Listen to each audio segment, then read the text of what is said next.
Like, listen, right? I don't like Stanley. Stanley, the Navy man, thinks he's so wise. He reads all I think the only books person I had with been the was Stanley. squint in his eyes, spins till so wild, like ships in the sky. But whose words And Nate, Stanley doesn't state the obvious. Like, you don't think one parent influence is detrimental? Yes, he does. I literally said they need to understand that it's a white people problem. Okay, it's called Stanley versus the world. And just assume their character by stereotype? I think people do that every day. Okay, I didn't ask you. Do I think it's okay?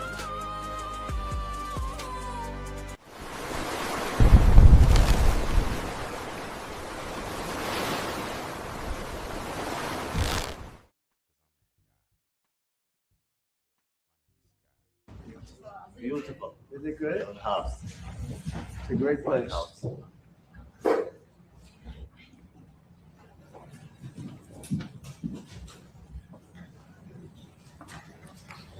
Well, thank you very much. We've had already a good meeting. We're going to decide to do a little lunch. It wasn't scheduled, but we are going to do it on the fly because we have a tremendous chemistry together.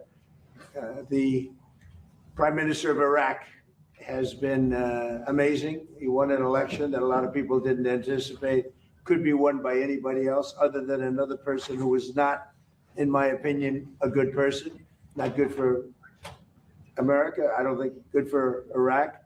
And I played a role in, I mean, it was very important to me to have somebody get in there that can do the job and do it well. And we have a fantastic champion, a new champion. And he won the election very soundly, very conclusively, and he wasn't favored.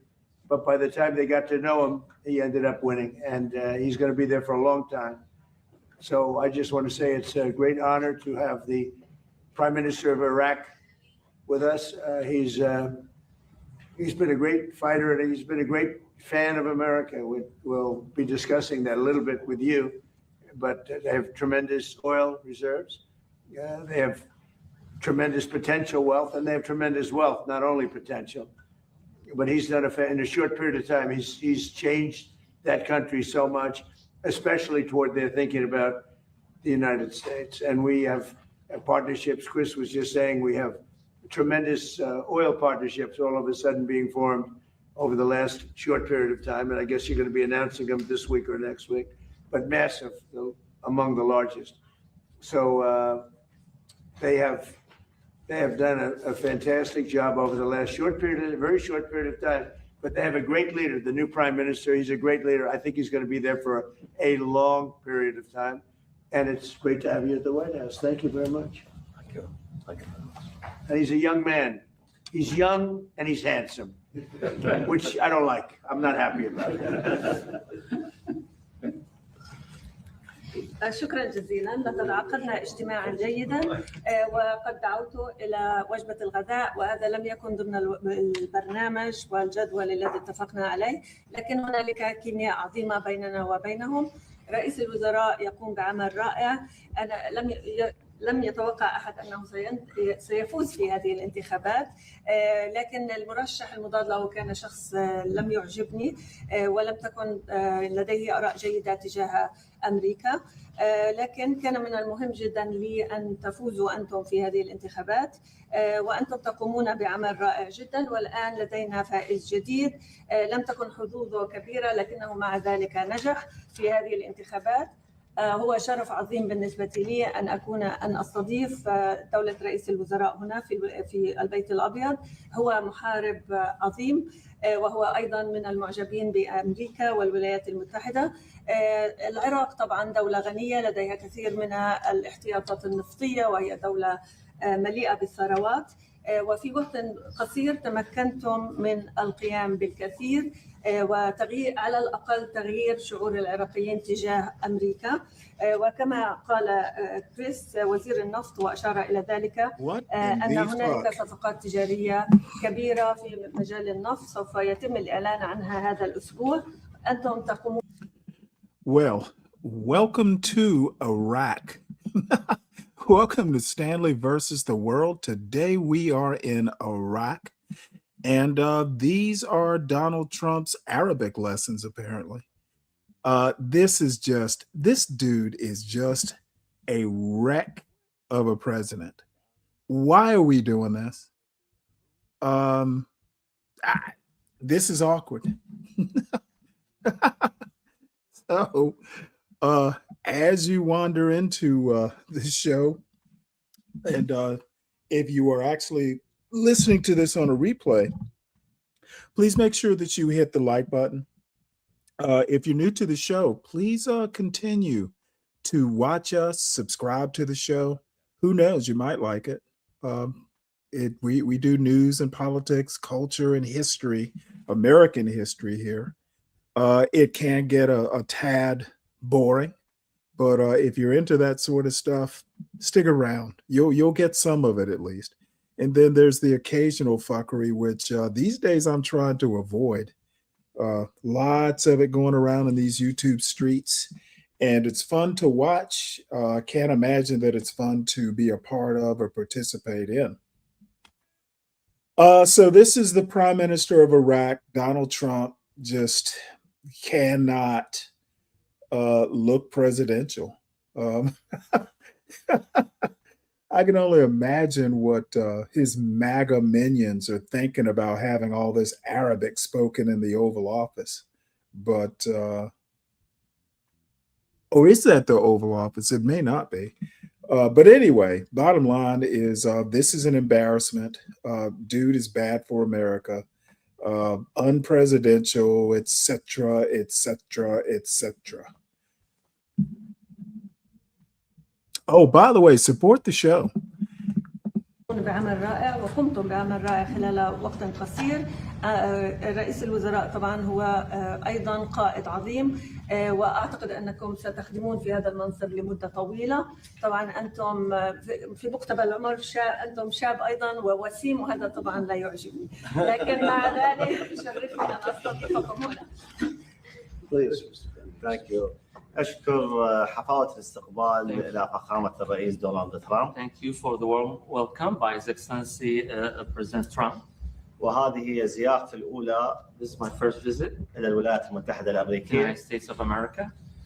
فهذه الزيارة لم تكن زيارة عابرة. This visit was not just like a visit. وإنما زيارة إعلان شراكة اقتصادية. Rather, it's an announcement of economic partnership. تحدثت مع فخامة الرئيس. Where I talked to His Excellency. 30/9 سوف تخرج القوات الأمريكية. By the 30th of September, the U.S. forces will be out of Iraq. وسوف تدخل الشركات الأمريكية. While the U.S. companies will be inside Iraq. ودائما تخلق العلاقة المجتمعية هي الشراكة الاقتصادية وليس العسكرية. While the social relations is about like economy, it's not like about like military relations. أنقل تحياتي. I would convey my greetings من أقدم حضارة في العالم. The oldest civilization in the world. إلى أكبر قلب اقتصادي في العالم وتكنولوجيا. Economic and technology heart in the world.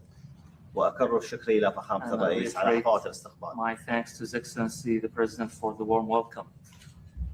Good. Well, thank you very much. Please. Go ahead.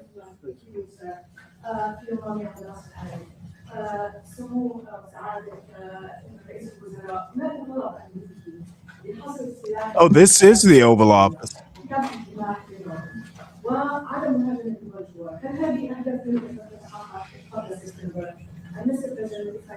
Who are you with? I'm with Arabia. I come in the East of Okay. Sir, is the military attack on Iran, is this a strategy to bring them back to the table? Or is it to degrade them so the regime will eventually fall? Well, we don't think we need the military there anymore. It's a very a big operation. And what we do have is the oil companies are all going in now, and they're doing partnerships with Iraq, and they're getting along very well. The relationship is a whole big relationship where we don't need the military there. We're there to help them. We're there to protect them if need be, but we don't think that's going to be necessary. And their primary, I consider an opponent. They might have considered a friend, but I consider that an opponent was Iran, was a big burden on Iraq because they were the bully of the Middle East, as you know.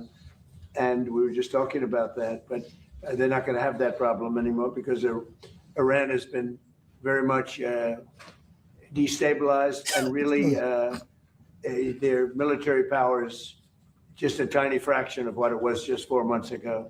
So they're not going to have that problem. I think it's really, in a sense, it's given them freedom to do what they have to do. And I think that's one of the reasons. What prediction or assessment of capabilities has Donald Trump even gotten right about Iran? Everything he said they couldn't do, they continue to do. And we're going to be talking about that in a couple minutes. But this is Donald Trump at his most delusional. Now, I do have to say, I've been to the Middle East, it's about 30 years or more or so ago.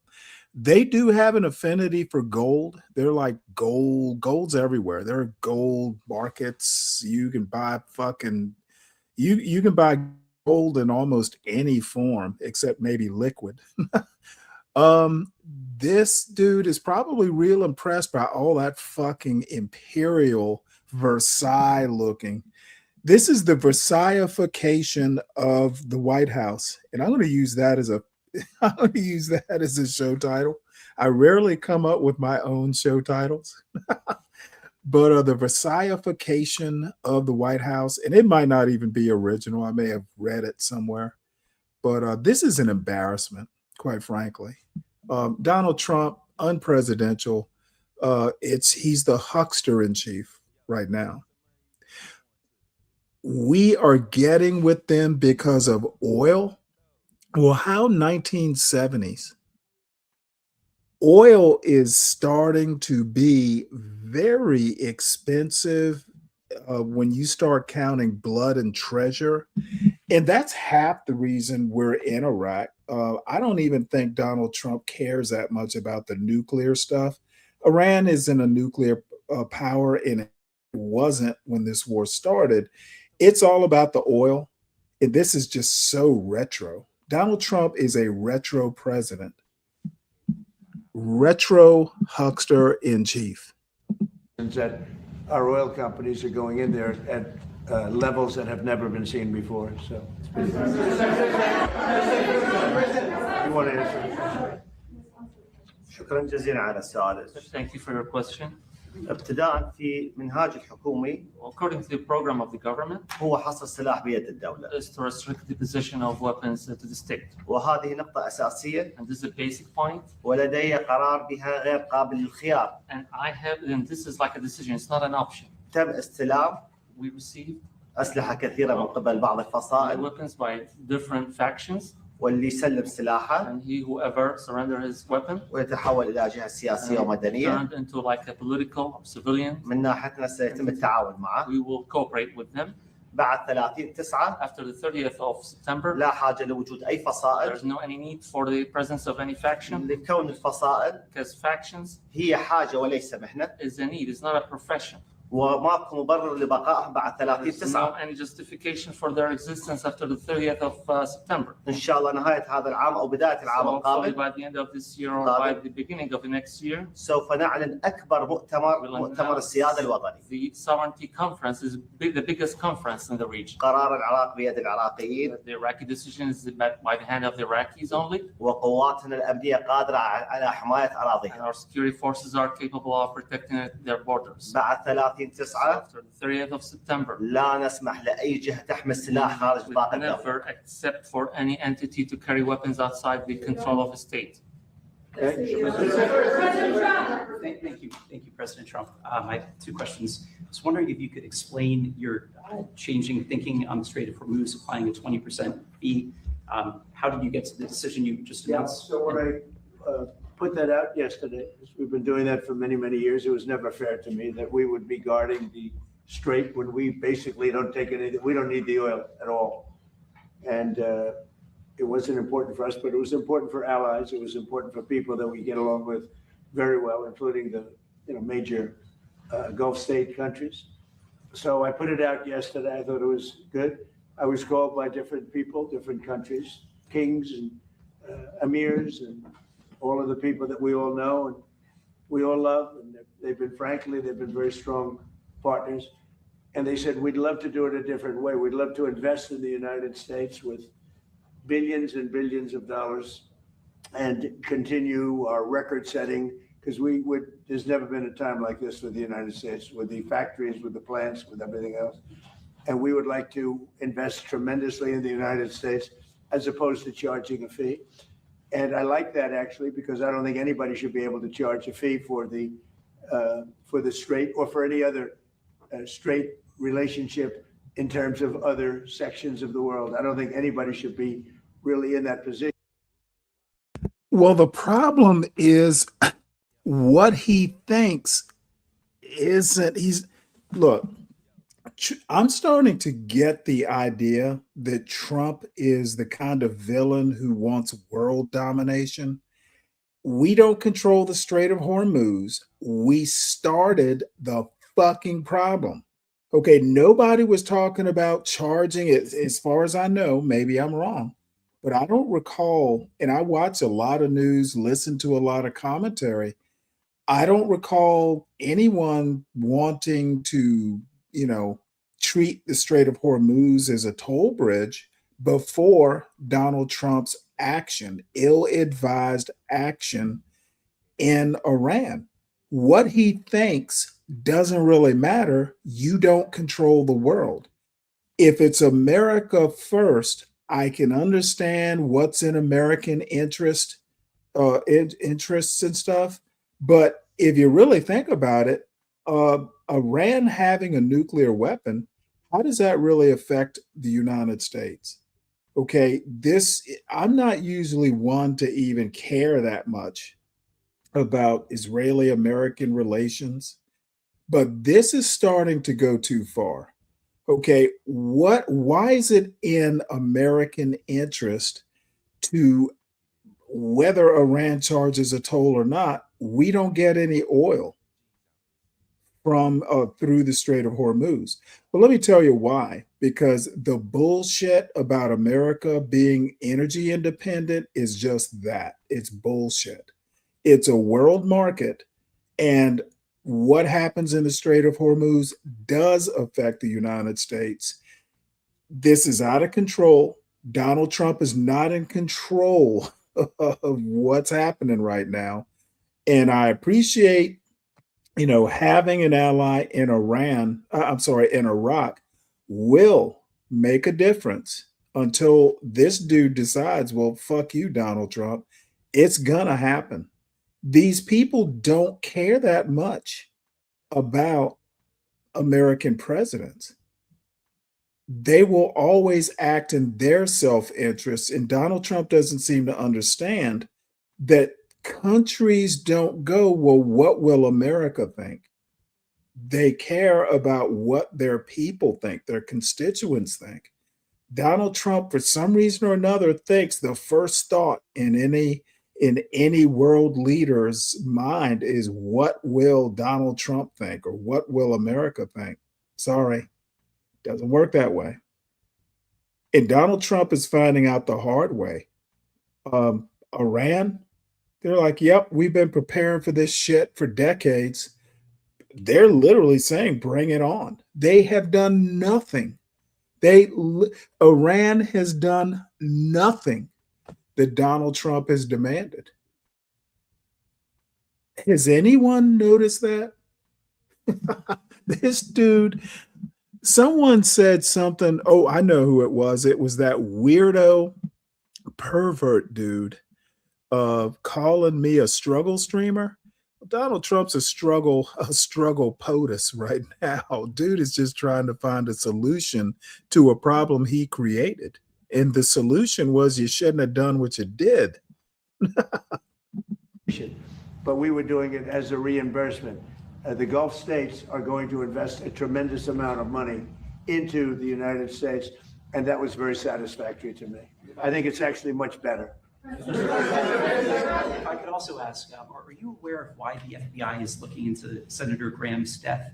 Have you gotten any updates on why they were at his home? Well, I don't know why, because I think, he had a problem. His father had a very similar problem, as you know. It's very unique. At first, I heard it was clogged arteries because he did have clogged arteries. He had a problem with that. He was. I wish he took better care of himself. I say, you can solve that problem, but what happened is actually something that's very hard to detect. It was not related to any blockage. It was a totally different thing. And supposedly, and I've watched all the medical reports. I've had the doctors from the White House come in and explain what happened. And this is something that is almost undetectable. And if it happens, there's not much you can do about it. Sounds unfortunate, but there's not much you can do about it. If you look at his father died of the same thing at about the same age. So there was not much. They say it's almost undetectable. You can detect it by if you have a very bad back. That's a sign. It's a bad sign. So if anybody has a bad back, it's a pretty rough thing to think about. But the fact that's one of the primary signs. And he would tell me he had a bad back, but little did anyone realize it was for that. So, and when that bursts, which it did, it burst. There's not much. So I don't see a lot of evil there. I know there's all sorts of conspiracy theories going along, and I don't think the FBI. I think the FBI is wasting their time if they're doing that. Yeah. Sir, just on the prior question, the Hormuz Strait whole idea for you, that's dead now. That's completely gone. No, I just told you you have. Once again, not thinking before you speak. The fucking FBI is in the executive branch. He is literally controlling what Kash Patel should or shouldn't be doing through a media question that he wasn't prepared to ask. I saw the story about the FBI, investigating. It sounds like Donald Trump just found out about this. Either that or he's playing it really canny. Bottom line is Donald Trump is not in control of his administration, it seems. He thinks they're wasting their time. Dude, the fuck? So Kash Patel is acting independently? Oh, dude, Kash Patel acting independently? Look out, folks.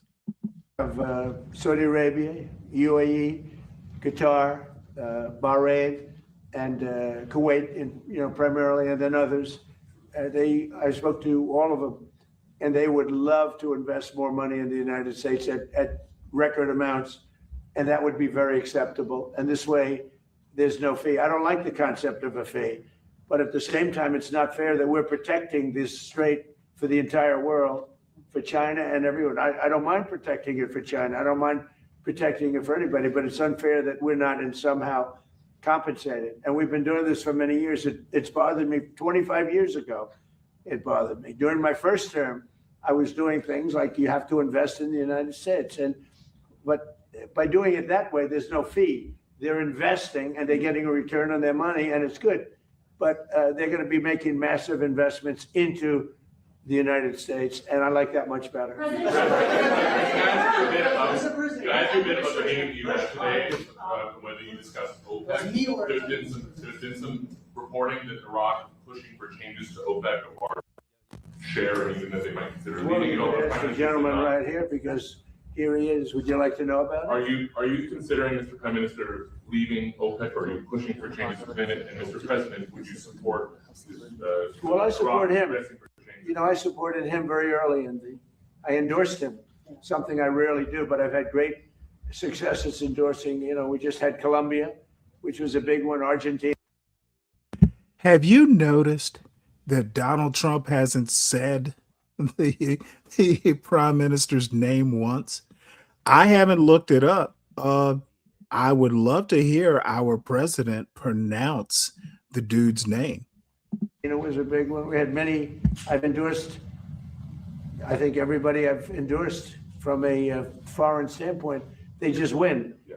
And, I've been hearing great things. I'm a student of a lot of history, and I do know a lot about the history of Iraq. And I've watched what was happening in Iraq with the elections. And I put a very strong endorsement out because I was very unhappy with the man that was supposed to win the election. And this great gentleman. I think he's going to end up being a great leader. He won. So I'm very happy about that. As far as OPEC, that's his decision, and you might ask him that question.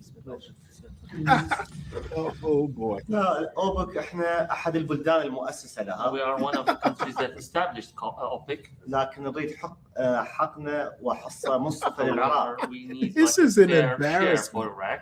العراق حارب داعش. Iraq fought ISIS والارهاب باجمعه. and terrorism at all. وبدعم الولايات المتحده الامريكيه. Support of the United States of America. وهذه الحرب مع داعش. This fight with ISIS. كلفتنا نفقات كبيره. It cost us like huge amounts of money. ودمرت البنى التحتيه العراقيه. Destroyed the Iraqi infrastructure. مقدار الضرر اللي اصاب العراق. The damage that really was against Iraq. اكثر من 400 مليار دولار. Is more than $400 billion.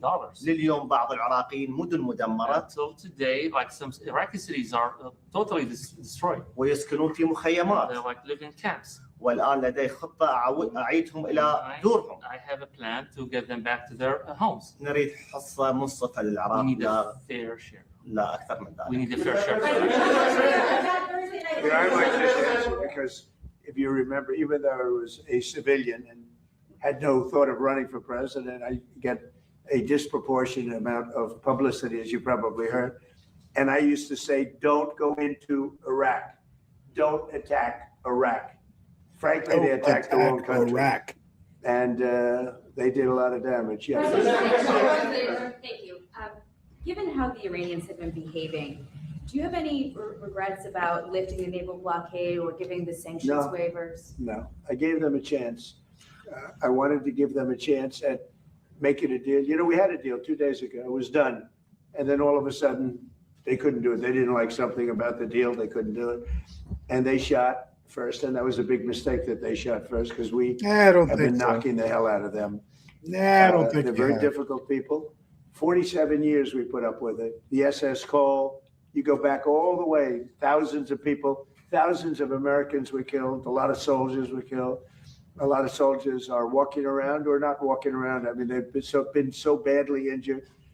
The arms, the legs, the face, with the Soleimani, with the bomb. Dude, they call this it the roadside dude bomb. is Most people not call it the making any roadside bomb. sense. It's a disaster. And I killed This him dude in my first makes no administration. sense right now. Had I not, it might be a different story today. He was a mad genius. He was probably a madman, but he was a general and he had total control over the country. And I actually think the leaders of Iran were afraid of Soleimani. But I killed him. And by the way, with him went a very bad person also. They happened to be meeting each other at the airport. And a very bad person from Iraq happened to be a leader of Iraq happened to be killed in that same incident. So I don't know if I did you a favor or not. I've never asked you that question. You probably would know better than me. But no, I think that what we've done to Iran is This dude is a fucking disaster. What in the hell is he talking about? Dude, and you know, I'm tempted to play back some of this time I spent on Latino for Trump's panel with Of Aaron C, another motherfucking moron. Dude, this white mediocrity has got to stop. President Trump is leading this country down the sewer. taken away almost all of their military capability. Go ahead, you explain it.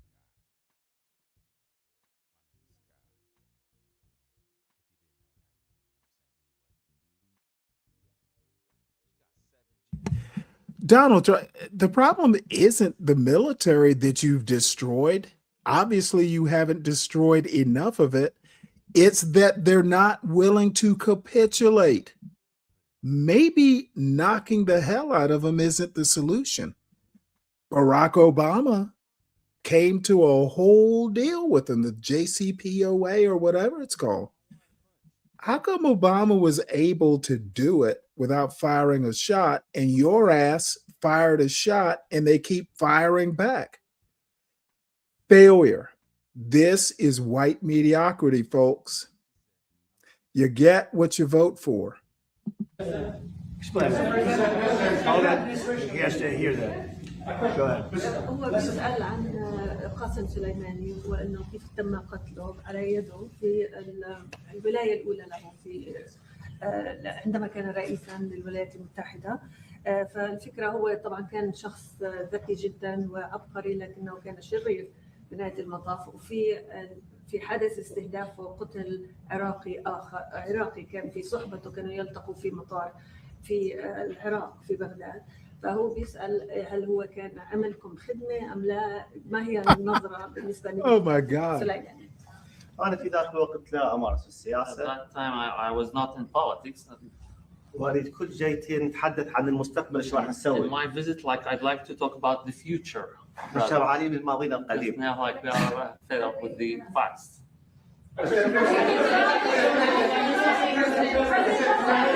Thank you, Mr. President. Mr. Kurdi, sir. Mr. President, thank you for your time. Last year in May, the Prime Minister of Kurdistan region, Masroor Barzani, signed about $110 billion in energy deals with U.S. companies here in Washington, D.C. Right. Mr. President, if Baghdad and Erbil work together better, that investment could grow. What is your message and advice to the leaders in Baghdad and Erbil to work together? Why I'm asking this question? Because you are our miracle makers, Mr. President. I love this question. It's my favorite question so far, by far. Thank you very much for the question. Look, Baghdad, I think, and I and this country, we're going to make some tremendous music together. We haven't been dealing very much over the last 4 or 5 years with the previous administration. Iraq has tremendous potential because of their oil and because of other things, but because of their oil. And we're going to be doing a lot of deals. We're going to create a lot of jobs for both countries. And we're going to be taking out a lot of oil. A lot of oil is coming out. And the American companies are doing it. Mostly American companies now. They don't want to do business with others. They want to do business with America, and that's good. And that's one of the reasons that I felt so strongly that this was going to be a great prime minister, and I fought for that. And as a question for Prime Minister, how would you describe your relationship with Kurdistan regional government at this time? Because Prime Minister yesterday had a statement and fully support you.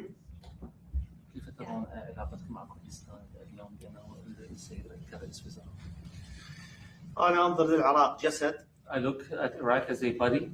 وكل رقعة جغرافية في العراق هي عضو من جسدي. Each part of Iraq is part of my own body. فما راح أميز عضو عن آخر. So I would never distinguish between any organ. ولا يمكن أن أقطع جزء من جسدي بيدي. And I cannot cut off any part of any organ from my own body. كردستان جزء مهم من العراق. Kurdistan is such an important part of Iraq. لا يختلفون عن البصرة وعن المحافظات الأخرى. No different than Basra and other provinces. But because such nice things were said about him, that means he likes the man that said those nice things. Try, please. Jesus Christ. Dude, bargain basement here. This is, man, y'all elected this idiot? Ooh, boy. Thank you so much, Mr. President. I have a question for you and a question for Prime Minister. Go ahead. The first question, Mr. Prime Minister, why did you choose the United States as your first trade partner? And what steps, concrete steps do you take when you go back to Iraq to make sure that the agreements you are reaching in Washington, D.C. implemented? أنا ورثت بلد ثقيل. I inherited such a heavy burden country. وأنا كماجستير مالية. I have a master's degree in finance. حللت الوضع الاقتصادي للبلد. I analyzed the economic situation of the country. هذا الثقل يراد معي شريك استراتيجي يحمله معي. This burden, I need such a strategic partner to really lift this burden. وأهم شريك استراتيجي في العالم. The most important strategic partnership in the هو الولايات world المتحدة is الأمريكية. the United States of America. فلم تكن زيارتي عابرة أو من فراغ. It wasn't just like any visit or like it came out of nothing. ولم تكن عاطفية وإنما It's not عقلية. emotional, it's about mind. Inflation slowed to 3.5%. Yeah, thank you. Will this trend hold now that strikes on Iran? I think so. I think it's going to, inflation's down. We inherited the worst inflation in the history of our country. They say 48 years. It was the worst in the history of our country from Biden, Sleepy Joe. He might have been sleepy, but boy, he could create inflation like nobody. And I inherited that, and I got blamed for it. And it's not my fault. We are putting it to sleep, and we've done a great job. Scott and Howard and Marco and even Pete, because he's watching his dollars, right? But they've done a fantastic job. We've all done a fantastic job. So we had the worst inflation in history and the history of our country. I mean, we had months where it was 9 and 10%. And now we have a report just came out. It was just released. Thank you for bringing it up. But the report was incredible. Inflation is way down. That means prices are coming way down. And we're doing a great job. And remember that for the midterms. I say to that camera, remember that because nobody else could do it. Prices are way down. Prices are coming way down, and we're going to bring them much lower yet. Let me tell you something. I actually made this week I have to buy groceries for the month. And I usually make 2 orders, one from Publix, one from Walmart. So luckily I have enough olive oil for at least another month. Dude, I don't have the Publix app on my laptop. 2 for 1. Buy one, get one free. Pompeian olive oil. It's like the, I don't know. It's like the salad oil. I mean, it's not like top of the line Italian olive oil or Spanish olive oil. But the bottom line is the BOGO was buy one, get one free for $28 fucking dollars. Let me find this right quick. This was I hadn't bought olive oil in about 6 months because I usually keep enough, and I don't use a lot of olive oil. I use it on salads and I occasionally use it to make omelets. There's a recipe. But let me find this. Let me see if I can fucking let's see. Just give me a second here, folks. As a matter of fact, I should just probably play the video while I find this. But this president is talking about prices going down. Well, they're sky high. If they come down a little bit, they're still sky high. Here it is.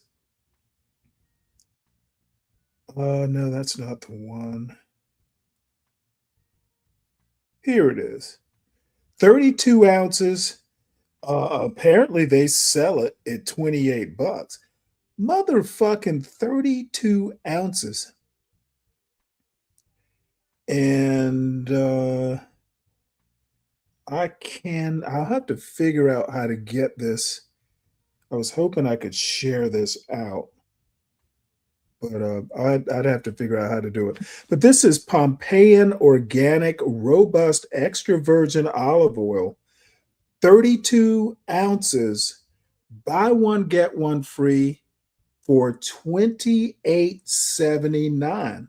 So I'm assuming the normal price is 32 ounces for basically $29.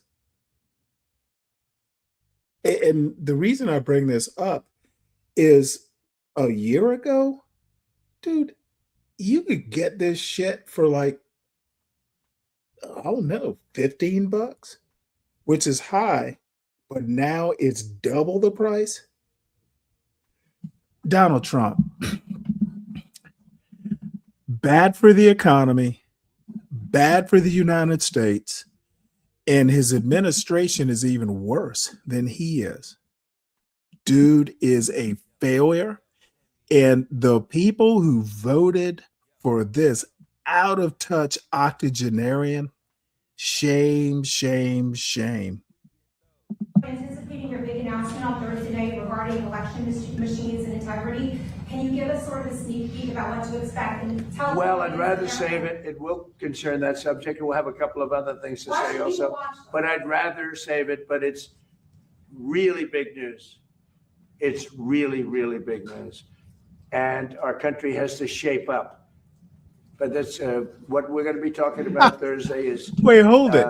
Did he just say? Oh, I'm sorry. I just clicked out of the wrong thing. My bad. Did he just say our country needs to shape up? Oh, this motherfucking hamburger eating dumb fuck is telling the country to shape up? How about you shape up there, Mr. President? Oh, Lord, I clicked all the way out of it, didn't I? Yeah, I guess I was getting a little upset with little old Donald. This is just y'all elected a fucking megalomaniacal, mediocre, just, dude, he's too old to be president. Sorry about that, folks.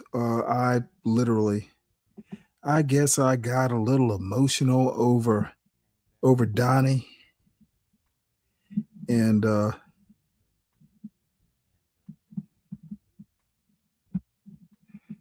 just one sec. What did I do with that video? There we go.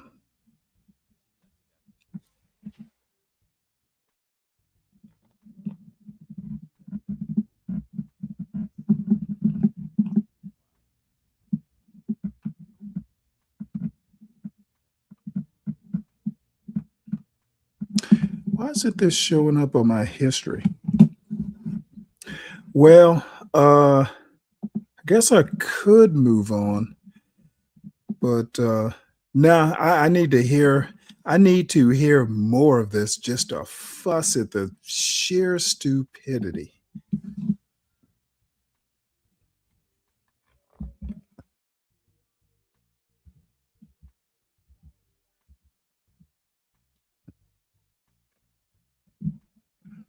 Give me one sec here.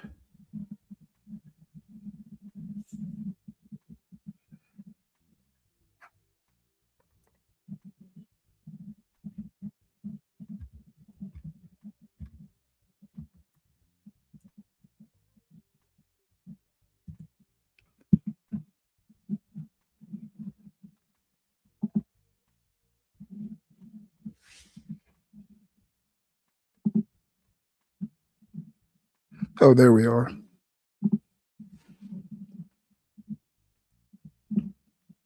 Yeah, I had to go all the way back to the whitehouse.gov website.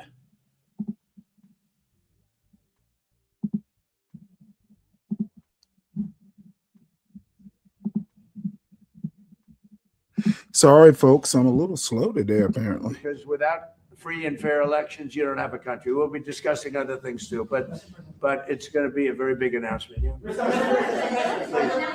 Mr. President, your administration pushed hard to shape Iraq's leadership and tied U.S. support to disarming Iran-backed factions. With the September 15th deadline weeks away, what happening in Baghdad misses it? And does the U.S. troops withdrawal from Kurdistan region still proceed on schedule? I think everything's on schedule. We have a great, here we are. I mean, we're right now, I even called for a lunch that wasn't scheduled, okay? So in that way, but no, I don't think I've ever done that where we didn't have lunch. I said, let's have lunch. You know why? Because I like them. I like them. So I think that's all going to work out very well. Yeah. Sir, you want this Russia sanctions bill signed within the next week or two, and will you sign it? Well, I know that Lindsay wanted it very badly. I think they may be adding Iran to it. They're going to add Iran, which is a very big thing. Lindsay wanted it very badly. They may add Pause. Hezbollah too. Just put them if you do business with Hezbollah. So we're looking at that, but they're seriously thinking, and this is in honor of Lindsay. This was his thing. He wanted this more than any other thing. You know how he felt. And there's a good chance that it gets done, but they'd like to add Iran and they'd like to add Hezbollah to it. That's what I'm hearing. So. And if that means secondary sanctions on China, India, Europe. Well, we'll have to look. That hasn't been discussed. My question is for you. The Prime Minister, Ali Zaidi, has launched a campaign to pay Muslims held by militia under the control of the state.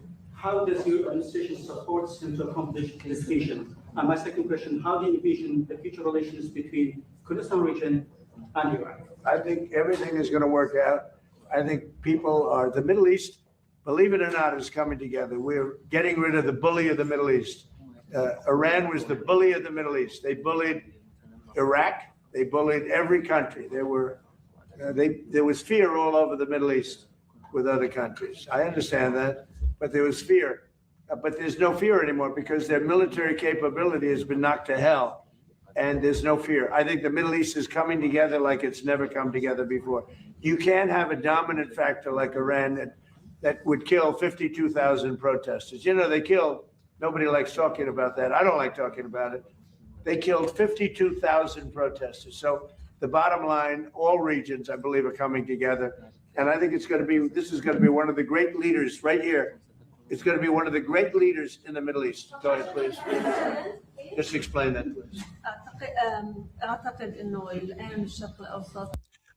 Okay, I'm thoroughly lost. You are chastising another country about their internal affairs when your administration, yeah, it was only a couple people in Minnesota, but dude, you are not the right messenger here. The people in Iran see what is happening in our internal affairs. This dude is oblivious. I honestly think that a lot of this stuff happens. Donald Trump doesn't initiate, he just hears about. I think Donald Trump has a lot of his minions, like Susie Wiles, who looks like a fucking fat bumblebee. She's sitting in the Oval Office. You'll see her on a wide shot, and she almost fills it up. And I hate to be so petty. That is a little petty of me.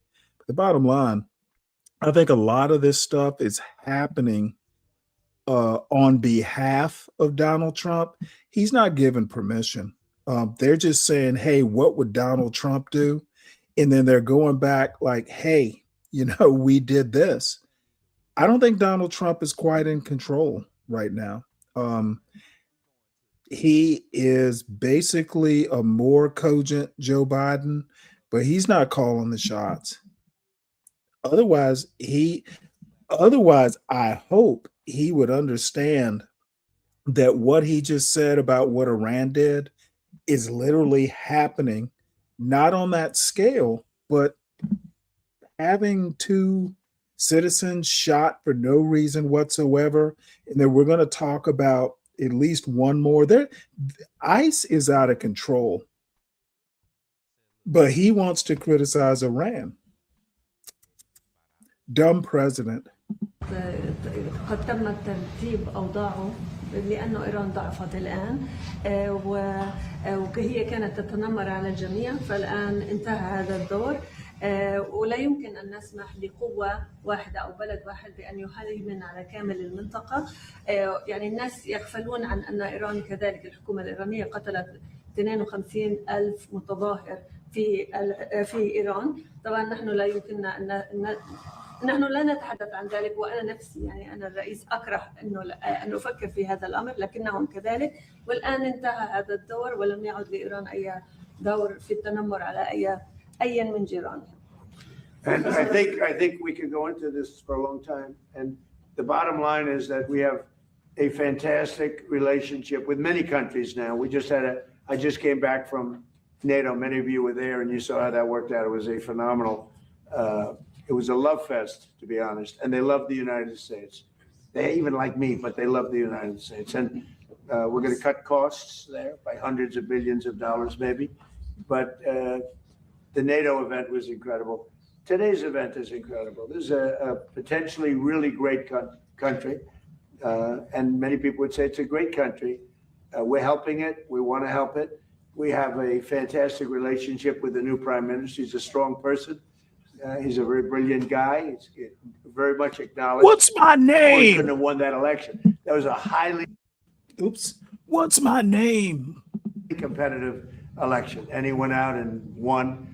And it's a big story. I mean, it's a big, big story. And I just want to say that the United States has never done better. We're doing well. You know, more people are working today in the United States than at any time in history. We have more things being built, factories, plants, AI. Not black people, not black women. Automobile plants are being built at record numbers, more than we've ever had ever before. The tariffs have been used very judiciously and properly, and companies are pouring in, and countries are pouring into this country to build factories, because when they build them, they have no tariffs. And we have numbers, $19.2 trillion.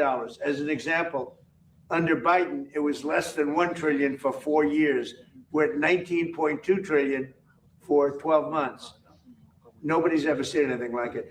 Our relationship with Iraq is, I would say, it went from being not so good to being outstanding. And we're going to have a long-term relationship with Iraq. We're going to have a long-term relationship with a man that will be a great leader. Mark my words. I knew what I was doing.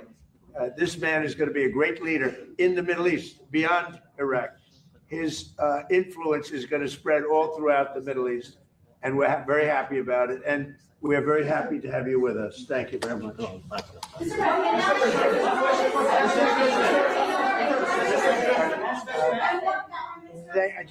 I don't think there's anything much else you can ask us. This is a very important meeting. It's something I've never done before. No lunch was scheduled. I said, let's have lunch. I've never done that before. Sometimes we'll have a lunch scheduled, but I've never done this, right, Susie? This is a first. So I have no idea what we're going to be eating, but it'll be fine. But we're doing it because we like the people that we're with. Thank you very much.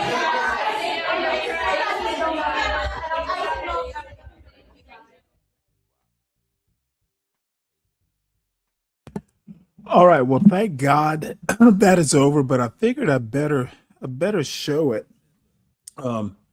Just so folks like Brian Nichols can understand what I'm railing against. Dude, this president is he's devastatingly like unpresidential. Dude, take a stab at saying the man's name. So sad. So anyway, everyone, please make sure you hit the like button. And if you're new to the show, please, please, please subscribe if you like the show. Or you can not subscribe and just do what my buddy Leonard the Perv does. His friends tell him I'm talking about him, and that he can't figure out when I talk about him in the show, but he will release something that's just ridiculous and inconsequential and irrelevant to any of my points. Leonard, if you can hear this, buddy, you have no right to call someone else ugly. You almost define it. Dude. And I'll stop there. You know, I don't want to get into a beef with Mr. Leonard. He might call into my show and show his anus. Some people show their ass. You show your innards, buddy. It's disgusting. And if everybody else wants to associate with you, fine. But I don't. You got 3,000 pervs apparently subscribed to your channel, and kind of like a Trump voter. There is no accounting for what people subscribe to. So let us move on to actual news. So U.S. launches fresh Iran strikes as Trump floats a ground campaign. Really? So we have gone from this will be over, this will be like Venezuela, to sending ground troops. Trump floating ground troops is literally the indicator that he's losing control. So let's listen to this. Let's listen to this. American forces have launched a new wave of strikes against Iran on Wednesday aimed at curbing the ability of the Islamic Republic to attack maritime traffic in the Strait of Hormuz, according to U.S. Central Command. The announcement came after President Donald Trump had threatened to escalate U.S. airstrikes in Iran on Tuesday, as he declined to rule out a potential ground campaign. U.S. Central Command said on X that from 6 a.m. Eastern Time on Wednesday, the U.S. had started strikes against Iran which were designed to further degrade military capabilities Iranian forces have used to attack commercial shipping in the Strait of Hormuz. Trump warned he planned to continue the escalation until Tehran returns to the negotiating table. More than 260 people were wounded in Iran in the latest round of overnight strikes on Tuesday, according to the health ministry, as cited by the Associated Press. The strikes will increase tensions in the region, especially after Trump had told Fox News on Tuesday, "Sometimes you need a ground campaign," although he added that we have other people that will do the ground campaign for us. He also warned that the U.S. could attack power. Okay, so now I'm curious, what other people are going to do the ground campaign? Has he recruited the Kurds? Has he recruited Iraq? I pray. I'm just going to wait and see who are the other people who are going to do the ground campaign. Is he hiring? Is he hiring pirates or mercenaries? What does that even mean? Your president, Brian Nichols and Bobby and all you MAGA blacks, dude, this dude is crazy. You could have fucking elected Angry Man and he might do a better job. It's like this dude has no basis in any sort of military reality. What have y'all done, Bobby? What have y'all done, Brian Nichols?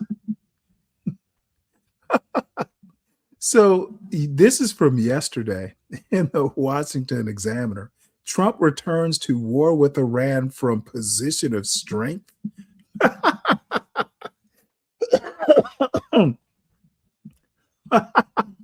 Position of strength. None that I can discern. All right, so let's switch gears here. Let's talk about Todd Blanche. He is testifying today, trying to be confirmed as the permanent Attorney General of the United States. And once again, dude was a personal lawyer of Trump. And I think he is in over his head as well. And Todd Blanche confronts Democrats' questions over Epstein files handling. Apparently, this is a quote from him. The narrative is false. So let's watch a little bit of Shifty Schiff. Shifty Schiff had a question or two for the Honorable Todd Blanche. Shifty Schiff. Thank you, Mr. Chairman. Mr. Blanche, you represented the president in at least three criminal cases, the hush money payment case in New York, the January 6th case, and the Mar-a-Lago classified documents case. You said when you appeared last before this committee, you would consult with ethics lawyers about that apparent conflict of interest in handling any case involving the president, having been his personal counsel. Did you consult with Joseph Terrell, a senior ethics lawyer at the department? I believe I met with Mr. Terrell, yes.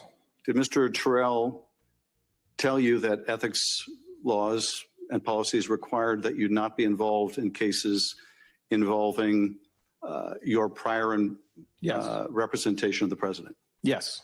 So in those three matters, the hush money payment case, January 6th case, Mar-a-Lago case, you were to recuse yourself. I'm recused, correct. Well, by the way, the cases are not ongoing, Senator, but to the extent there's any work around those cases, yes, I'm recused.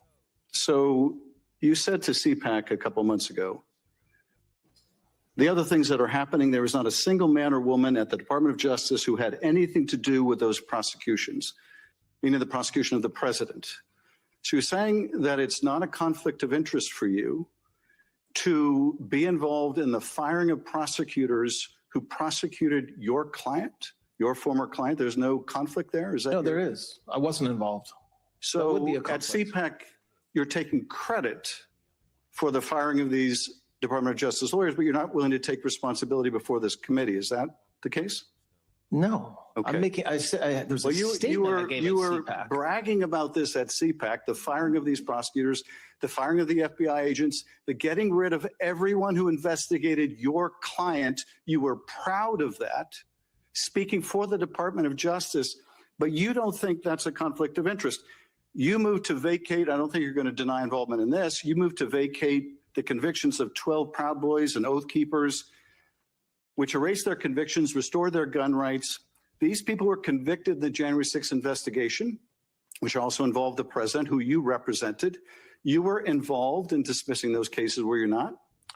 I'm the acting attorney general. So yes, my department moved to dismiss. I was not involved. You didn't recuse yourself from that matter. You were willing. There's no reason to, from the Proud Boys matter?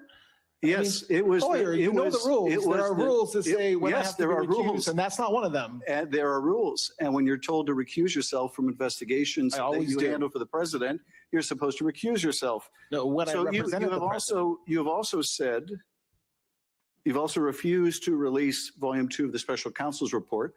That was an investigation into the Mar-a-Lago documents case. How is that not an abundant conflict of interest?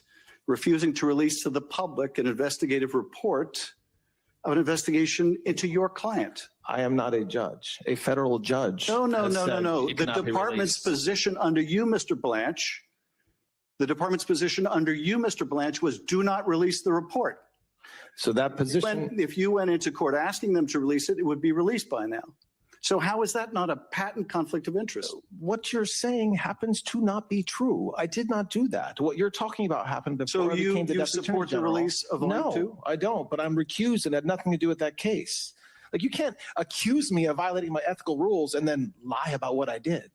So you had nothing to do with the decision to prohibit the release of the report? You had nothing to do with the department's position? I wasn't in court. No, I'm not asking whether you were in court. I'm asking you whether anyone sought your opinion or used your guidance in refusing to release Volume 2. When You're saying you had nothing to do with that decision? Litigation was ongoing, I was a private citizen still representing the President of the United States. It was before March, since March, to the extent there's been anything. You didn't ask. Mr. Blanche, I asked you in your last confirmation hearing. I love this. So Schiff didn't ask status. What were you? He just asked if you were involved. He didn't ask what capacity you were involved. He just asked if you were involved. Now, let me just say this. Adam Schiff is a former federal prosecutor, and he's very good at asking questions. Todd Blanche is not good at answering them. But one observation I do have to have, at least Todd Blanche isn't acting like, what's her name? Pam Bondi, just being all belligerent and out of control. The other thing that I notice is, Todd Blanche's voice sounds a lot like Pete Hegseth, that frat boy, kind of high-pitched. And I also hate to say this, or make this comparison, because it may garner some unwanted attention. But Todd Blanche, Pete Hegseth, and Imperius, they sound awfully alike, and they're all lawyers. Interesting. I wonder if they were part of the same frat. Whether you would release the report, your answer was no. Your answer was not, I will recuse myself. Your answer was no, I will not release the report. That was your testimony last before this committee. You subsequently were advised by ethics lawyers not to be involved in these matters, but it appears you were involved in these matters. Let me ask you about another matter. I wasn't involved. You can't say it appears I was involved, but I said I wasn't. Let me ask you about another one you have your name on. The truth has to matter at some point. Yeah, it does matter. We just don't hear much of it from you. But let me ask you about another matter you have your name on. I don't think you can deny responsibility here, and that is the IRS settlement agreement. So you put your name on this. That absolves the president of tax liabilities in the past. The president was convicted in the case you represented him in of falsifying business records in part for tax purposes. Does this settlement not absolve the president of any liability for tax crimes associated with what he's already been convicted of? That's not what he was convicted of. It not have to do with tax I'm purposes. happy to read the statement of facts. The participants took steps that mischaracterized for tax purposes the true nature of the payments made in furtherance of the scheme. So you know, The Mr. participant Blanch, there was not the president. It was somebody else. well, if the president is conspiring with others to falsify business records to help them cheat on taxes, he is also exposed to liability. You know that as well as I do. He can't be audited for that. And of course he can be. Of course he can be. And he can be prosecuted for it. But the agreement you signed on behalf of your former client, on behalf of your current client, in a staggering example of self-dealing prohibits that. Let me ask you this. Does this tax agreement, this addendum you signed, also hold him harmless from any audit or tax liability with respect to the billions in crypto money he made in his first year as president? It's not forward looking. So to the extent there are taxes filed by the president or his sons or the Trump organization after the date of that agreement, there's no protection. Well, but before that agreement, so any he taxes, hasn't filed taxes yet for money he made last year, right? So yes. no. So if he no protection. if he filed tax returns this year for money he earned last year, that his sons earned, that his World Liberty Financial, all those people earned and defrauded taxpayers on it, he faces no liability under this agreement you signed. There's no evidence taxpayers were defrauded, and But not there's evidence in this agreement that you've absolved him of any liability over. No, I just said he's not absolved. So the question So this agreement doesn't apply to a tax return filed last year or filed this year? To tax returns filed after the date of the agreement? No, No, it does not before the apply. agreement. A tax return filed in this calendar year before this agreement. Before the agreement, it applies, not Yes, after. okay, so for a tax return filed this year for last year, for the billions he made, there's no tax liability, even if he cheats on his taxes or his kids do or his business do. He is absolved of that further potential liability. No. Well, it's in the plain language of your agreement. Did you write this language? You by the have to way? use the facts, though, Did that you- he hasn't did filed you- taxes yet. So when he files taxes, there's no protection based on this agreement. Did you write this language? Did I type it up myself? Did you write this language? No. Well, you put your name to it. I did. So who wrote this? I don't know the person that actually typed it. I don't know who it is. Was it one of the president's lawyers or was it someone from the Justice Department or IRS? This document would have been somebody within the Department of Justice. Well, you have no idea who that is. I don't know the name of the person that typed And it up. did you debate with them the statute of limitations, which clearly would preclude the president's claim, this $10 billion lawsuit? We had extensive discussions internally about the underlying litigation. And did you reject the statute of limitations defense? I'm not a judge. I don't reject. But you signed an agreement for the There was U.S. discussion around You signed an litigation. agreement for the U.S. basically indicating that the Justice Department's position that the statute of limitations applies doesn't matter. I did. That's not what I said. I didn't say that anywhere. Who rejected the 25 defenses the IRS had to this sham lawsuit? Who rejected them? Who said that these defenses we're not going to accept, we're just going to go with the president's agreement in the slush fund and this immunity? There was a lot of discussion internally. But you made the about decision. case. What's the decision? What do you mean? You made the decision to not defend the IRS and the Justice Department. You made the decision and said to sign this slush fund agreement. We made the with decision president. to settle the case, correct? Yeah. And in doing that, you basically decided that you were going to be the lawyer for the president and the lawyer for the IRS and the Justice Department. As the court found in this case, there was no adversarial relationship. Yes, the sir. court found it was a sham. It was a collusive relationship. And what I don't understand, Todd Blanche, what happened to the Todd Blanche who was a prosecutor in the Southern District of New York? What happened to the prosecutor people had respect for? What happened to the prosecutor who once respected the rule of law? What happened to the prosecutor who said that there wouldn't be a whiff of political partisanship and then prosecutes the president's enemies over Seychelles cases, over making a video stating the plain law and constitution? What happened to the Todd Blanche of the Southern District of New York that could convert him into you, someone willing to say the president has both the right and the duty to prosecute his political enemies? I cannot imagine the Todd Blanche of the old days would have ever done that. What happened to you, Todd Blanche? I'll tell you this. I think Robert Caro had it right when he said that power doesn't corrupt as much as it reveals. I suspect it has just revealed who you are. And who you are is someone willing to sacrifice everything you once believed in for that title, for that position of Attorney General. And it is a sad story that we have seen from Trump appointee after appointee after appointee. We have seen people compromise themselves little by little and then a lot by a lot until they're sitting before this committee and trying to justify the unjustifiable. I yield back. May I just briefly respond, Chairman? Yes, you may. Very briefly. So you asked me what happened to Todd Blanche. I am still here. I am the same exact person I was when I was a federal prosecutor in the SDNY, which is do the right thing and do everything you can to keep communities safe. So when I was a line prosecutor, when I was a supervisor, when I was the head of a division, my motivation and my goal was the same thing with the people who worked with me and worked for me, which is do the right thing, enforce the laws, and put bad guys in jail. And so you spend time talking about, I did not interrupt you. I did not interrupt you. A little courtesy would be appropriate. So when you ask me what has changed, okay, and you talk about a single document that I signed, okay, and somebody had to sign that document when the president sued, okay, so I tried to do the right thing.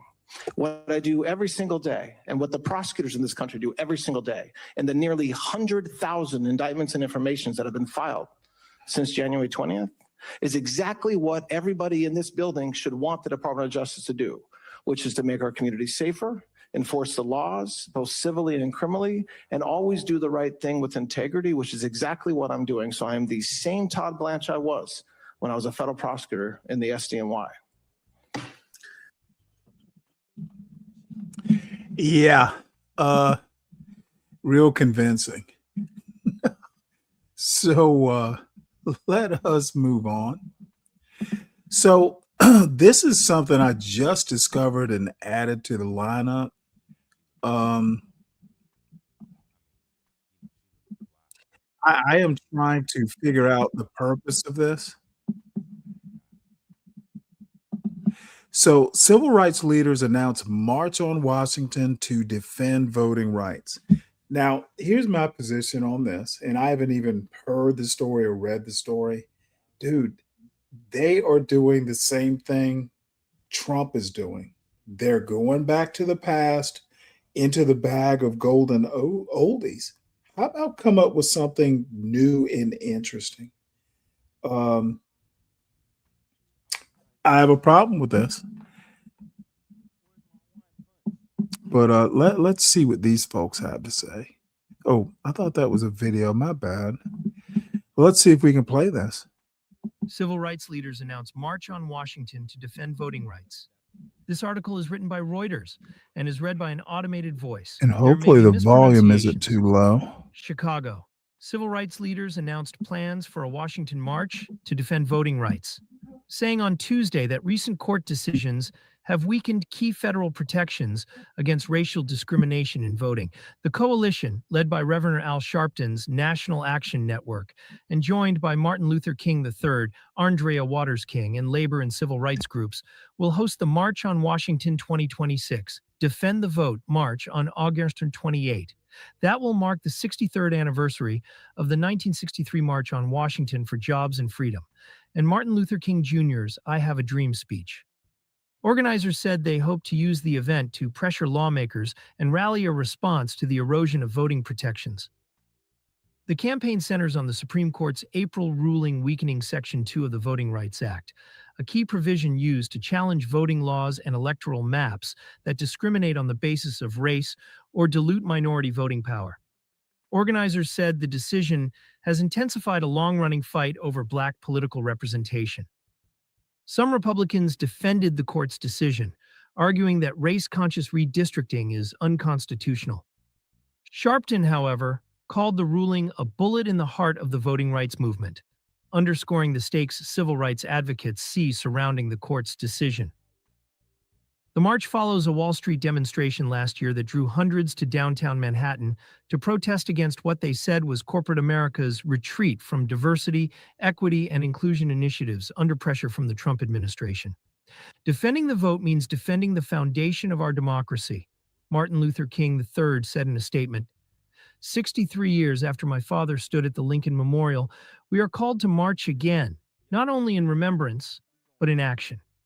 The coalition includes the Drum Major Institute, the American Federation of Teachers, the American Federation of Government Employees, the NAACP, the National Council of Negro Women, the National Urban League, the League of United Latin American Citizens, and the Working Families Party. U.S. Representative Yvette Clarke, a New York Democrat who chairs the Congressional Black Caucus, is expected to attend with other members of Congress. The organizers said in a release, "For more news, go to NBCnews.com or download the NBC News app."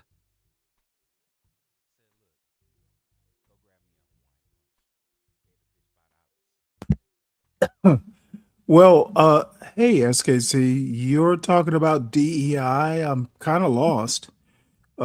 This article wasn't about DEI. Can you help me out?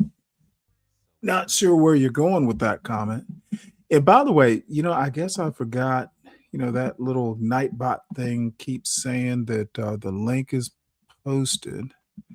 So I guess I should post it now.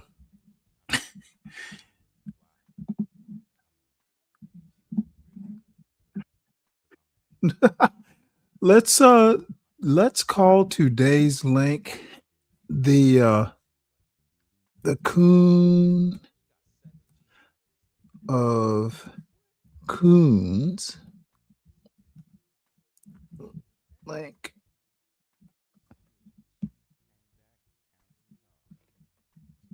There we go. So today's link is the Coon of Coons link. Consider it a personal invitation.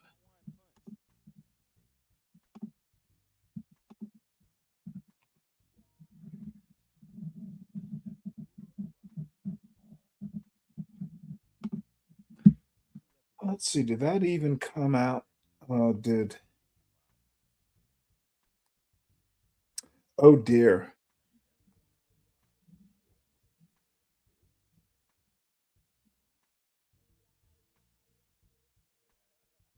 How do you get around the YouTube rules here? It won't even let me call my link the Coon of Coon. Oh, yeah. It mentioned DEI, like that really even matters. We all know DEI is over thanks to your boy Trump. So I guess I have to respell Coon of Coons a different way, damn it. What is up with these rules?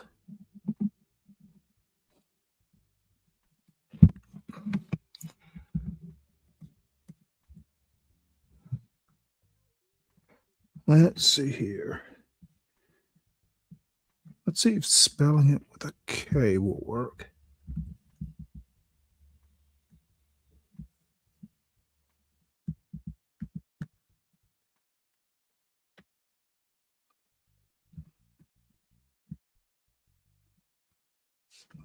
See if that works.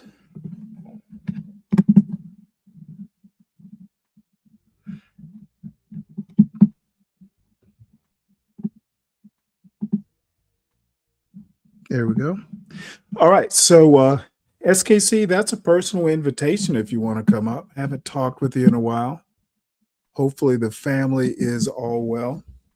So, my criticism, who cares about DEI at this point? We're going to have to start over. If DEI is a thing of the past, we can all agree on that. I think the other thing, we don't need another march on Washington.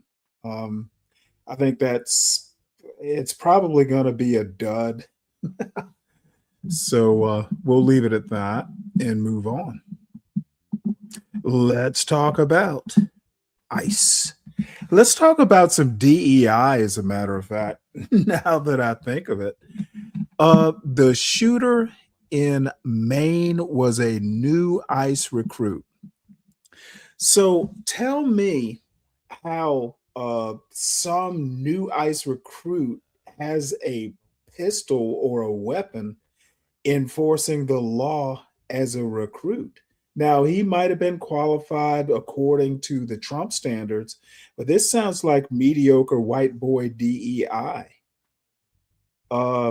DEI still exists, except it's for young, white, inexperienced ICE recruits. SKC, do better, son. DEI is still alive. It's just not for the people who are diverse. Well, I'll have to think of something pithy. If you look at the title of today's show, MBIBe, maybe that's what we'll call white boy DEI, because Pete Hegseth is definitely DEI. We'll talk about, Pete Hegseth's latest exploit, denying some promotions for the Navy. And then that picture of him sucking down champagne.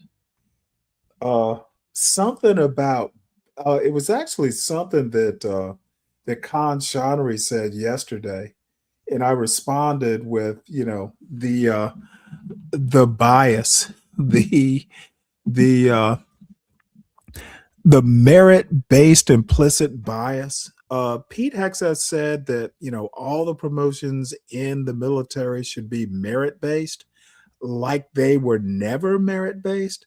The military does not work on race. Now, once you get over 06 and you start contending for 07 and above, yeah, you're the saying when I was in the Navy is once you make 06, even 05, but 06 definitely, you're half politician, half warrior. That is true. So you become, more political. You spend more time in Washington. You spend more time around people who've been to Washington. But in the end, you're going to be a warrior. They are going to put you on a ship or some command that's a frontline command. And the politics ain't going to help you when the bullets are flying or the ship or the carrier is needs to be maneuvered effectively to avoid a hazard. Bottom line is Pete Hegseth is a drunkard, and now he's in some AA meeting in the basement of the White House. They probably set up AA meetings in the Situation Room in the White House basement. And the DEI is for the white boys now. They're coon of coons. So don't tell me about DEI not being there. Shit. Some new recruit is out fucking doing ICE stuff. This shit has gotten so egregious that they've suspended ICE doing traffic stops. ICE has fucked up so much that people are calling for ICE to be just abolished. Let's start from scratch. So DEI ain't over coons. It's just been redirected towards the poor white boys who can't get a job. Ooh, they have to compete. If white people are so superior, why are they afraid of a little competition there, coon of coons?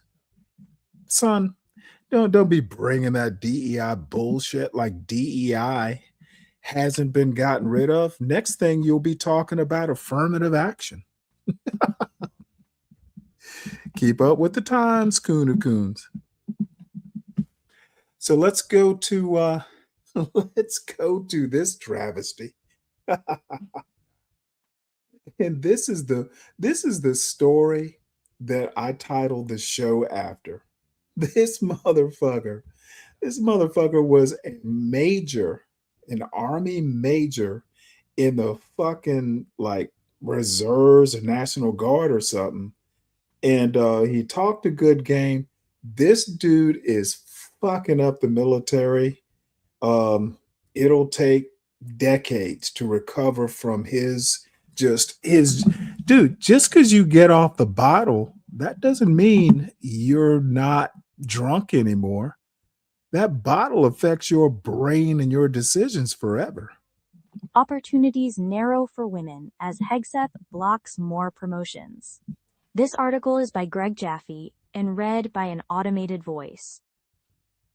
Defense Secretary Pete Hegseth recently blocked the promotions of 7 senior Navy officers, 5 of whom are women or people of color, to 2-star admiral rank, current and former defense officials said. The highly unusual move means that for the first time in more than a decade, no female active duty naval officers are likely to be promoted to admiral this year, officials said. The initial list consisted of 22 officers who were chosen by a promotion board made up of senior admirals. The board determined that the 2-star nominees were among the Navy's highest performers over careers spanning more than 25 years. Among those removed was Rear Admiral Amy Bauernschmidt, who was chosen in 2020 to be the first woman to command the crew of one of the Navy's 11 nuclear-powered aircraft carriers, the official said, speaking on the condition of anonymity to discuss sensitive personnel matters. Mr. Hegseth did not provide a rationale for pulling Admiral Bauernschmidt or the other officers off the promotion list. But he has claimed in recent years that the military has focused too much on promoting people of color and women, at the expense of white men. Affirmative action promotions have skyrocketed, with firsts being the most important. Did you hear that part? At the expense of white men. Now, let me tell you what I'm hearing in that quote. I hear entitlement. I hear that white men deserve these jobs because they're white. That's what I'm hearing. At the expense of white men? Dude, you mean the top performing white men can't get jobs, but the lower echelon of white men need those jobs too? Dude, Pete Hegseth is a mess. He's not being misquoted.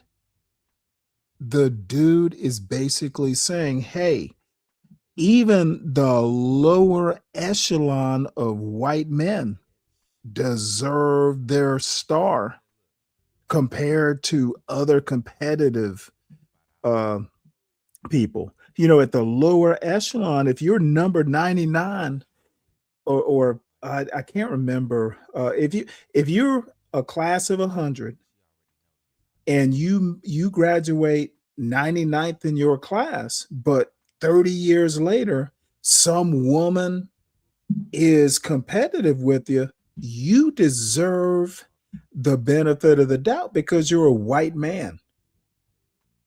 Dude. And this is what people like Brian Nichols and Coon of coons. Yeah, he's white. DEI.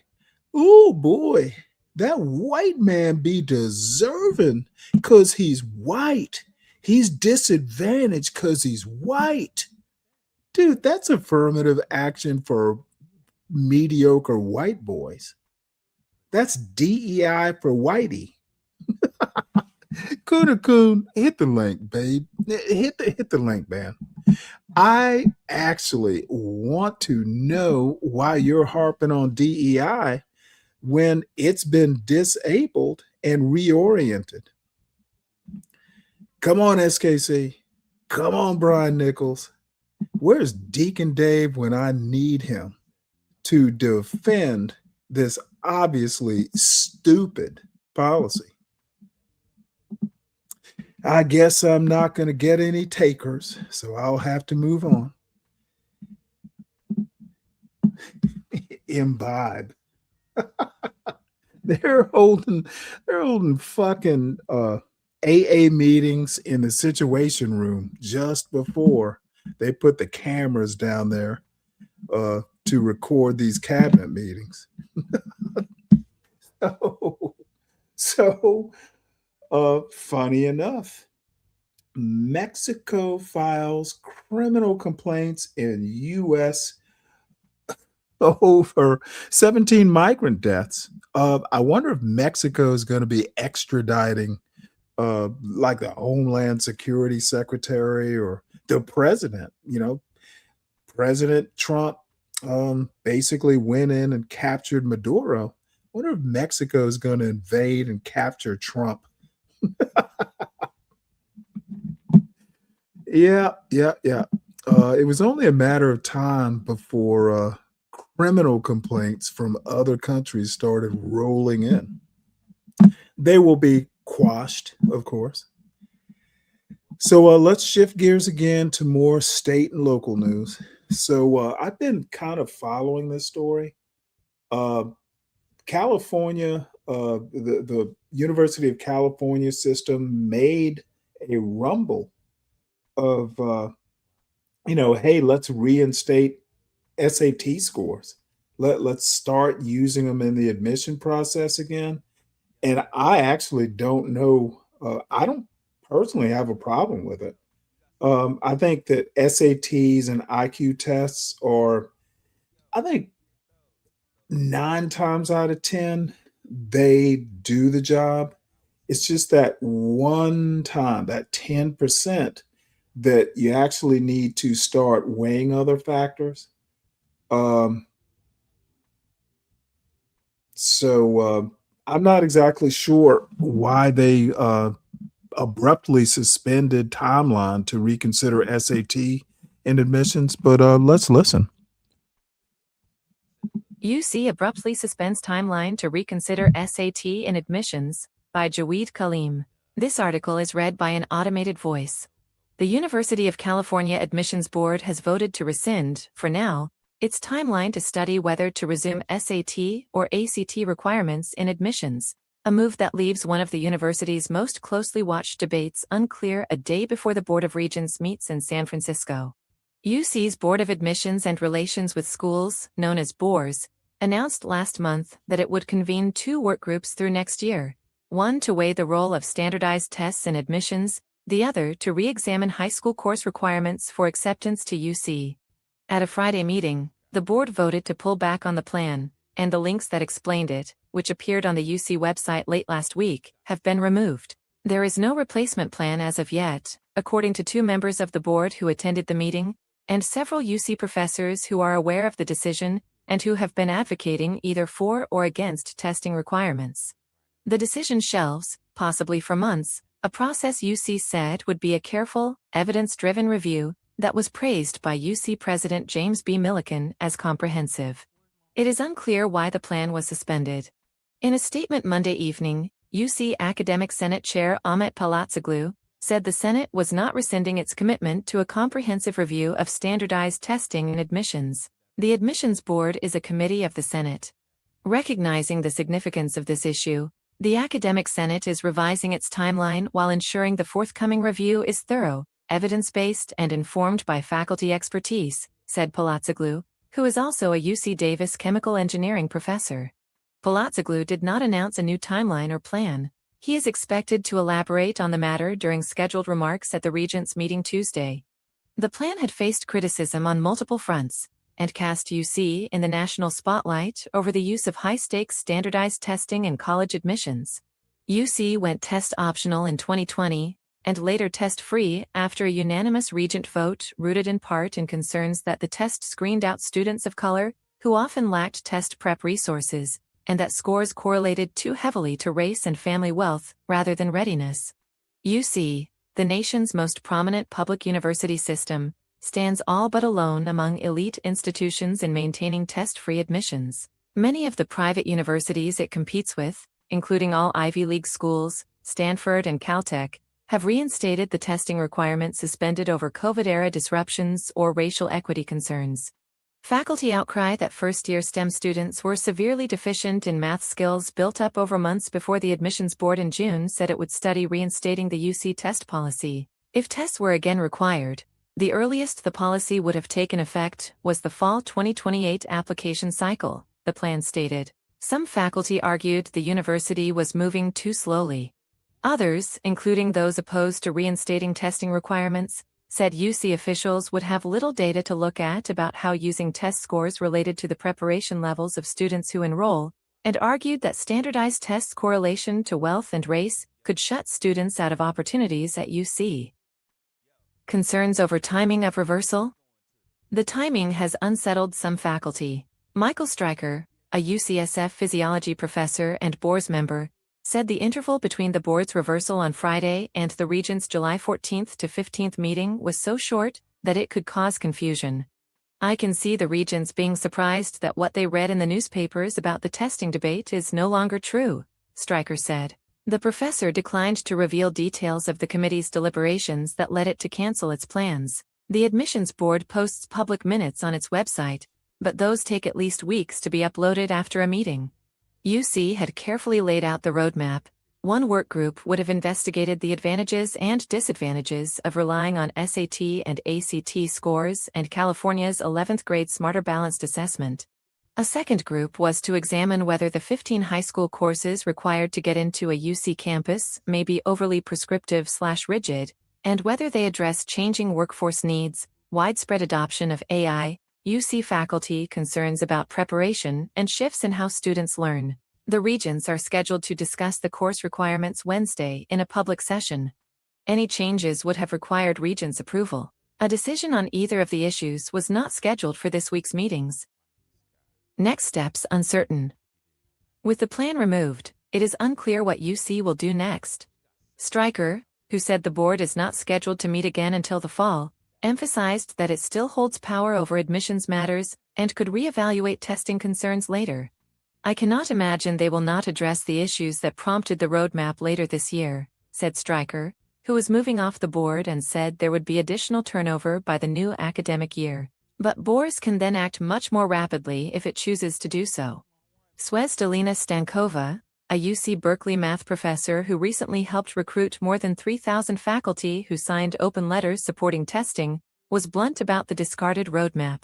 The two work groups, she said, were a way to delay making a decision, and a straightforward recommendation, SAT or no SAT, should have been shared with UC's academic senate before working its way up to the regents. It is better late than never to take the right move, she said. Stankova said she and colleagues wrote to regents in recent days, asking the board to publicly commit at this meeting to place a restoration of the SAT/ACT on the September 2026 agenda as an action item, effective for the fall 2027 application cycle. Stryker argued the now abandoned study was structurally incapable of producing useful evidence. Because UC largely stopped collecting test scores after 2020, he wrote in a message to fellow board members that he shared with The Times, "There is no comparable applicant group on which to validate today's tests." In the absence of sound data, Stryker wrote, the testing work group will have little to do but debate the politics of testing.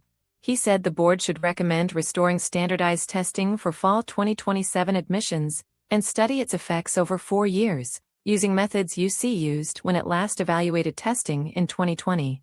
That year, a faculty committee produced hundreds of pages of analysis that ultimately recommended UC continue using the SAT and ACT in admissions. The committee agreed with SAT critics that the test correlated to race and wealth, but it noted that similar patterns were seen in grade point average and other academic measures, and that the comprehensive and holistic admissions evaluations used by UC campuses accounted for such disparities. The Regents, with the support of then UC President Janet Napolitano, voted unanimously in May 2020 to end testing requirements, and said UC should study the feasibility of creating its own standardized test. A separate faculty committee later said it was unfeasible for UC to develop its own test in the short timeline that was needed. Thanks for listening to this story, brought to you by the Los Angeles Times. Well, it sounds like getting rid of the test created its own problems. Tough to reinstate something that you took out and then justify bringing it back. But I don't live in California, so I don't have to worry about it, but I am kind of interested. My son had to take the SAT to go to his school. So anyway, this was kind of interesting, and I'm not going to get too deep into it, but Georgia's kind of going through the same thing with these data centers. So New York enacts nation's first statewide moratorium on data centers. Very interesting. Georgia's not likely to do it. The South is not likely to do it, but I kind of can understand why. I hear all these idiots like I don't know. I hate to pick on of Aaron C. That motherfucker's an idiot. He called me a Marxist yesterday. While anytime a company comes into a state and uses natural resources, gets tax breaks, etc., that is literally socializing a business coming in to make profits. And if they decide to share profits, great. But how is that not socialism? This is what happens when, dude, a parent, you know what? I don't even know where to go because I don't want to beat up on Aaron C too badly. But the dude is ignorant. He has been socialized to think that, hey, the color of his skin automatically makes him smart. Every time I talk to this boy and I call him stupid, he wants to bring up that he's a descendant of the Mayflower, which I don't believe, but who cares if he is? I talked about this on yesterday's show. Dude, what would your the people you're descended from think about your plight right now? You're on YouTube calling some black man a Marxist. Is that what descendants of the Mayflower do? Dude, do descendants of the Mayflower become enlisted on a Navy carrier? I thought them blue bloods was like, the Boston Brahmin types. I thought they were leaders of men, not followers.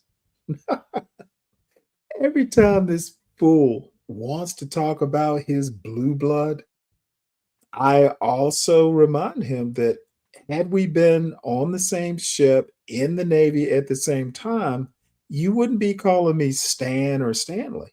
You'd be calling me sir. So there's your blue blood. It wouldn't matter in the Navy. It doesn't matter to me after the Navy. Son, live up to your blue blood. It's not my problem if you didn't. But I'm the socialist. All righty. Let's move on. CDC says 4 states likely linked in cyclosporiasis outbreak. I could barely pronounce that. And these are Midwest states, but I've been seeing it in the news. Apparently, this parasite will make you projectile vomit And the states that are involved: Michigan, Ohio, West Virginia, and Kentucky. So all these links are posted in the show notes, by the way. So, I just wanted to make sure Georgia wasn't one of them. Now, I don't buy prepackaged salads, but sometimes I do. Um, I don't go to, a whole lot of um, like salad bars or anything like that. But I think it's important to know if, your food supply is contaminated. I'm not going to blame the Trump administration because it happens under every administration. So I will say, I bet Trump doesn't even know about it. Why would he care? He doesn't eat vegetables. And this is somewhat of an EAE science story slash just, I don't know what this story is, but apparently cigarettes are back in vogue. How did this happen? Now, this is a longish story, and I don't know that cigarettes ever went out of style, to be honest. But let's hear a bit of this. If you've tried diet after Oh, diet God and damn nothing it. seems to This is the stick, you're not Washington alone. Post. TrimRx is a convenient There we go. newsletter author. Her friend offered a cigarette, and Kai, searching her brain for a reason to say no, couldn't find one. It was unfortunately perfect, she says. I was like, ooh, I get it. So Kai, who was 30 and had never touched a cigarette in my life, started occasionally indulging in a little social cigarette. And since A that social inaugural cigarette. cig, she's observed an upswing in smoking in her circles. It's the friends I would have never expected, says Kai. High-functioning, wonderful, successful people. As a kid, explains Kai, now 33, I was taught the burnouts do that, and if you do, you're not going to be a good part of society. Emily Atkin, a friend of mine and author of the climate crisis newsletter Heated, gauges the shift in public sentiment around smoking based on people's reactions to her electric blue tank top emblazoned with the plea, PLS do not give me a cigarette no matter what I say. It is by far my most attention-grabbing shirt, she told me. Of course, she dons it to tempt enablers. I wear it on nights when I know I might have a cigarette. She's noticed an uptick in people smoking outside the bars in Philly where she lives, but it's not just that. In a more vibes-based way, I'm feeling less shame about my own desires to potentially want to have a cigarette. Are cigarettes back? Depending on who you ask, cigarettes never really left. But the attitude toward cigarettes and smokers has shifted. After a period of exile to the cultural fringes, when a cig was something you snuck, or that might have gotten you scolded or side-eyed, cigarettes seem to be creeping back to the aspirational center, among both civilians and celebrities. Think of Kylie Jenner lighting a cigarette on her March Vanity Fair cover, Hailey Bieber, a cigarette sticking out of her smile and smoke unfurling in her face in April's Interview magazine. Heated rivalries, Connor Story posing with a cigarette perched in his pout while prepping for the Met Gala in GQ. Look at Gracie Abrams, photographed with boyfriend Paul Mescal's arm around her shoulder and a cigarette in her mouth. Or to the woman exuding the most enviable aura around, Dua Lipa, whose pre-wedding Instagram photo dump captioned, "Anyone got a light?" featured a shot of a cigarette dangling from the pop star's pursed lips. For a famous person, a cigarette is an acceptable act of rebellion, a low-level crime, says Allie Jones, celebrity reporter and author of the Gossip Time newsletter. Drinking to excess has more short-term risk. Please summon to mind a supercut of celebrity DWI videos and their now infamous drunken protests about how this will ruin the world tour and how, you're about to find out who I am. Getting caught smoking, Jones says, is a way for celebrities to be a little cheeky without it becoming a whole story. And for an only would-be famous person, that is, a civilian who is active on social media, cigarettes are a playful, blasé bad girl prop. A scroll through TikTok and Reels will show plenty of seductive supercuts of smoking scenes in movies and on TV. Cult popular Instagram accounts like @Sigfluencers, your favorite smokers, give fans a place to leave impassioned comments like, made me want a cig so bad. Ava's Parisian cigarette in the Hacks finale, with only the occasional scold. Wow, a page dedicated to people who will die early of lung cancer. Editor's note. The Washington Post stands by the Surgeon General's warning on cigarettes. Comedian Kira Sullivan, 26, grew up in the D.C. area and has lived in New York for 8 years, where a party cigarette has never gone out of fashion. Still, she was still taken aback this year by the aftermath of a St. Patrick's Day party on her outdoor patio in Bushwick. It was littered with cigarettes.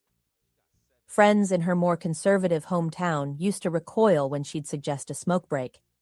Now, the people at the parties in D.C. are like, should we go out for a drunk cigarette? What happened? Ironically, the efficacy of turn-of-the-century laws banning cigarettes from public spaces, between 2000 and 2010, many laws restricting smoking were passed in the United States, combined with early aughts anti-smoking campaigns. Remember the commercial showing body bags piled up outside tobacco executive offices? Which worked to keep millennials from being as cigarette-crazed as older generations have, by the harsh light of 2026, given cigarette smoking the rosy glow of a bad habit from the good old days. By comparison, vapes are modern, lame, and ugly. No one, not even one of the biggest movie stars on the face of the earth, has ever looked cool sucking on one. But cigarettes feel pleasingly analog, like a landline phone. They evoke old Hollywood and 90s cool, very Sarah Pigeon as Carolyn Bessette. It's like listening to something on vinyl versus your iPhone, says Sullivan. Cigarettes, she adds, have the nostalgia factor. And nostalgia, to quote one of our nation's most famous fictional smokers, is a twinge in your heart far more powerful than memory alone. These days, a cigarette isn't just an affectation or even an addiction. It's a time machine. Cigarettes feel like a vintage vice, an indulgence that belongs to a more elegant, less hideous time. I found them to be an irresistible tool for my debut novel, Retro, in which a struggling actress gets a job at a time travel agency, a startup called Retro that takes wealthy tourists on vacations to the past. Much like today's social smokers, the actress Ash arrives at Retro as someone who has only ever bummed the occasion. Well, all I have to say is if you've ever kissed someone who smoked a cigarette, I don't know. This is a cool, I guess, young men and women aren't getting together. The trope is, after sex, you smoke a cigarette. Well, no sex, but the cigarette, maybe they prefer cigarettes.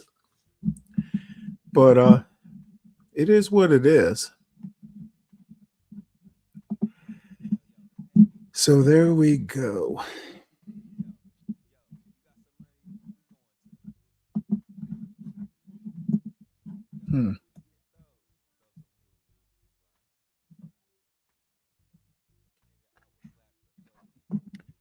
Hold on one sec here.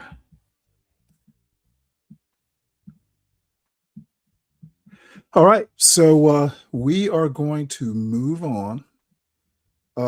Guess we're going to get into the video portion of the show, and I'll do the quick housekeeping. Everyone, please make sure you've hit the like button.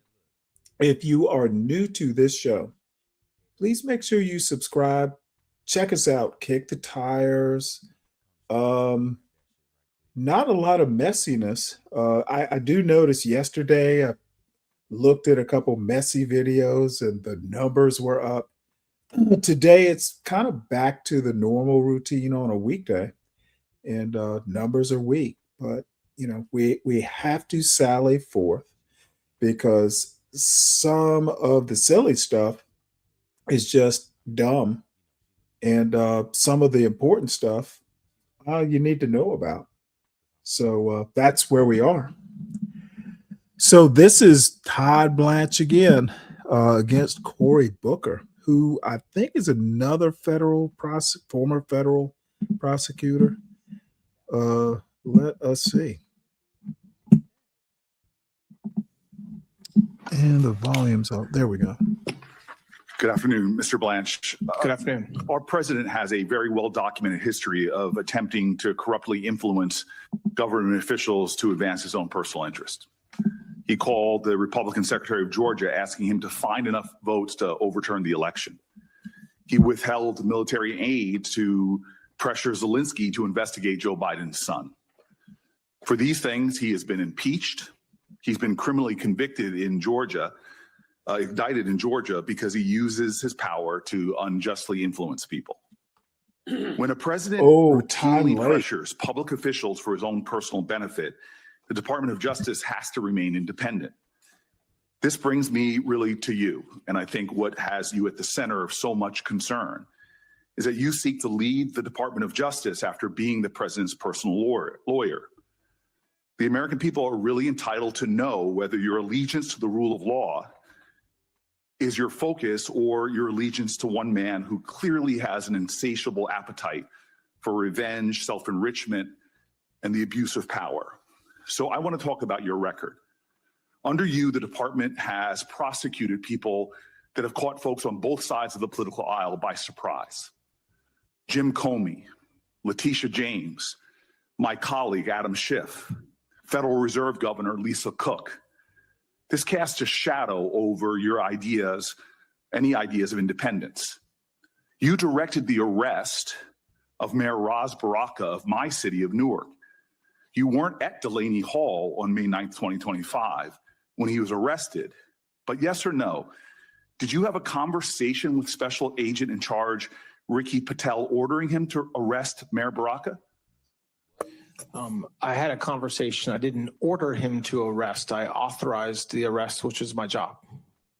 So you were not there, and we have body camera footage of him then moving and saying, "We are arresting the mayor right now per," this is his quote, "the Deputy Attorney General of the United States." I want to put that into the record, your comments there. And the district court, assessing all of your conduct, admonished the Department of Justice. This is the quote of the judge, the federal judge. "Your role is not to advance political agendas. Your allegiance is to the impartial application of the law and to uphold due process for all." But this is just one example cited by over 1,200 current and former Department of Justice officials appointed under presidents of both parties who warned that you should not be in this position because of your inability to be independent from your personal allegiance to Donald Trump over the rule of law. I met yesterday with Epstein survivors. Some of them are here in the room today. Congress, in a bipartisan fashion, passed the Epstein Files Transparency Act because the American people were demanding justice. Yet you failed to abide by that law and release the files by the deadline established by the law. And when the files were finally released, you failed to protect the survivors that law was intended to protect. Survivors' personal information, including names, phone numbers, home addresses, and images were released. Powerful people were redacted. Survivors were subjected to re-traumatization. More than 1,200 victims, yet only 2 people have ever been prosecuted, Jeffrey Epstein and Ghislaine Maxwell. Now, I was stunned earlier by your conversation with one of my colleagues that you wouldn't even commit to meeting with the survivors, but you did meet with Ghislaine Maxwell. Your claim that you can't meet with these victims because they're represented by counsel is utter nonsense. Counsel can be present or a client can waive their right to have counsel, but you're a lawyer. You know this. That was not truthful, what you said to my colleague. You said that they should meet with the FBI. All of these women have reported their crimes decades ago, but yet you won't meet with them. What you will do is meet with Ghislaine Maxwell. Over a year ago, you sat with her and you publicly said you were seeking the truth. So let's talk about what that 2-day meeting produced. Did your interview with Ms. Maxwell lead to a single additional person being charged, yes or no? No. Did it lead to a single new investigation, yes or no? I can't talk about whether there's any investigation. I'm not asking you about an ongoing or closed investigation. I'm just asking you about this unusual. Your question, yes or no. Did you or anyone else from the DOJ or associated with the president discuss a presidential pardon with Ghislaine Maxwell or her attorneys? No. Did you discuss clemency, yes or no? No. Did you discuss? She was convicted. What do you mean clemency? Did you discuss her transfer to another institution, yes or no? No. Well, just 1 week after your meeting, Ms. Maxwell was transferred from a low security federal institution to a minimum security prison camp. Were you involved with that transfer? When, as I've talked about before, in the time leading up to me going down to meet with her, we learned that she was receiving threats. It turned out. I'm going to interrupt you for a matter of time because. Okay, well, it's not a question I can answer apparently in the time you're giving me. I'm going to tell you this because I deal with issues of criminal justice. When people are under threats in a Bureau of Prison facility, they're put into solitary confinement or protective. They're not moved to a camp. That's not always true. It is. You're Well, just what is wrong. what is true is someone that is accused of child sex trafficking under the Bureau of Prison's own policies is not put in a facility like this that seems clearly like a reward. The Department of Justice is also responsible that powerful corporations play by the same rules. Let's take a proposed merger between Paramount, Warner Brothers, and Discovery. This is no ordinary transaction. It was a proposed $111 billion merger involving two of the last remaining legacy Hollywood studios. As Deputy Attorney General and later Acting Attorney General, you exercised oversight of the Antitrust Division. You approved the decision to close the department's investigation into that merger, yes or no? I was part of the decision. I Yes, don't know you were whether- involved in that. You That don't is a even yes. let me answer, man. Did That's the incredible. career attorneys The who answer to- investigated that deal recommend closing that investigation? I didn't have a conversation with the career, but as I was saying, I didn't earlier, ask you that. was- I asked you, did the career attorneys who investigated the deal recommend closing the I investigation? have no idea what they You were in charge of that department, yet you have no idea. Well, I this didn't is, say I had no idea. It's no idea about the question you asked about what the career attorney's view was. you do not know what the career attorney's view was. I'm not sure what the view was with respect to closing it or not closing it. Let me tell you why ethics laws that bind you about the appearance of impropriety are so damning in this case. On the same day that Paramount shareholders voted to approve the merger, David Ellison, the head of the acquiring company, hosted a dinner that you attended honoring the President of the United States. While you were at that dinner, the DOJ was still investigating a merger. Did you speak with Mr. Ellison on that evening? No. Did you discuss with anyone involved in that organization that evening the department's ongoing investigations? No. Well, 6 weeks later, after that dinner, that investigation was closed, that you're stating you have no idea if the attorneys in charge even finished their investigation. That's not what I said. What did you say? You asked me a question about whether the attorneys recommended that the investigation be closed, and I said I wasn't sure. That's different than what you just threw back at me. Do you believe that that creates an appearance of impropriety that you were at a dinner? No. Okay. The Justice Department ethics rules are very clear about avoiding the appearance of impropriety. In a case like this, I don't think that's appearance of impropriety. I think that's improper. That the connected and the powerful are getting a chance to rub shoulders. It would seem appropriate that you avoid those kind of appearances in dinners like that. Every appearance or dinner or speech that I give are cleared by ethics officials. So your attendance at that dinner was cleared by ethics officials? Everything that I do. I didn't ask you everything you do. Was your appearance at that dinner You cleared? can ask the questions, but you cannot control my answers. I'm under oath and I can answer the questions. I choose to answer them. Were you So what I will approved tell to you is when I do yes things or no? when I Were do you things- approved when by I do ethics things to- outside of the department, whether it's a speech, whether it's a dinner, whether it's an event, they are approved by ethics officials. You did not answer whether that attendance was approved. Every time I go out, it's approved. Yes. You know, Lincoln, it was said about him that if you want to see the true character of a man, don't view him in adversity, give him power. I believe you've had a lot of power. And so we don't have to speculate about what has been revealed with your time in that office. We don't need to worry about what kind of attorney general. You've already had that power. This isn't a job interview like usually. You've sat before this committee before. You've made promises time and time again before. You got the job actually to be the number 2 and the acting director. So this isn't a confirmation hearing. This is more of a performance review. And clearly, when it comes to the treatment of Epstein victims, when it comes to politically motivated prosecutions, when it comes from avoiding appearance of impropriety with corporations, you failed. You're asking this body for a promotion. And you've spent today making a lot of promises to follow the law, promises to be independent, promises to serve the American people and not the president. But we don't need your promises. We have your record. We have watched you exercise one of the greatest powers entrusted to any public servant. And what have you shown us? 1,200 victims waiting for justice. What have you shown us? There's 2 prosecutions.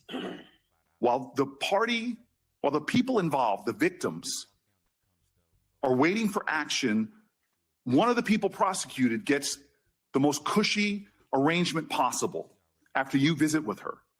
Again and again, you seem to be favoring the interest of a president and the powerful. You've chosen Trump over truth. You've chosen corporations over the Constitution. And you failed to meet the test. I'll say this in closing. This is why your nomination should fail. The Attorney General's client is not the president. It's the American people. You've been protecting one man for most of your career, for years and years and years. He has demonstrated himself to put undue pressure. This is why he was impeached. This is why he was criminally indicted.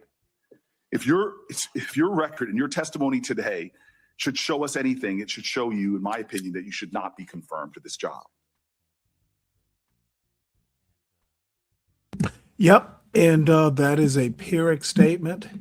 He will be confirmed. And the people who elected Donald Trump are at fault.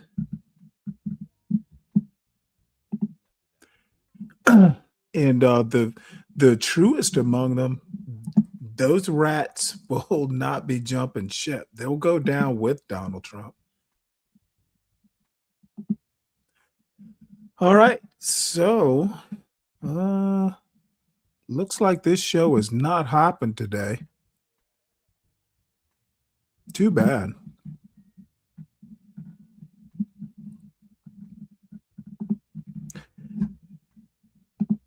So let's see here. So this is where we are. We got more. Let's see. We're going to do this. This is going to be a very anti-Trump show today. The grand. So we got a white man calling out white men. Very appropriate, in my opinion. I think he's down in Florida. Wizard fascist in the White House tomorrow night is going to give a Nazi-style rally. He's going to say it's an election integrity rally. It's bullshit. Let's just stop. He's trying to steal the midterms, just like he tried to steal 2020. This is what he's going to do. Well, all my sycophants that licked my boots in the Department of Justice did all this research and found all this evidence. Trust me, bro. I'm not going to show you any, but it's there. Trust me, because he knows that his white trash base with 6 teeth that go to Klan rallies don't care about actual evidence. The first thing he's going to do, he's going to say, whoa, we did all this research in Georgia. Oh, Warnock and Ossoff, they're illegitimate. They have to be removed immediately, and I demand special elections. That's what he's going to do. Now, is it unconstitutional? Hell yeah, it is. But who's going to stop him?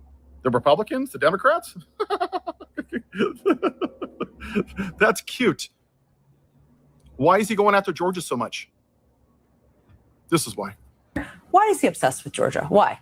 In my view, he's obsessed with Georgia because he can't get over the fact that it was black voters and black political power who were instrumental to his defeat in Georgia and in a number of crucial battleground states. And it's the same reason he hates Barack Obama, because he cannot handle that a black man was in the White House instead of out in the fields picking his cotton. He can't handle because he is a racist piece of shit. Okay, let's be very clear. Then he's going to say, well, we're going to have to ban mail-in voting because, you know, I'm all about law and order. Yes, the convicted felon is all about law and order. That's how stupid part of this country is. Your friends, your family, your brothers-in-laws, your sisters-in-laws, they're dumbasses because they're fucking idiots. Sorry, they are what they are. Then he's going to go to the USPS and he's going to say, well, you know, this is what I want you to do. I don't want you to take all these ballots from these states unless they give me their voting rolls, because that's what's happening right now. He is demanding that a lot of these states illegally give them voting rolls, or else he's going to withhold funding, which ties into the USPS about the voting ballots. He's going to punish them if they don't give him what he wants. Now, he's not doing this because he's going to win. He's doing it because he wants to be a fascist. That's what they do. That's why he's suing so many people. He knows he's not going to win. It's not about that. It's about intimidation. Think about it like this. See this sunny day? No clouds, right? Now, you ever drive in a blizzard and the snow's coming down and you can't even see more than 5 feet? That's what he's doing. It's a distraction. It's intimidation. That is Steve Bannon's playbook. He said, we're going to go after them like it's a machine gun, again and again and again. And it's so much information that you forget all of the real stuff that's going on behind the scenes. And he's going to say, based on this total fraud, I should get a third term because it was stolen from me. Don't kid yourselves. That's where we are. He will do it. And the Republican Party will go along with it because they don't care about democracy. They care about white power. They cannot handle that a black man was in the White House instead of picking their cotton. It's just is not complicated. This guy is a dumbass. He's a rapist. He defends child molesters, a felon, insurrection, cheats on his wives, talks about Hannibal Lecter eating your neighbor's brains, electric sharks. I have concepts of a healthcare plan. He's a fucking moron. He's an idiot, but he's white, so it's okay. When are we going to take this seriously? Like, honestly, when are you going to wake up? This is a flashing red light. He is not going to accept the results of the election. He might even start an illegal war. He might. He might take voting machines. He might put ICE agents out there and armed guards to intimidate people. There is no bottom to this. And the Republican Party will say, well, don't you want law and order? This isn't about law and order. In the last election, there was 0.02% of voter rolls that they investigated. And of that 0.02%, a small fraction of that was actual fraud. It was minuscule. They're creating this evil boogeyman because that's what fascist propaganda does.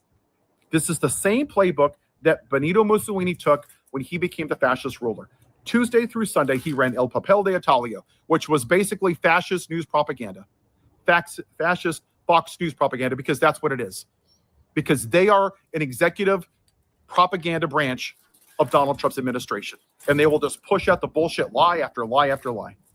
No news station that is actual news should push this lie at all. None of you should. Now, if you want to report on the highlights of the lies, then do that.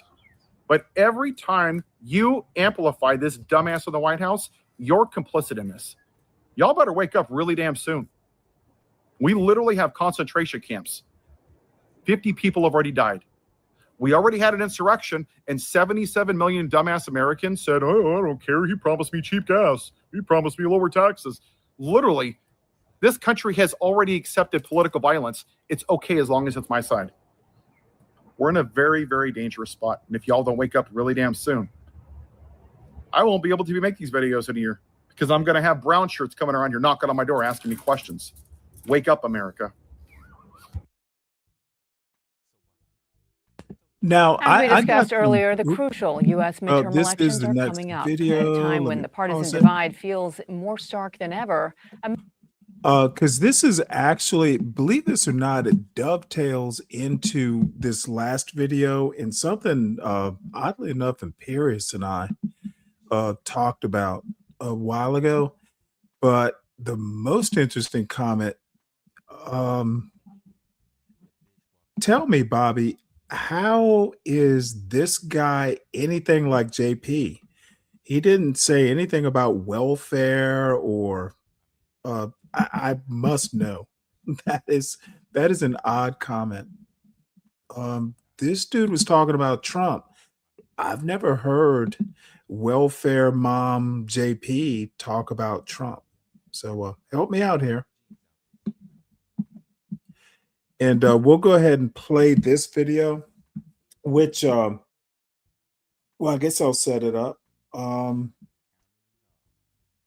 The two-party system, in my opinion, is actually failing to address a more granular population. I think that there are, at a minimum, 4 different political parties, 2 aligned on the right, 2 aligned on the left. Imperius probably more correct than me. He thinks there's 6 parties, and I can't remember how he lined them up, but probably 3 on the left, 3 on the right.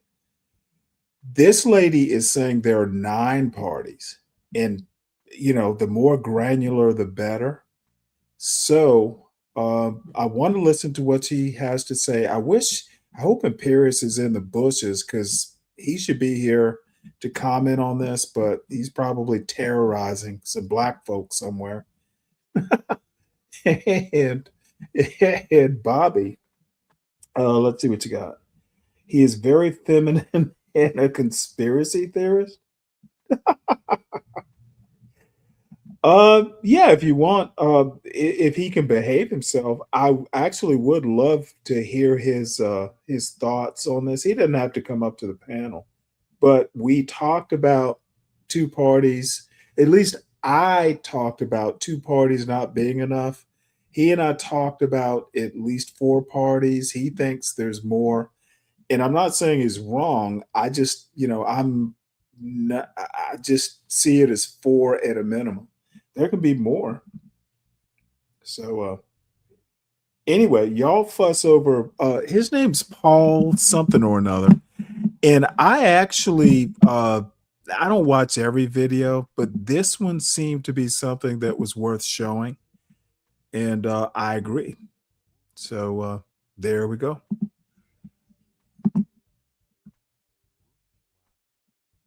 As we discussed earlier, the crucial U.S. midterm elections are coming up. At a time when the partisan divide feels more stark than ever, Americans will likely face one of 2 choices, Democrats or Republicans. But do most voters feel their political and cultural identities align them with either major party? A new Pew Research Center report says no. Jocelyn Kiley is the director of the research at the organization, and she tells Hari Srinivasan about how the picture of American politics is far more nuanced. Bianna, thanks. Jocelyn Kiley, thanks so much for joining us. We keep hearing this idea that people in the United States are divided. And most often we think of red or blue, Republican or Democrat. And what you've created is this typology in a new report called Beyond Red versus Blue, where you write that many Americans hold a complex mix of values and beliefs that don't always fit neatly into either major party. The result is a picture of American politics with far more than 2 colors in it. What did you find? So this is our Pew Research Center of Political Typology. It's a project that's near and dear to my heart that we've done for many years back. The first one was done in 1987. And the aim of it has always been to give Americans a sense of the contours of the American political landscape and to look beyond red versus blue. We talk a lot about Republicans and Democrats, but as you say, within those coalitions, there's a lot of diversity and nuance, and there are a lot of people who have overlapping views. So, for instance, we find 9 political groups in this year's political typology. I think you can fairly say that 4 of them, 2 on the left, 2 on the right, are deeply partisan, deeply ideological, at least in broad strokes. But then we have 5 other groups.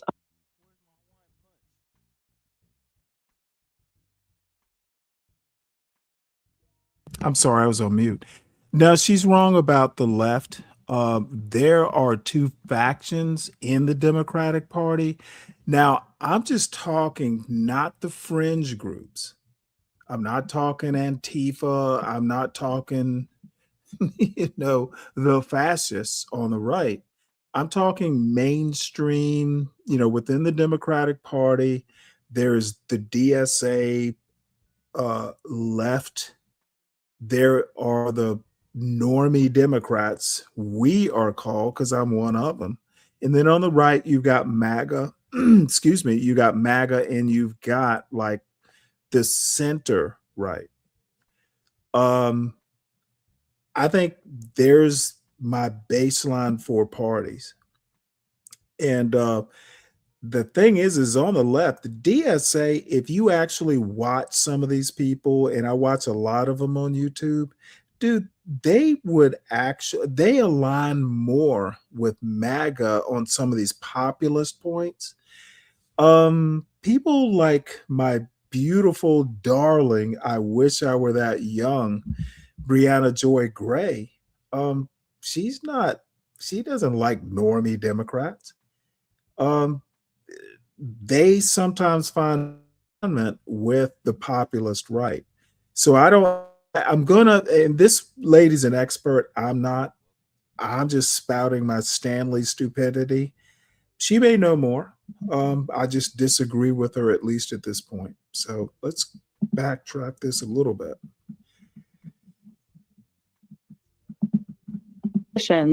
There's a lot of diversity and nuance, and there are a lot of people who have overlapping views. So, for instance, we find 9 political groups in this year's political typology.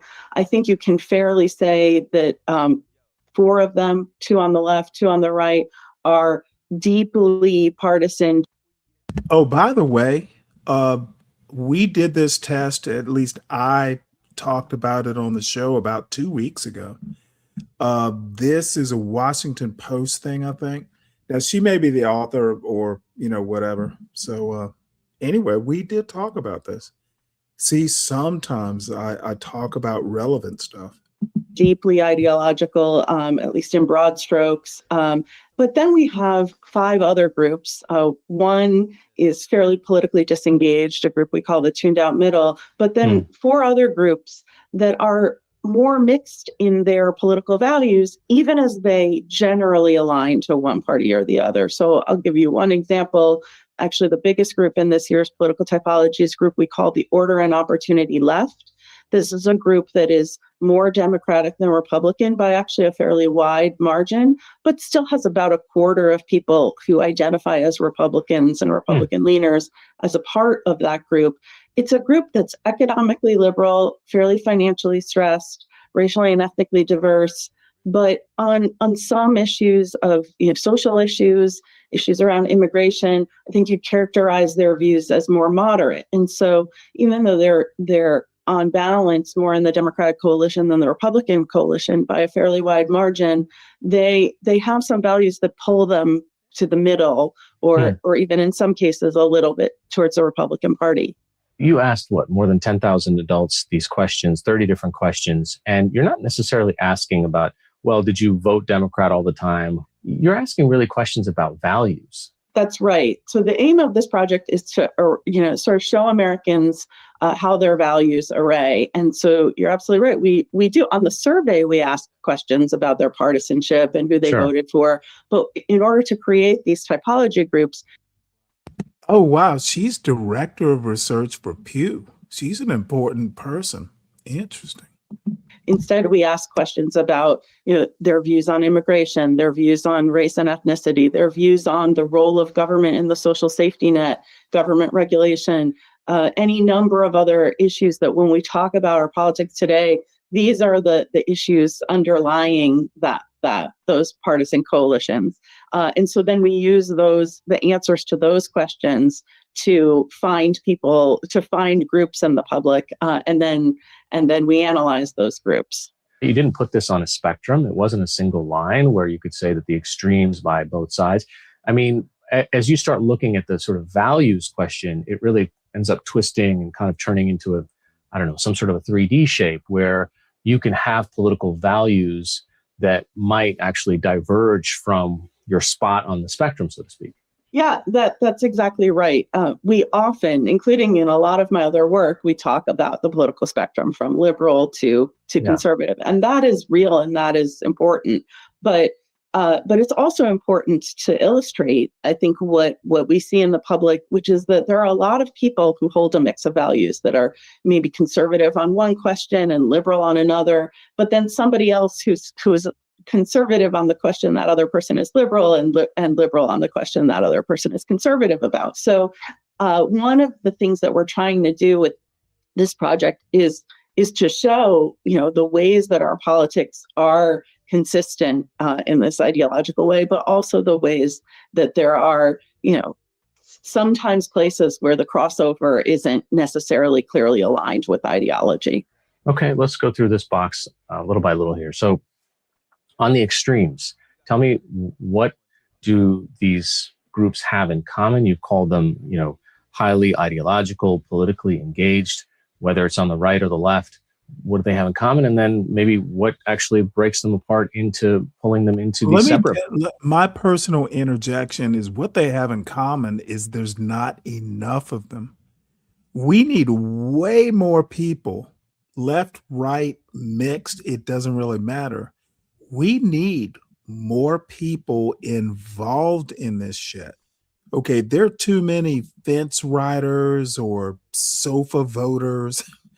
I'm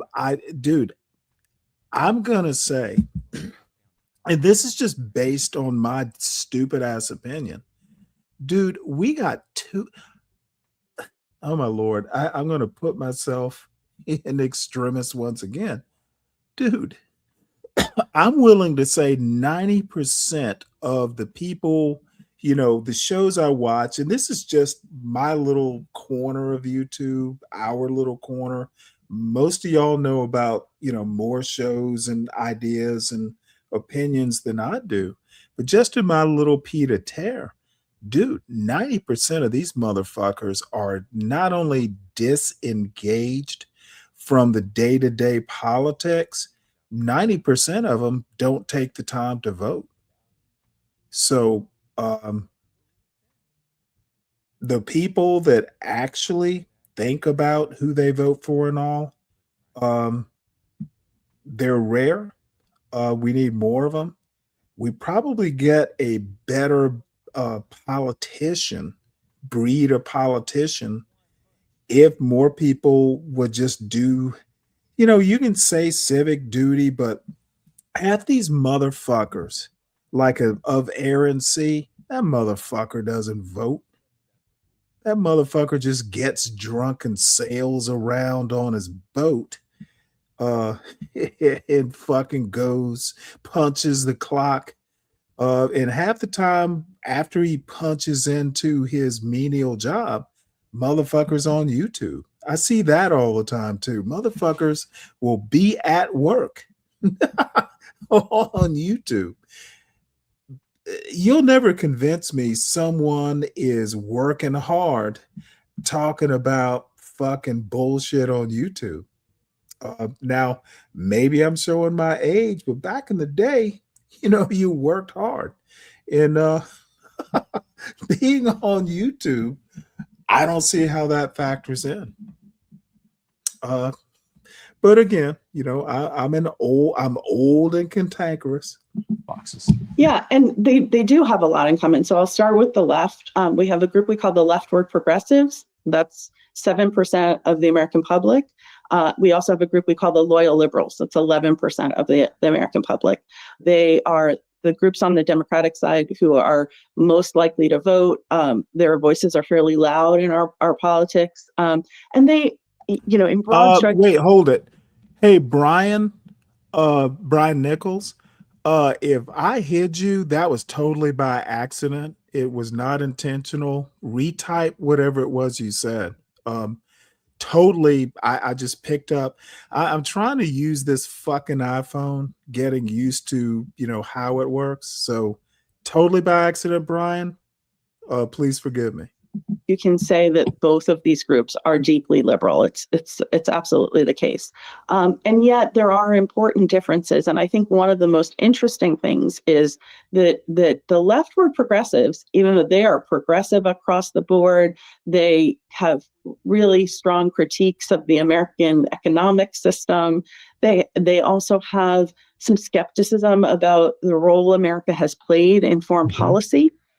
And very interestingly, despite how left they are, they have some criticisms of the Democratic Party. They still overwhelmingly voted for Kamala Harris over Donald Trump. They are deeply critical of Donald Trump and the Republican Party, but that doesn't necessarily mean that they're happy with the Democratic Party. On the other hand, loyal liberals are also on many of these same issues in a similar place. Where they differ is that they are, first of all, they're a little older. And they are also more attached to the Democratic Party. They have a more positive view of America's role in the world, and they think that America has an important role to play in the world. They're strong supporters, for instance, of NATO. That's not to say the leftward progressives dislike NATO, but not to the degree that the loyal liberals do. On the right, their kind of corollary groups are the group I call the No Apologies Right, and the group we call the Faith First Conservatives. No Apologies Right are about 9% of the public, and Faith First Conservatives are about 12% of the public.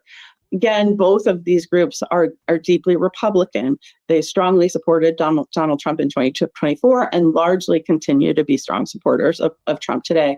No Apologies Right, perhaps the strongest supporters of Donald Trump. They are both conservative across the board for the most part. The No Apologies Right, part of why we call them that is they have, a somewhat maximalist approach to politics. They're not looking for compromise with the other side in our politics. And they're motivated as much by that as by some of their political opinions. Faith First Conservatives, again, are strong supporters of the president, very, very likely to consider themselves supporters of the Make America Great movement. So I don't mean to separate them out by that. One of the interesting differences here is that Faith First Conservatives are particularly motivated by issues around morality and religion. And so, for instance, while both groups tend to say that abortion should be illegal in all or most circumstances, Faith First Conservatives are actually the most likely group to say that. Though one way to think about it is these groups are sitting very comfortably in coalition with each other, but there are some differences in what motivates them and why.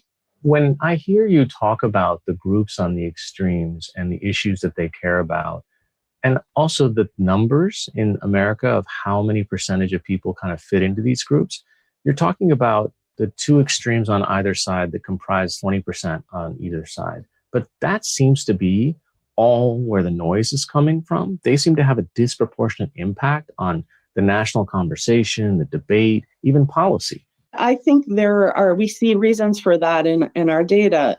This is not new to this political moment, but it's often been the case that groups, people who are more ideologically consistent, more ideologically motivated, participate at much higher levels in politics. So we see that in our data, we're able to look at who voted in 2024.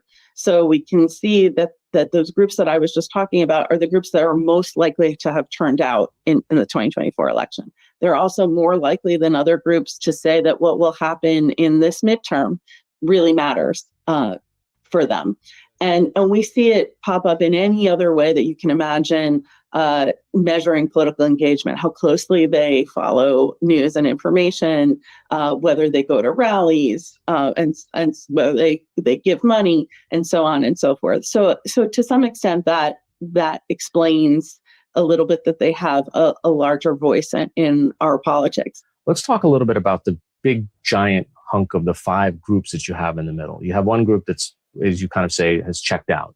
But what about those 4 that are, I guess, who everyone is competing for to try to get them to get out to the polls and obviously pull the lever in the direction of the party?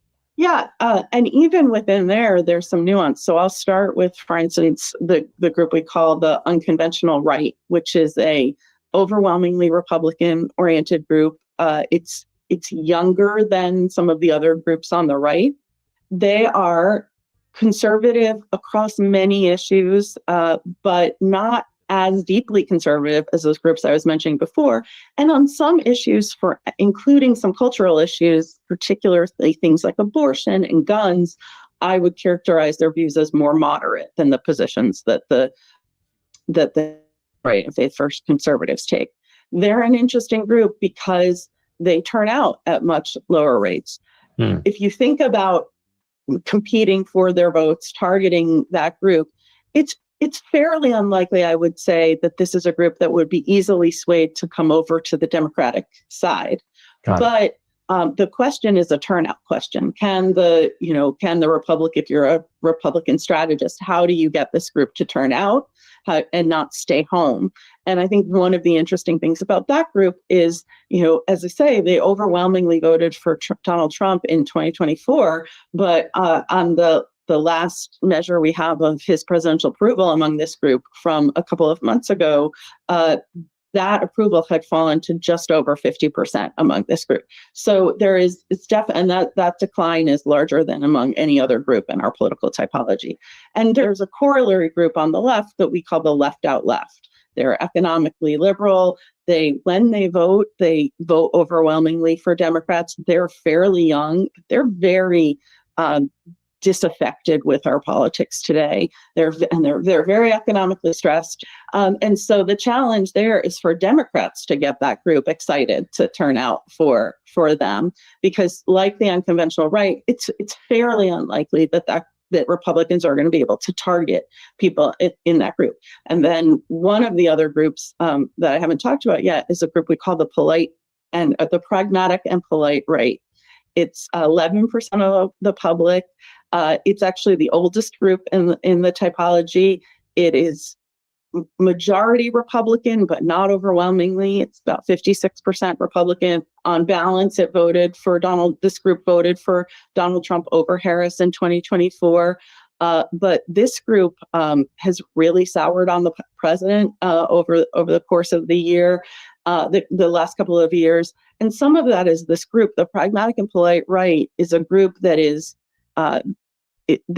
in favor of small government, is generally economically conservative, but their views on some other issues are quite moderate. They're not necessarily liberal, but they're moderate. What demographic patterns did you notice in the typologies? Age, ethnicity? Sure. So younger Americans are more likely to be democratic leaning than older Americans. That's a pattern we've seen for the last 20 years or so and continues to hold up. And so that shows up in our political typology as well, in that, the groups on younger Americans are more likely to be found in the groups on the left than older Americans, and older Americans are more likely to be found in the groups on the right. That said, there are some interesting dynamics. Younger Americans are in particular likely to be found in the left progressives and the left out left groups.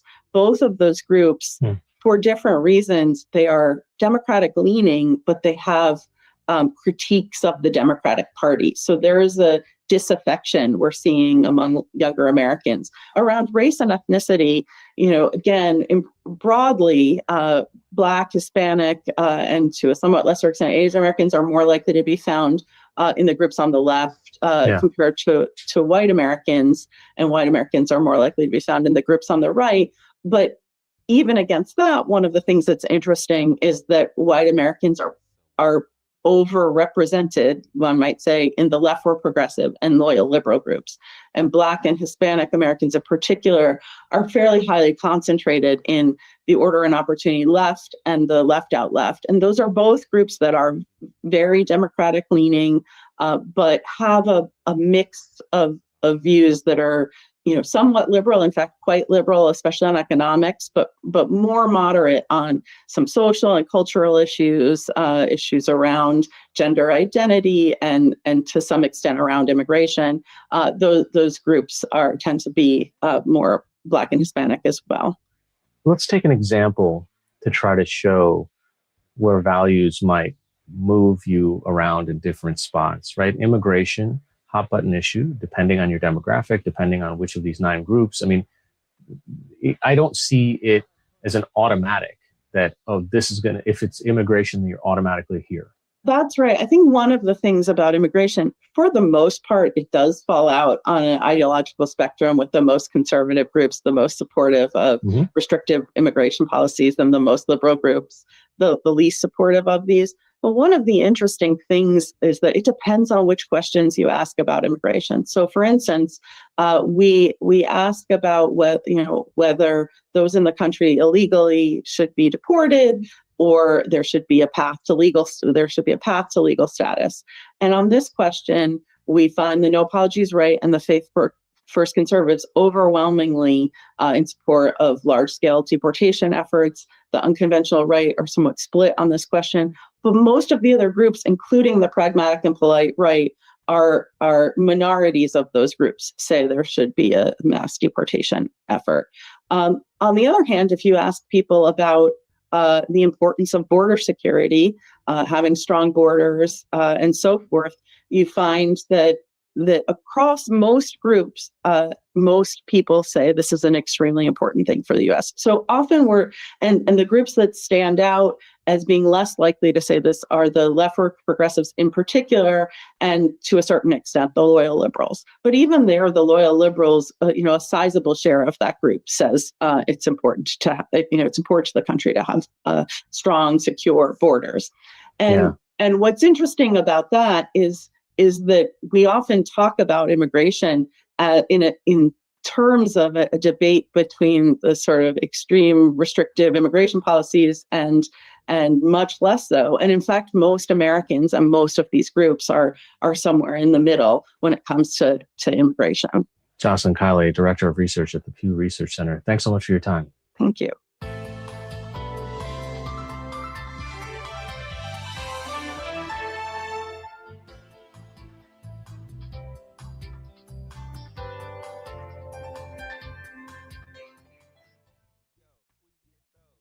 Welcome to another episode of Conversations with Coleman.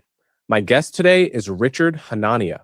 Richard is a political scientist, writer, and author of 3 books. He's also the founder and president of the Center for the Study of Partisanship and Ideology. Richard came... Well, sorry, I was putting away some groceries. Thank God I didn't have to pay $28 for olive oil in this Donald Trump America. Olive oil is way more expensive than gas, but I don't put gas on my salad. What is up with this MAGA country? Olive oil, food is more important than fucking fuel?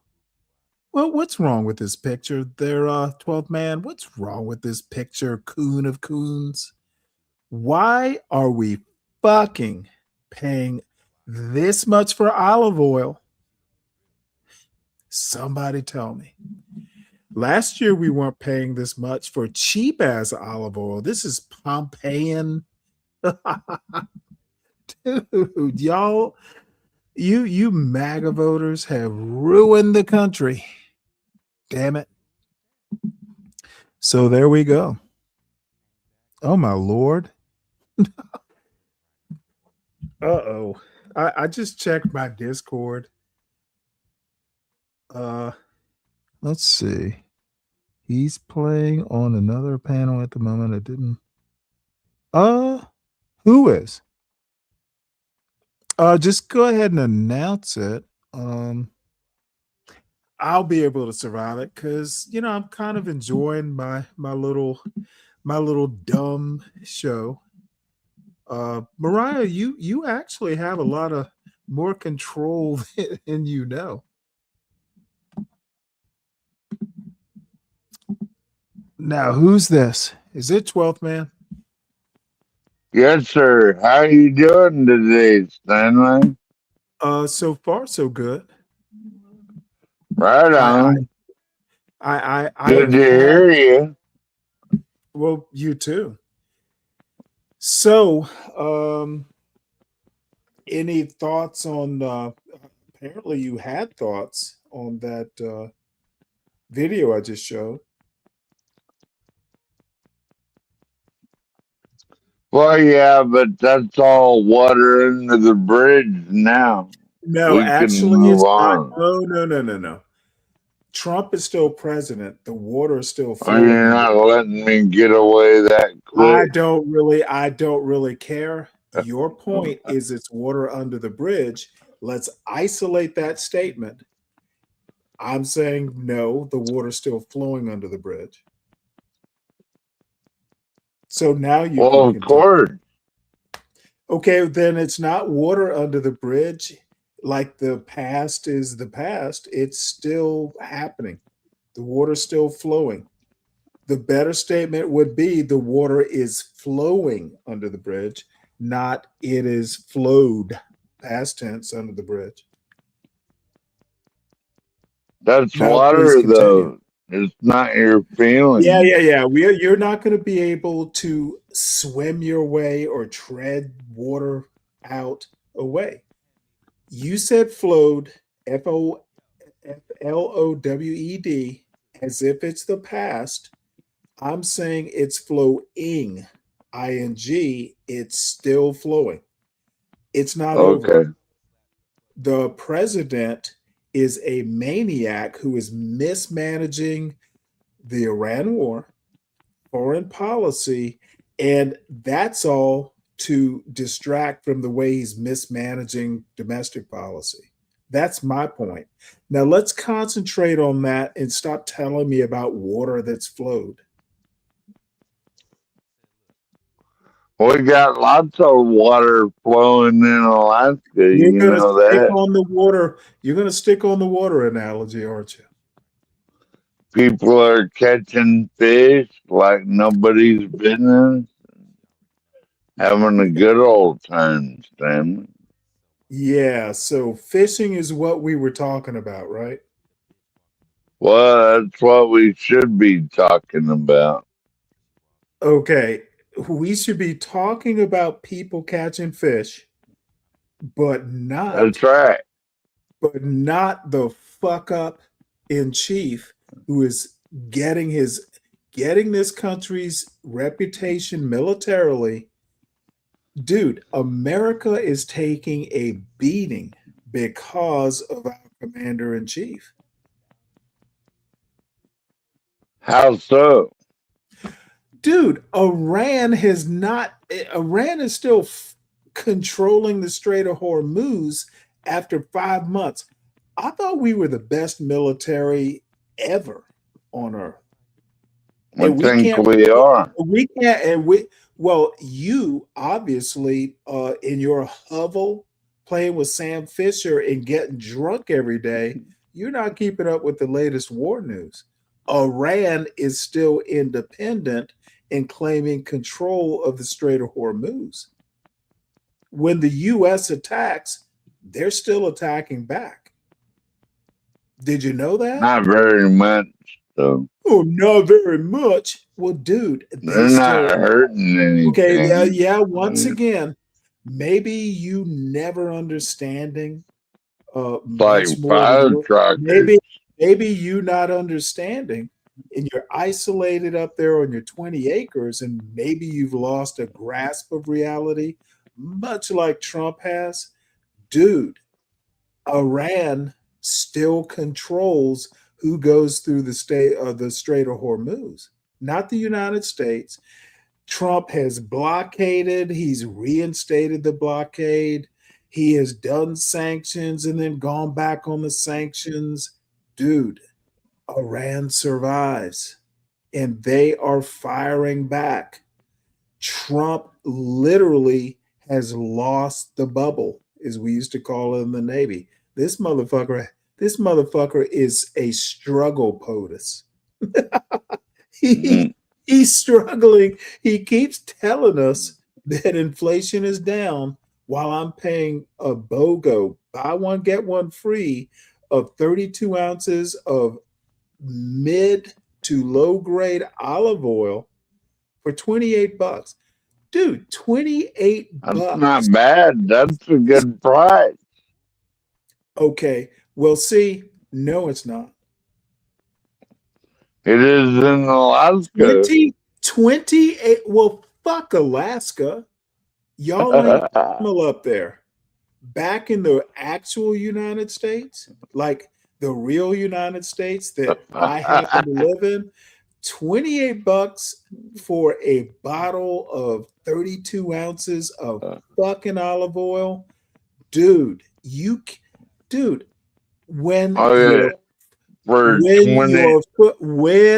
your food oil stuff that you eat, your kids might eat, your grandkids might eat, is like I don't know, 7 times more than the oil you put in your fucking car. Something ain't right. Why is food Well, 7 times more expensive than your fuel oil? Stanley, I get a whole bucket of I large, don't give a like beef tallow for $37, dude, and it lets me if for you cannot answer my question directly, why are you on this panel? I need you to tell me why food, olive oil, is 7 times more expensive than the shit you put in your car. eat more lard. You can't That's answer what I do. Eat more lard is literally why this country is failing.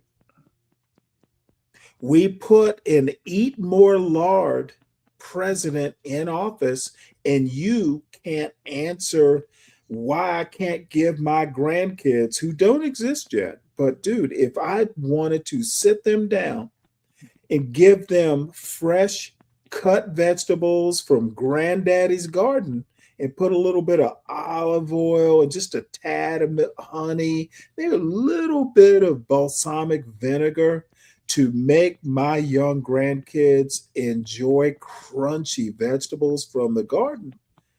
Motherfucker, I can't afford the olive oil, but I can afford to fucking fill up my car.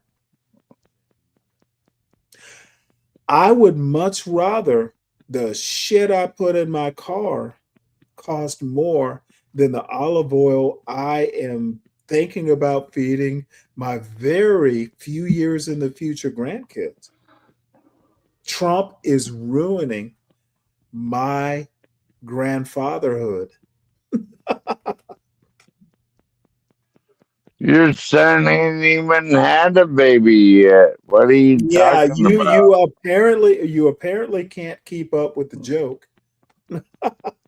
Bottom line, this motherfucker don't fucking make my goddamn olive oil cost more than my gas.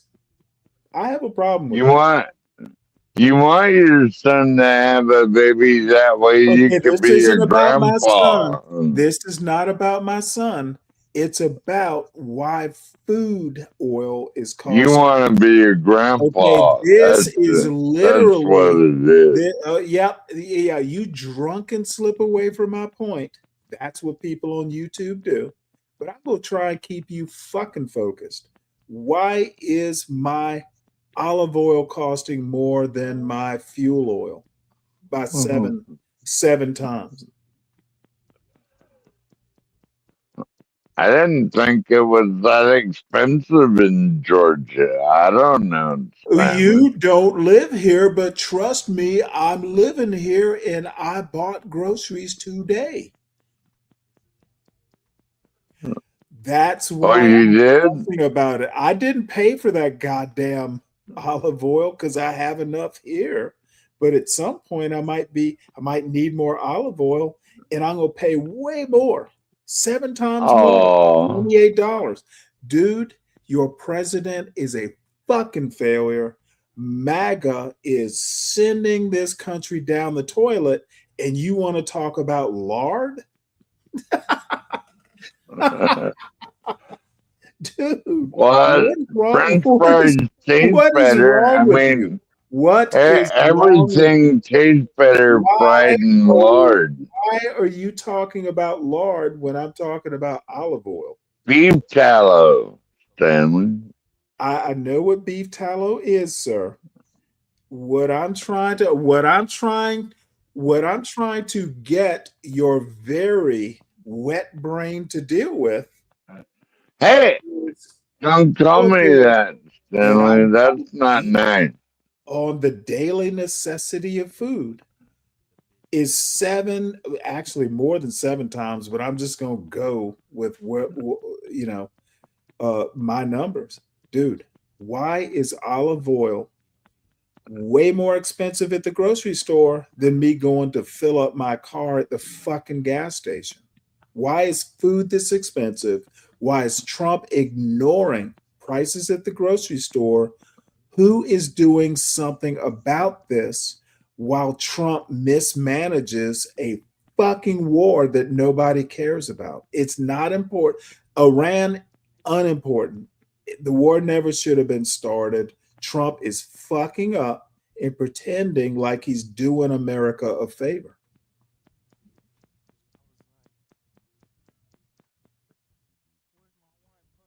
I didn't think you would have anything to say.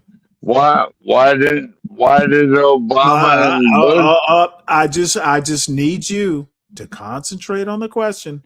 And if you do, just say I don't know. That'll work, because you don't know apparently.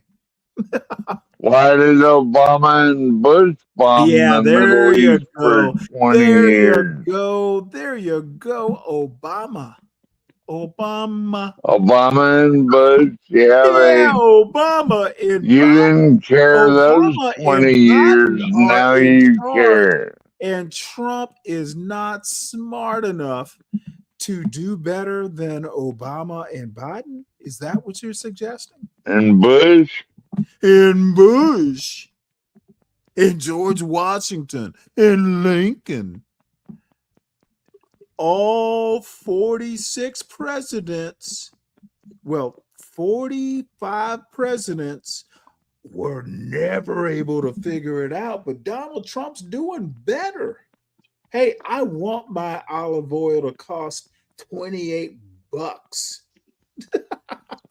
I want my life doesn't revolve around olive oil. I want my olive oil to cost more than my fuel oil.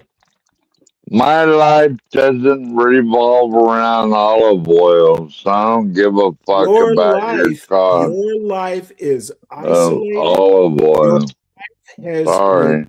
Around telling me how great Donald Trump is and how bad Democrats are, and you have finally run out of that fucking very try some peanut oil or something, goddammit. You've run out of gas. Your president sucks. He has ruined the country. Hopefully, try a new kind of oil, Stanley. Now I'm talking. There's no way for you to fight back and make sense. We need to unmagify this fucking country. Trump has just basically fucked up America in 2 years. And people like you and Brian Nichols and all these dumb fucks.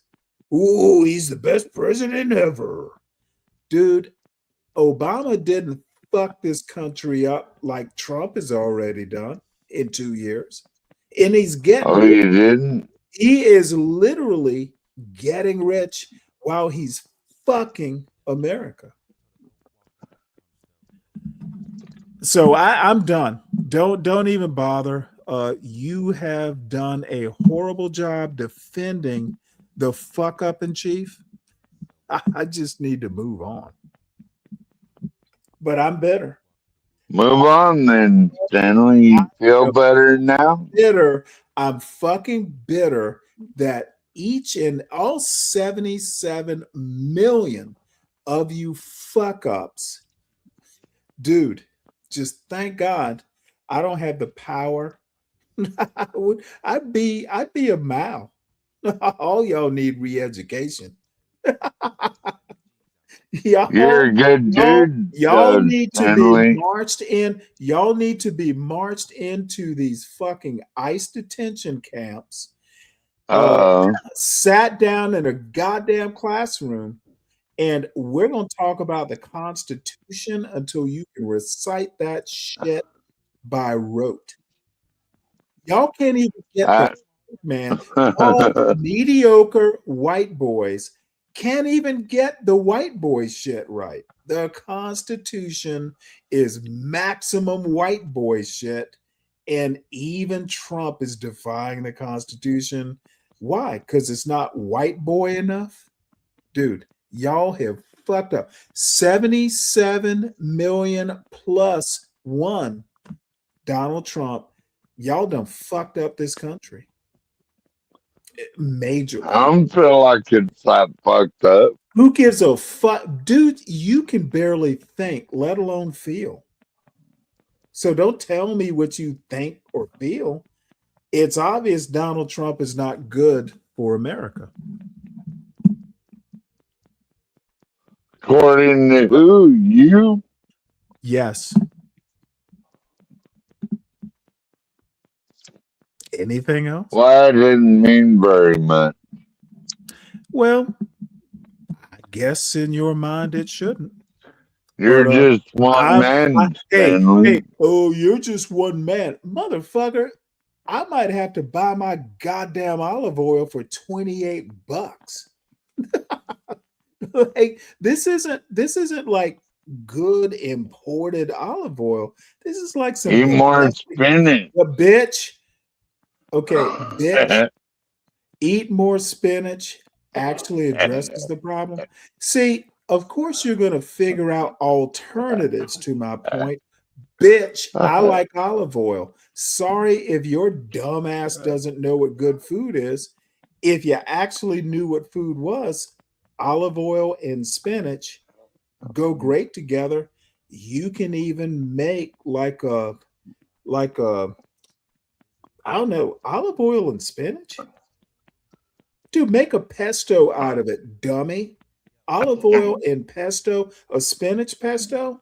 Dude, that's like premium food. But your dumb ass, your solution is eat spinach, eat your pesto. Can I buy you eat your pesto without olive oil. We'll just Can I call buy it, you a bottle of olive oil? Will that make you feel better? We'll call it Freedom Pesto. Use that fucking fuel oil to make your pesto instead of the olive oil because it's too expensive. That's your alternative. Dude, get the fuck out of here with that fucking mediocre MAGA bullshit. Trump done ruined this country. It was okay until fucking idiots, 77 million of you, re-elected fucking Trump, dude. This country is going down the hard way. You know, yeah, that's why I moved to Alaska. I fully expect America, the United States, to be invaded by Iran. It will be like a Persian Empire. Yeah, right. You would, motherfucker. Well, Iran would probably be more successful if they invaded the United States. We certainly haven't defeated them. Have we won the Iran war, 12th man? I don't think there is winning more. I don't think. That's a yes/no question. I don't like wars anymore. No, I don't like wars. But your fucking idiot president that you voted for started a war. Do you like what he did? He wasn't supposed to do that. Oh no, dude, he wasn't supposed to do that. But he did it. And your dumbass is still defending it. I'm defending my country, Stanley.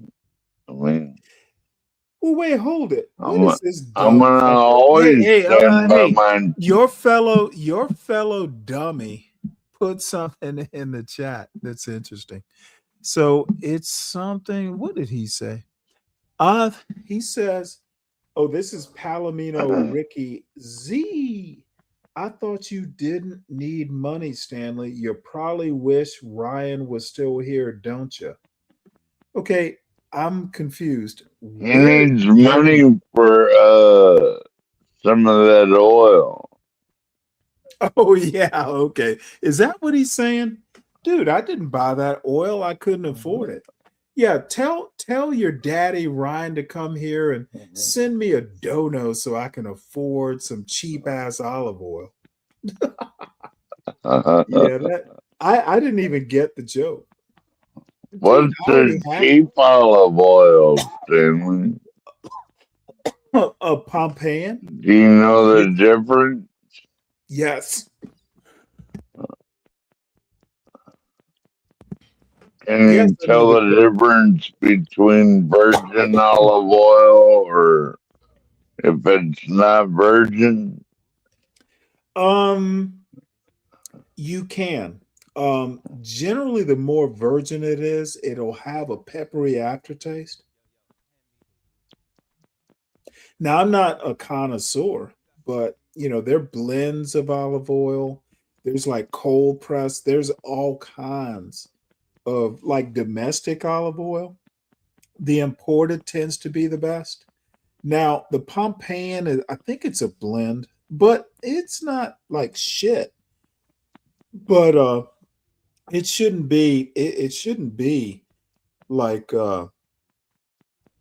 what a quarter. $28 a pint, or Dude, whatever 32 you were ounces. saying. If I recall, 32 ounces isn't it's nowhere near a fucking gallon. I think a gallon is 164 ounces. We're paying 64 ounces, I think, Stanley. Okay, well, half a gallon of olive oil is No, that's half a gallon. Half a gallon of 64 gallons is half a gallon. Right. I thought 128 was a full gallon, correct? Yes, sir. Good. I thought that's what I said. So this is $28 for a quarter of a gallon, 32 ounces. That's ridiculous. Oh, it's Trump's America. Why do you think I was complaining, dude? Dude, I can get a fucking gallon of gas, petroleum, for your car for fucking what? I don't know. Let's just say $3.50. Well, you don't want to sprinkle your salad with that. I need you to let me finish my point because I already made the joke. Obviously, you're just catching up. $3.50 for a gallon of gas, but $28 for a quarter gallon of food oil. I have a problem with that. Why is my goddamn olive oil 4 times more expensive than fuel oil? Trump has fucked up America. I can't eat. I don't want to put motherfucking fuel oil on my salad. Dude, Trump has fucked up this country. He's fucked up the economy. $28 for a quarter gallon of olive oil. Hey, by the way, y'all hit the link. It is posted. Who wants to come up and defend this fool called Donald Trump? We are calling a fucking failure, a ruiner. He's the ruiner in chief. He's ruined America. The shit is going downhill real fast when I can't afford to feed my future grandkids the vegetables from my garden with a little bit of olive oil. It's not here yet, but it will happen one day. And prices don't really come down that way. I suspect by the time my grandkids are born, dude, I'll have to fucking grow my own olives. Because I won't be able to afford the olive oil at the grocery store.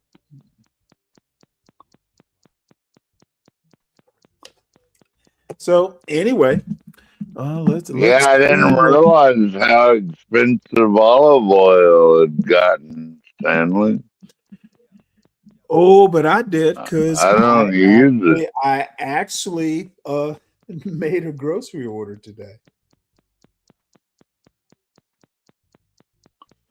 I wonder if you get a bigger jug, if you get it cheaper. Well, I like wonder, from I Walmart. wonder if I have a bigger wallet, like a Jeff Bezos or an Elon Musk. I bet they don't care about olive oil prices because they don't fucking do their own grocery shopping. And neither does Trump for that matter. Oh, you missed the part. Oh, I get it. We showed Trump's meeting in the Oval Office with the new Iraqi prime minister. And Trump was telling us how That was yesterday. I showed it today. This to start the show out with. I understand it was yesterday, but I showed it today. And Trump in that little meeting talks about how inflation is coming down and all that stuff. Prices will come down. That's never how it's been in the American economy. Prices may come down at the gas pump. Food prices don't, they come down way slower if they ever come down. They'll do shrinkflation before they lower prices. It doesn't happen that way in the grocery store. That's why elites like Trump, y'all think Trump's not an elite? That motherfucker doesn't care. Dude, I am pissed off about my goddamn olive oil being 4 times more expensive. Dude, 4 times. I'm just doing rough math here. Dude, your president has fucked up the economy and he's fucked up America.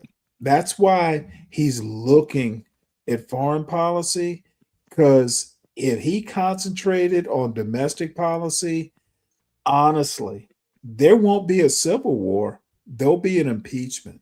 And dude has 2 more years to piss his own party off. There's a reason the Senate is starting to like go, what the fuck?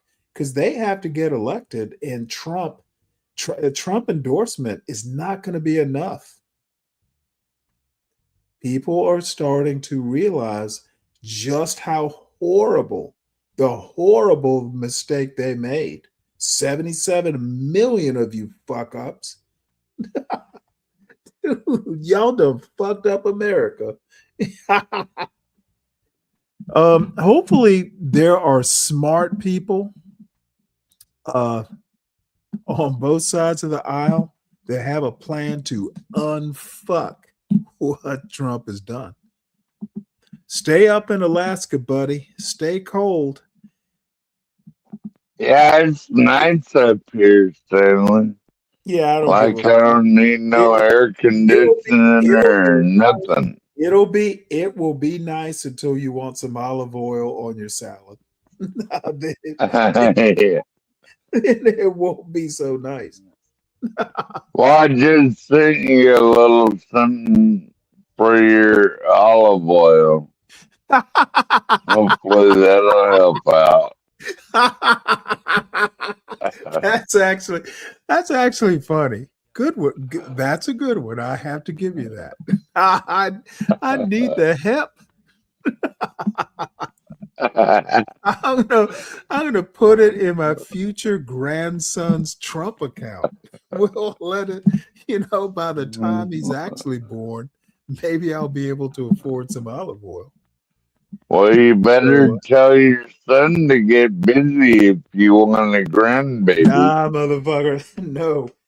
What he needs to do is put himself in a position where he doesn't have to ask daddy for money for diapers. When you will be ready to have children when you can afford the fucking diapers. Because they were expensive when he was born. I can only imagine how expensive they are now. All right. Well, you know what? Since I am admittedly a little bit tipsy, I want to watch Coleman Hughes and Richard Hanania. And we'll probably have to open the show with that. But I was a friend of mine, friend of Savage's.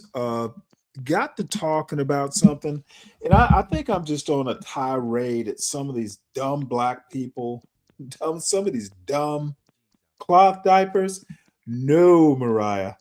You know what? My brother was born in 1979, and my parents. I know when we were kids, apparently me and my sister, back in the mid to late 60s. I was born in 65. She was born in 66. And cloth diapers were like, there were diaper services where, they would pick up the dirty diapers every now and again. Um, and believe it or not, if you can keep those cotton diapers, they're actually really good because they breathe a little bit. If you can keep those diapers changed, they're good for a baby's bottom. But by the time my brother was born in 1979, Pampers had pretty much taken over. A lot easier to deal with disposable diapers. So I remember for a brief while, maybe my brother's first year, we did have a diaper. Well, my parents, but we were, I was 13 when my brother was born. So yeah, I've changed a diaper or two in my lifetime. That's how it was so good. It didn't get disgusted when my son was born. Dude, I changed diapers. Um, they did a cloth service with the old diaper pail and stuff like that. And I think after a year, they just like, nah, let's let's not do this anymore. But dude, back in the day, you had like a diaper service. They pick it up every few days. It's pretty cool. But when my son was born, nah, it was all Pampers all the time. Uh, and so anyway, it's funny you bring up cloth diapers. I actually have no problems with cloth diapers, but dude, that's a lot of work. Yeah, my mom just always washed them in the washing machine, and and that's then going to she create. used the pin.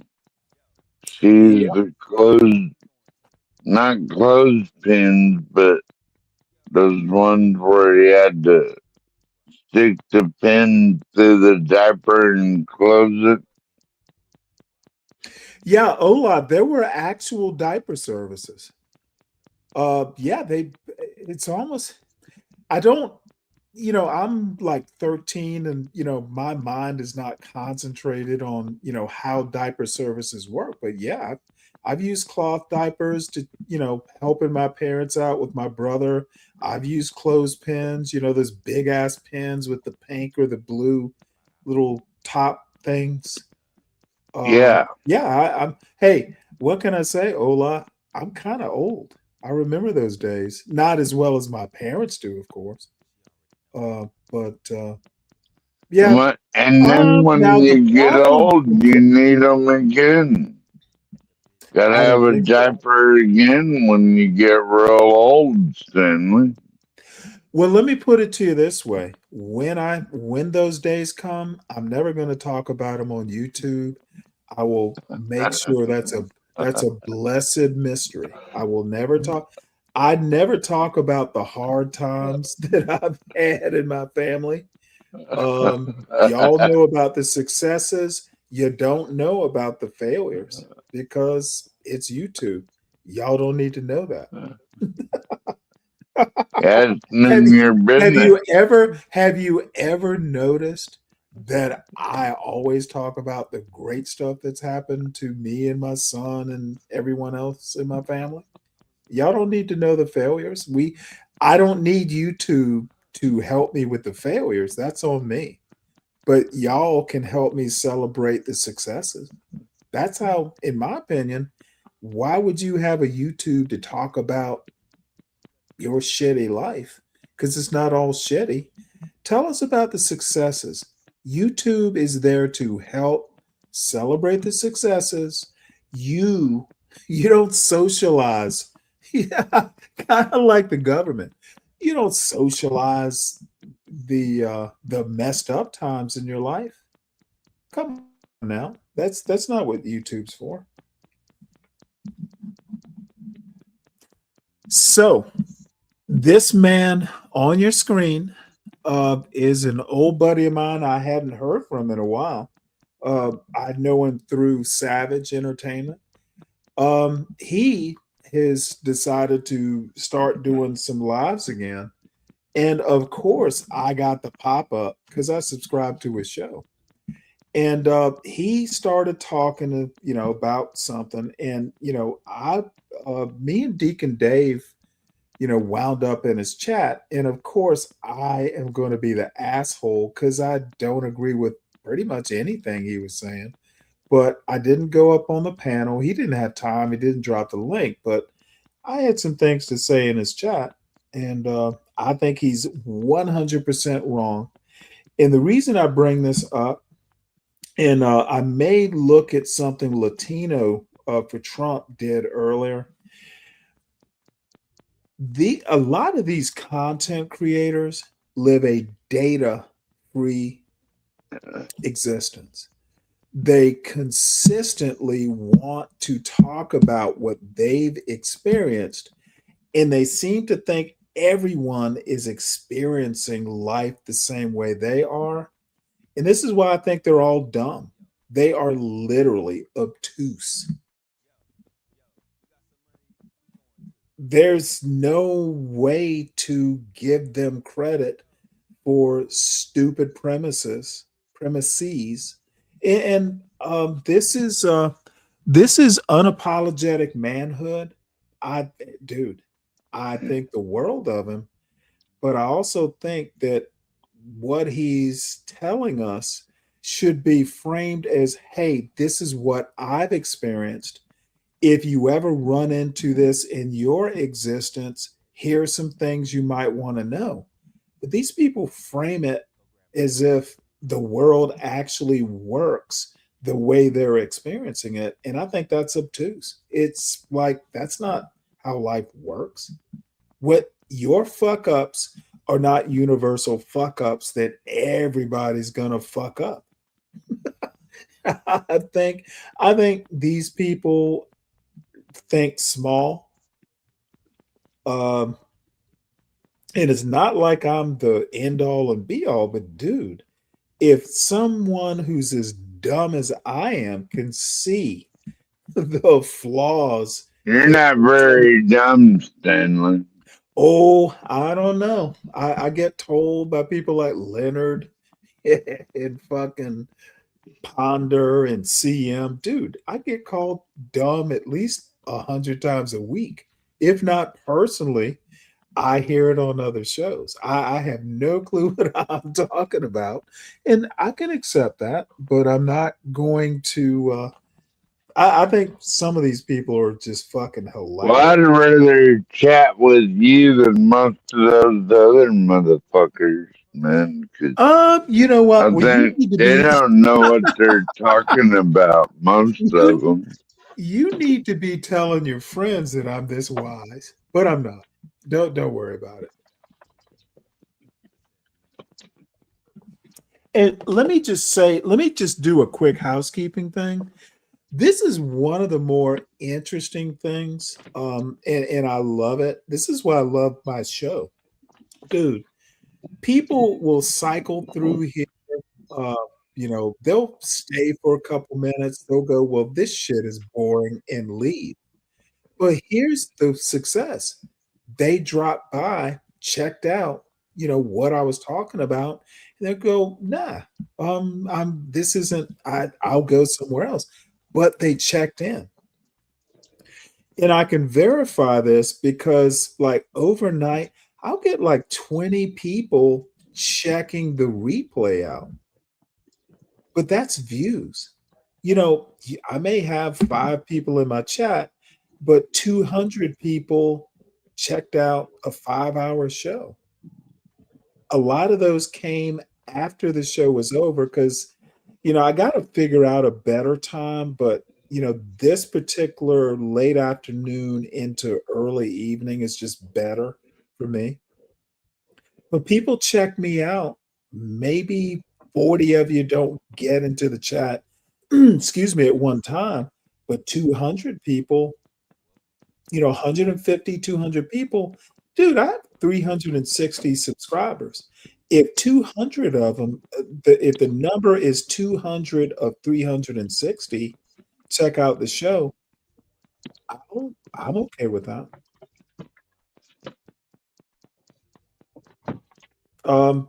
I don't see the and it's not that it really gets under my skin, but in my defense, I know my shit's boring, but it's not boring to me. It's not boring to, kind of the people who cycle in. And dude, if you don't give a fuck about politics, dude, then check me out as boring politics. I'll come back later, or I'll come back Saturday when there's more fuckery. I'm just okay with that. I don't see anything wrong with that. What I want to be is me. I want to be consistent. I will change my mind. Sometimes I'll contradict myself, but even if I contradict myself, hopefully I can tell you why I changed my mind. People like Leonard, Balba said something. I think it was last night. Y'all know who Balba is. Dude, he's like, well, when I first met Stanley, I thought he was an asshole. Now, he still thinks I'm an asshole, but at least he seems to think, hey, you know what? At least he's a consistent asshole. Dude, I'm me. I don't play a character on YouTube. One of these days, maybe 10 years from now, on my deathbed, I'm going to put my son on YouTube. And he's just going to confirm, like, yeah, he was a difficult father. Boy, howdy. Sometimes I had to go fishing because that fucker was just on my ass about something I didn't think was important, but he did. And I just had to go, Dad, I'm going fishing. Maybe your dumb ass will forget your bullshit by the time I come back. Dude,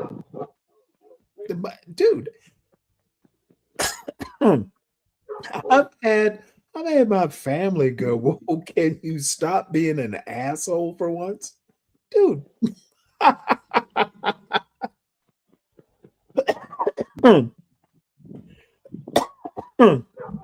Dude, my family thinks I'm prickly. Now, as I've gotten older and, my father's 80 something, dude, he can say whatever he wants to say. It's like, yes, daddy. I don't care. My sister, my brother, yeah, who cares? I'm just glad to see you. I'm glad I'm alive. I'm glad y'all are alive. But anyway, I have had one too many Coors Lights. Apparently.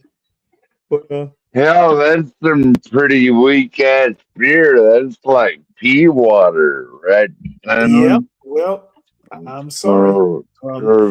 See, I've decided drinking the Coors Light and being old man amusing to, like, the audience isn't going, well, goddamn, Stanley, you're so sloppy drunk, you're not making sense. It may come, but dude, do you not think I enjoy interacting with the Mariahs and the Olas and the Conchaneries and the Bryans and even that galloping gourmet fucking Palomino? Dude, sometimes just a little tipsy and just spouting bullshit. I'm enjoying myself. It's not toxic. Might as well. It's not, it's not toxic. I'm telling y'all about some of my stupid ass experiences. Um, I literally like my next. I made a sourdough loaf that was medium cool. It wasn't the best loaf. It wasn't the worst loaf, dude. I got some deli roast beef. My biggest goal is to slice into that sourdough loaf, have a couple motherfucking like sourdough roast beef sandwiches with homemade mayonnaise and some spinach, raw spinach. Dude, that's my goal. And it could happen in the next half hour, it could happen in 2 hours. The loaf isn't going anywhere. The spinach, none of that shit's going anywhere. Um, dude, I my goal is I got a book that I just bought overnight. I got like a whole stack of books to read. So my perfect evening will be bullshitting on YouTube, eat a couple like roast beef sandwiches, and then you know what? Sit around, maybe watch some old show for a while. I will wake up at like 3 o'clock in the morning and I will read the book. And I'll fall back asleep or I won't. And then we do this again tomorrow. Dude, this is awesome.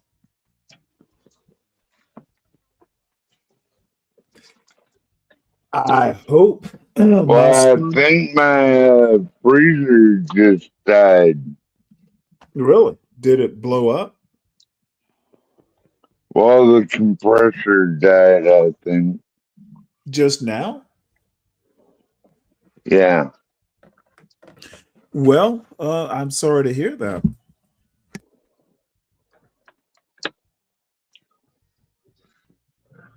See if I can fire the generator and get it to work.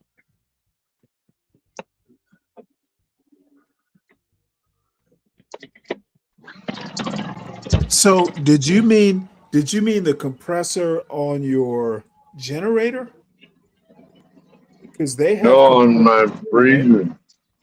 Right, but I mean, I gotta buy a new freezer. if you got one of those generators that you got to pull start, that's got a compressor too.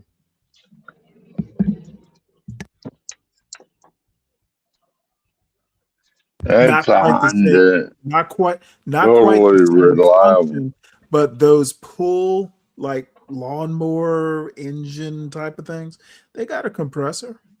I got confused. I think I gotta get off here and make some phone calls. All righty. Too bad it's not cold All right. enough that you could just toss that shit into the snow and keep it frozen. But, Yeah, I know. you go Summer handle right your now, business. though. Go handle your business. Let us know how it Right. turns out Take tomorrow. care, Stanley. Yes, sir. So, this is going to be, I'm going to listen to a little bit of this. There are people, and I really wish I could get a Deacon Dave or the SKC or somebody up here, because I honestly, or actually Savage or who else? Like someone up here to explain this young man's position, because I don't get it.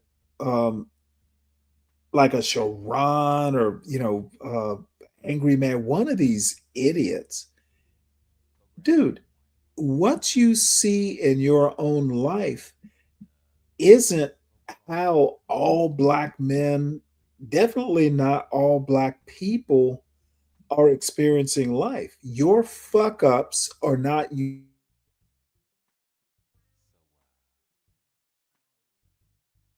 Fuck up. That doesn't mean everyone else has fucked up in the same way. And I just, and again, unapologetic manhood is to be honest, a really good guy, one of my favorite YouTube people. But dude, come on. So here we go. And link is posted. Everyone, please make sure you hit the like button. If you're new to the show, could be better, could be worse. It will definitely not be a big J where I fucking just yell because it's my show and people expect it.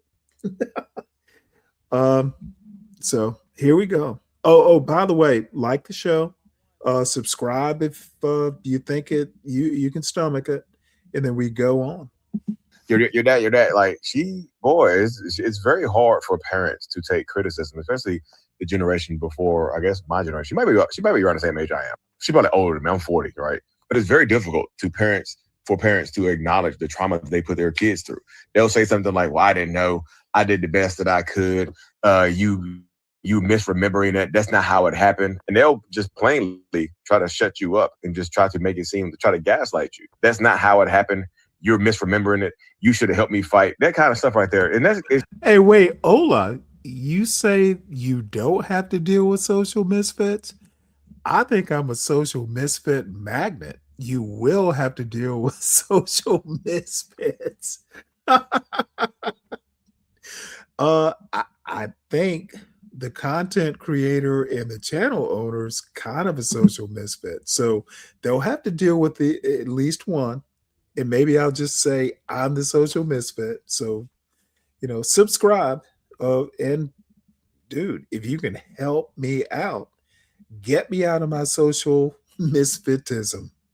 Like I said, even though I'm diagnosed with narcissistic personality disorder, I feel for people who have been through childhood trauma and things like that, right? I do hope that Blueface gets Okay, Stanley, that's a good question. I believe that Blueface is a lesson. It's because as a coach, okay, the last well, 20 plus. My question is, how does Blueface? This is what I see. All these shows, a lot of these shows, I'm not going to say all of them, but John Galt does it, fucking Nightish does it. These people will pull up all these hip hop people, artists, or whatever. Like Blueface is a normal Black American. Why are you pulling up Blueface and acting like his experience is a common experience in the Black American demographic? Motherfucker, how many people when you walk down the street have their fucking face tattooed to hell? And that silly woman that is the boxer, I've seen a couple of videos of hers. They popped up in my algorithm. She's got tattoos on her face. How is that relationship emblematic of what goes on in the normie Black community? Blueface is an anomaly. Why are we acting like he is some sort of like bellwether for what's going on in the Black community? Did he not normal? These, and everyone from here to the T, all these people, I understand the celebrity news. If you want your channel to be like the Black National Enquirer, fine. But stop acting like Blueface's normal life. Stop fucking teaching your kids that. Stop fucking, a bunch of dummies up on some panel talking about relationships and using Blueface as some sort of bellwether. Dude, y'all are weird. Years. I've been in a situation where it was a relationship like that with the mother. Like, again, I've been coaching 20-something years. A lot of the kids that I coach are adult men. A lot of them are Blueface age. And they had these same type of conversations with me being present because I was, some of their mentors. And, and I'm listening on. And a lot of these young men will have these conversations, and it wasn't getting nowhere when they have a mother that had a mindset like Blueface mother. From my standpoint, like I always say, and then a lot of men, no matter if they Ivy League educated or they're dudes standing on a corner, they can relate to this type of madness. The women, when I was growing up, Nope. I'm sorry. Some black man or woman graduating from the Ivy League, sorry, they're not going to be able to relate to Blueface other than, hey, I like his music. Once again, I need you all, because I kind of did. Every time he talks about I or me, when you were growing up, dude, how can you say everybody relates to how you grew up? I hear the same thing with people like Ruthless Truth. I hear the same thing, like all these dumb fucks just act like they grew up. Every black person grows up in the hood or disadvantaged. Dude, I will ask my son if he knows who Blueface is. Maybe he does. All I have to say is stop acting like everybody has gone through your trauma. Stop acting like the whole black community, in quotes, goes through the same trauma.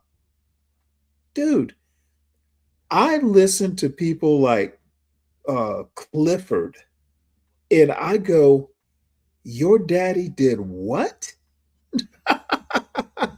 You married whom? Your son did what? Dude, this is why I go, I'm blacker than a Clifford Moore. Dude, California, those Cali blacks, dude, y'all are a settler colony out there. I listen to some of the shit. And by the way, I know quite a number of black YouTube content creators from the West Coast, San Diego, LA, a few from San Francisco. Dude, they don't make sense either. Uh, I don't know how many times I've heard some of these friends I've known for quite some time, a number of years at this point. They'll say something about, well, black people do this. And I'll go, they do what? No, we don't. Seymour is a weirdo when it comes to how black people act. Dude, where he grew up is an outlier, an outpost. It's like the last stop for black culture before you just fucking like hit Fiji. Or, people who kind of look black but don't have the same genetics. Dude, stop. When I hear Cali blacks talk about black culture, I really just laugh. Like, dude, your great grandfather was from the South, but you're not. Wasn't mainly like this. Oh, and by the way, this dude's talking about fucking Connecticut. Now, I will say that Cali blacks are Connecticut is closer to the locus of what I think black culture is. Dude, those motherfuckers out in California, they might as well be white. I said this at the beginning of the live. The women when I was growing up, they wanted that help from another man. They wanted from my friends when we got older. We saw that if we had no fathers in our lives, my grandmother, my mom would make sure I had reliable men in my life, from my sensei to my football, boxing coaches, to my godfather, one of the best men I know, my godfather. They wanted that in their sons' lives. My generation, young generation X, millenniums, the women that I dated, some of the women. Let me also say this. My brother is like the last year of Gen X. I'm the first year of Gen X. Oddly enough, he's the last year of Gen X. So he's young Gen X, youngest Gen X, and maybe more of a millennial. We had the same parents, like literally. Like we had the same parents, but the bad thing or the good thing, we grew up in the same neighborhood, same house. The house, my father's still living in that house. We've had the same phone number. I kid you not. There's still a landline in the house I grew up in. Same phone number for fucking 50 plus years. Dude, we had that goddamn phone number memorized at like 8. And I still remember it. The area code is the same, I think. But dude, the area code, we got more. Used to be when I was growing up, there was one area code for Southeast Georgia. They're like 3 or 4 now. Like, I forget. I haven't used that landline. Next time I go home, I'll fucking pick up the landline and call somebody just to see if the shit works. But dude, all I have to say is this generational argument is stupid. I have a brother who's probably this man's age. This man's got to be 48 because the last year, 1979, of Gen X, my brother was born. He's the one who had the cloth diapers that I used to change. So he has no clue what he's talking about. My father was there. What father figure would my brother need? He had the father. These young Black men on YouTube, everyone from 56-year-old Nightish down to, I don't know who in the chats, want to act like their trauma is like the trauma that every Black person in the United States has grown up with. And that's just not the case. Most Black people don't grow up with this hood trauma. If you take just Black people who grow up in big cities, urban areas, it's still a slight minority to Black people who grow up in the South. Now, you might tip the balance if you take large cities in the South like Atlanta and maybe Houston, if you want to classify that as the South. It might be 50-50, but most Black people don't grow up in the North or the West Coast. If you took Philadelphia, New York, Chicago, Detroit, in Los Angeles, and let's just add in San Diego, nowhere near the number of Black people who grow up in what we call the American South. The culture, Chicago, New York, that's not Black culture. That's outposts. The locus of Black American culture, still in the Southeast. Y'all have done well. But dude, stop acting like everybody fucking grew up in the Bronx. or Cabrini Green or O Block. Most black people don't know that experience. Now, the music has kind of, made kids want to identify with it. And I think those kids have bad parents.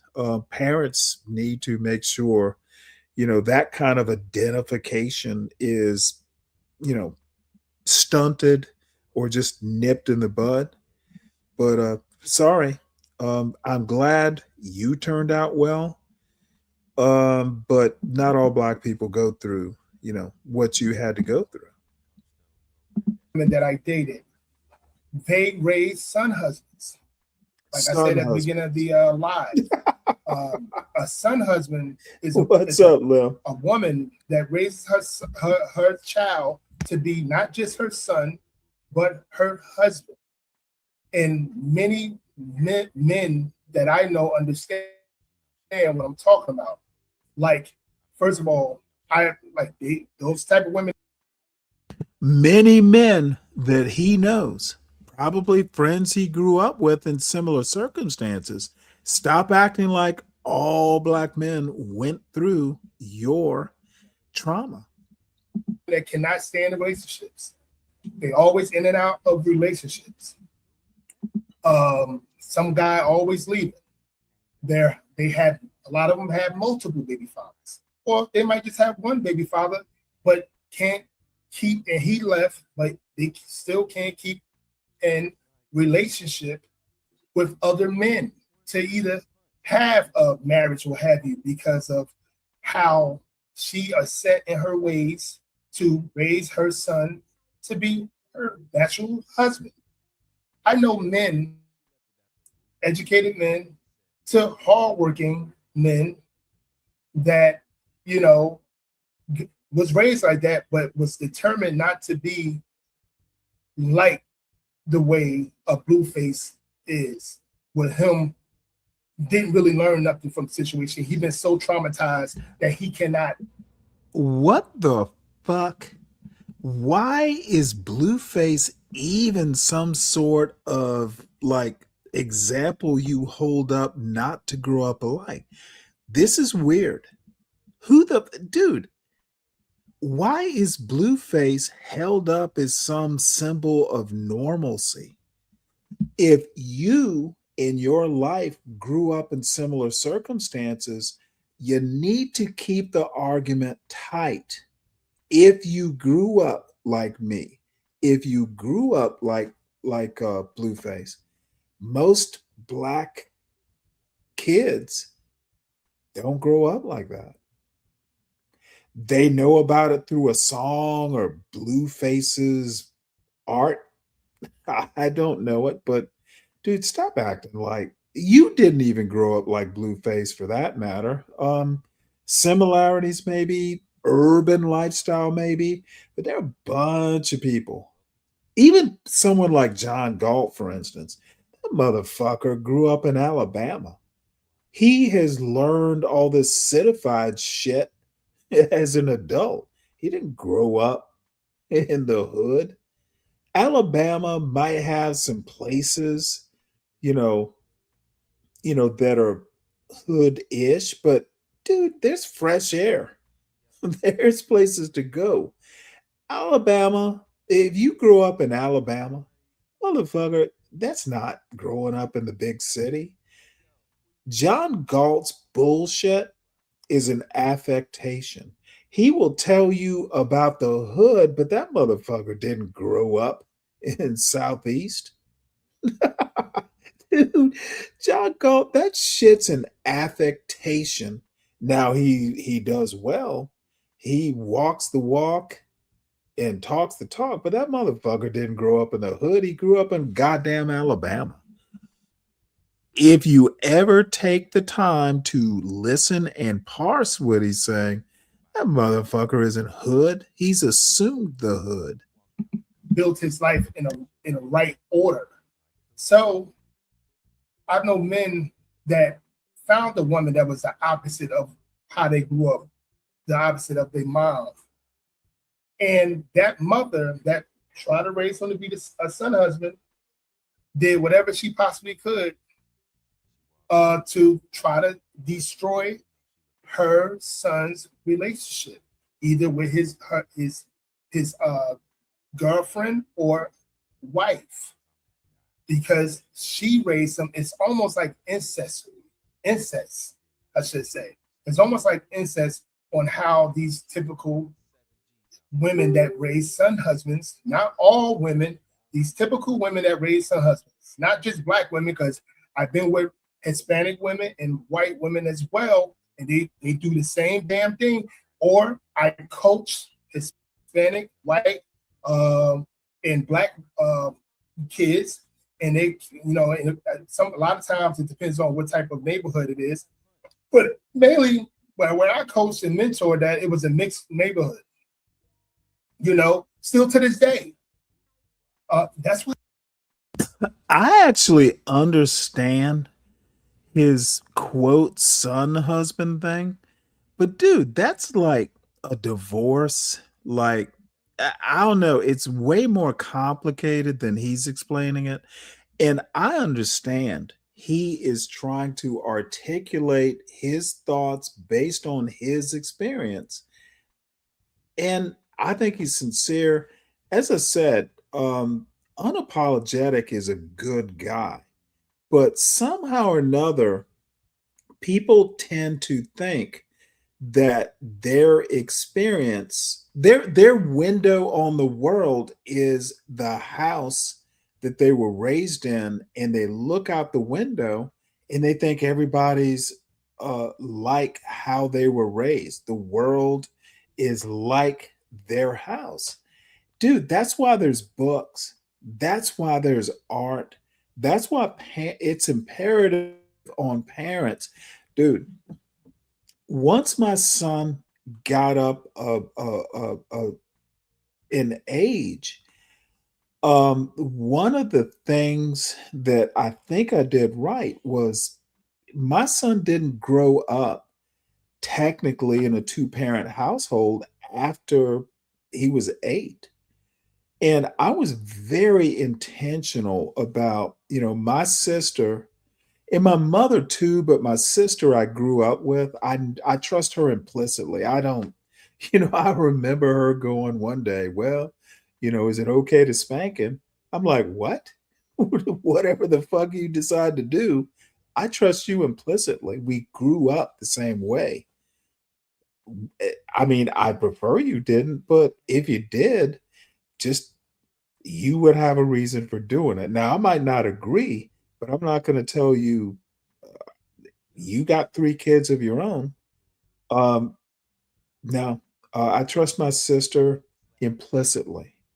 Like, my brother-in-law, my wife's brother, his wife, my son used to go over there every now and again. And dude, I was not sleeping easy. Not that I don't trust him, but um, different mores, different culture, different outlook.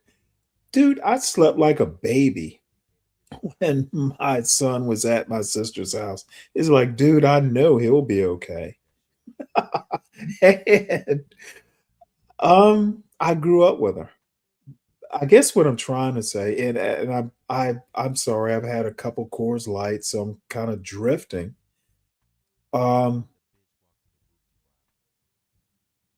Stop acting like how you grew up, your personal experiences are actually the way the world works. There will always be similarities and maybe um a bunch of similarities. But dude, this thing about getting up on a YouTube channel and giving advice, well, son husbands, y'all, if you're like me, no one's like you.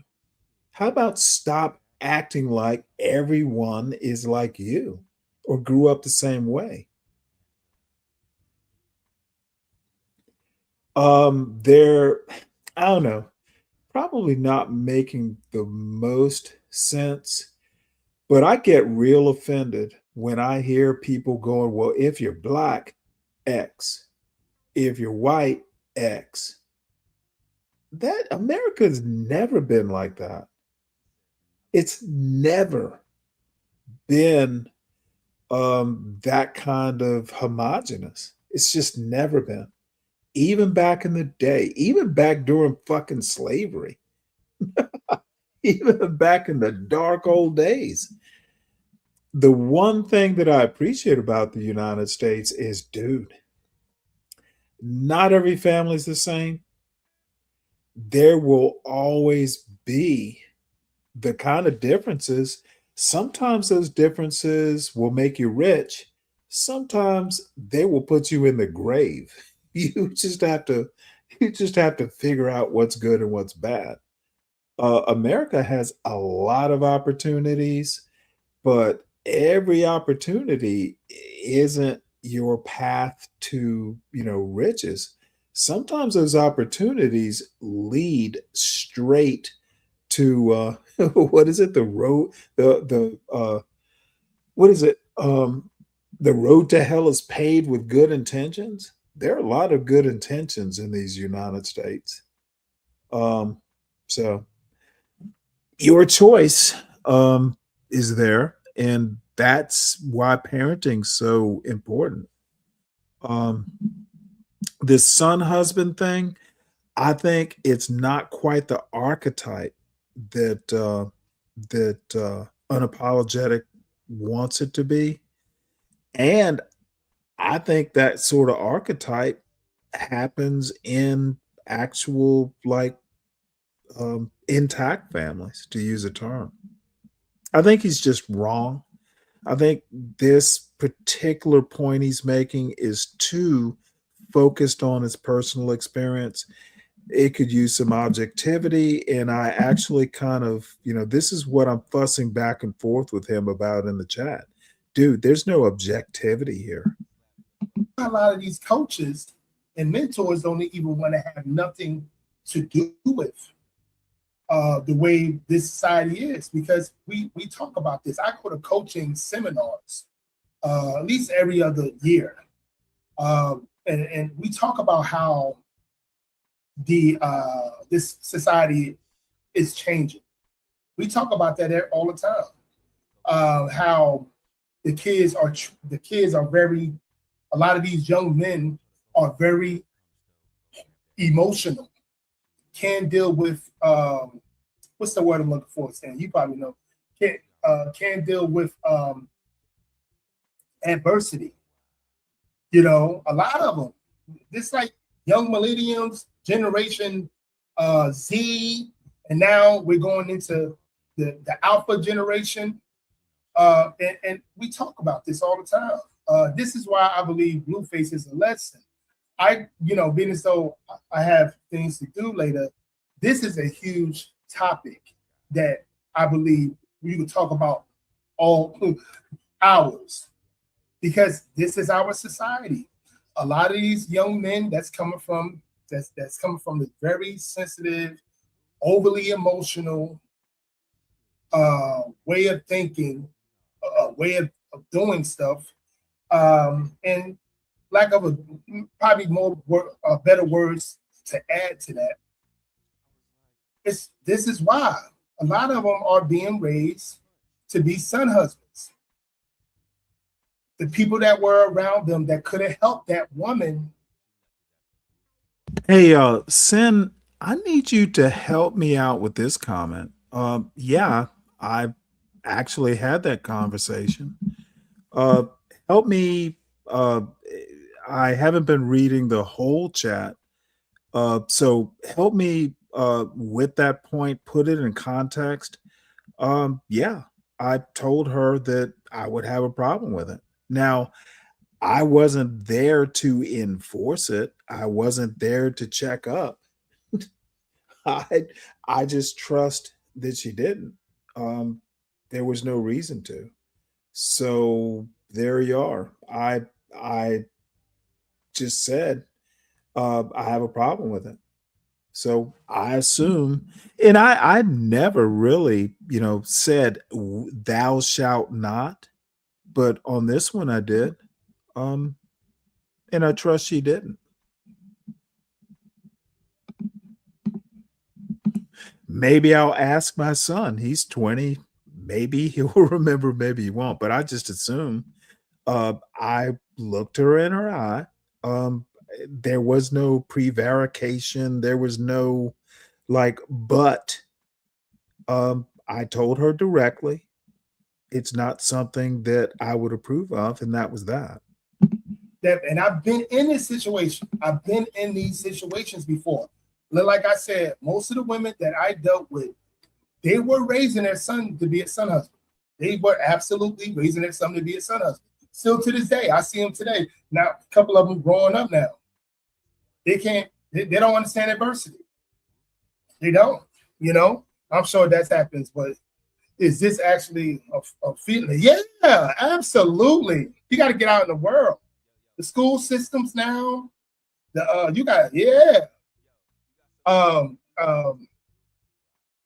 just the incident, isolated incidents. Is there evidence beyond blueface? Absolutely. Is it a cornerstone between your experience and bluefaces? Yes, absolutely. We talk about it all the time. We talk about the fact of the matter, how young men are being raised today. We talk about the fact of the matter is a lot. Is there data to back it up? Look at the situation how Generation Z, then as though they should be in their late 20s. Look how they're treating life versus Generation X. Look how the ratio of young men today, when it comes to making better choices and stuff like that. And mainly, it's like I said, because I'm always consistent. It's what you've been around, who you have conversations with. It's not only, let's say I'm in Connecticut, have conversations with cousins in Georgia, with cousins in Jersey, Texas, with and then friends of mine all over the country, even women talking about it, even women coaches are talking about it more than ever. Yes, it is a phenomenon. It's not just isolated. This is a lot of times why now public schools want a social worker at hand, because and then you have related, like a lot of these kids don't want to work anymore, don't want to do the things they're supposed to do when they are being raised the way they've been raised. There's so many different situations where I'm pretty sure you had the discussions on your live where a person would tell you, you can't talk to these kids no more. You can't talk to these mothers about their children no more. There's no such thing of being raised in the village. You can't do it no more, for the most part. So, to be honest with you, it's been a phenomenon going for a number of years.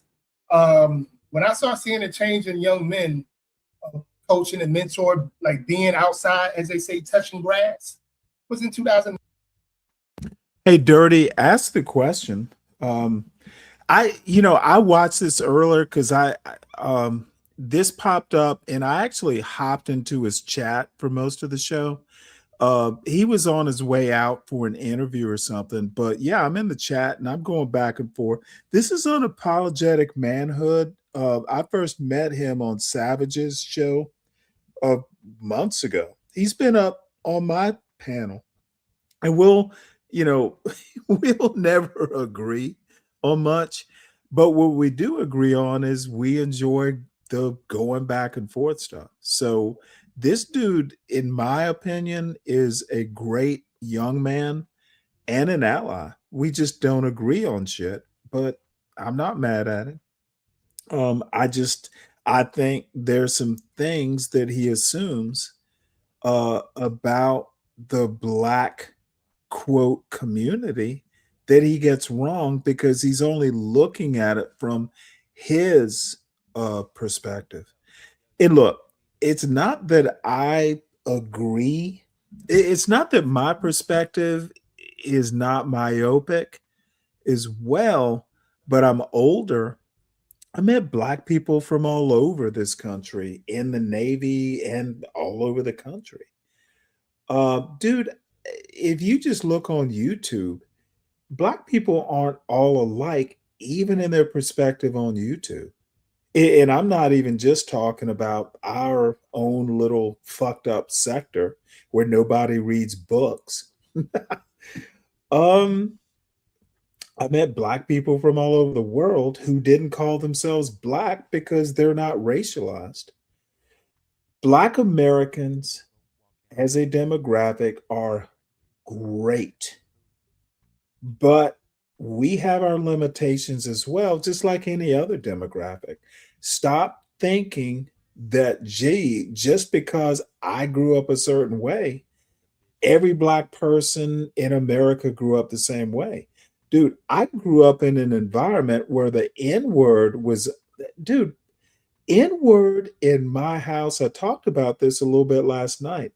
Dude, it wasn't even assumed that the N word would be used. We just, now my mother, she unfortunately, I've taken, some of my humor and just the sharp tongue, probably mostly because she laughed at my jokes. So I was encouraged.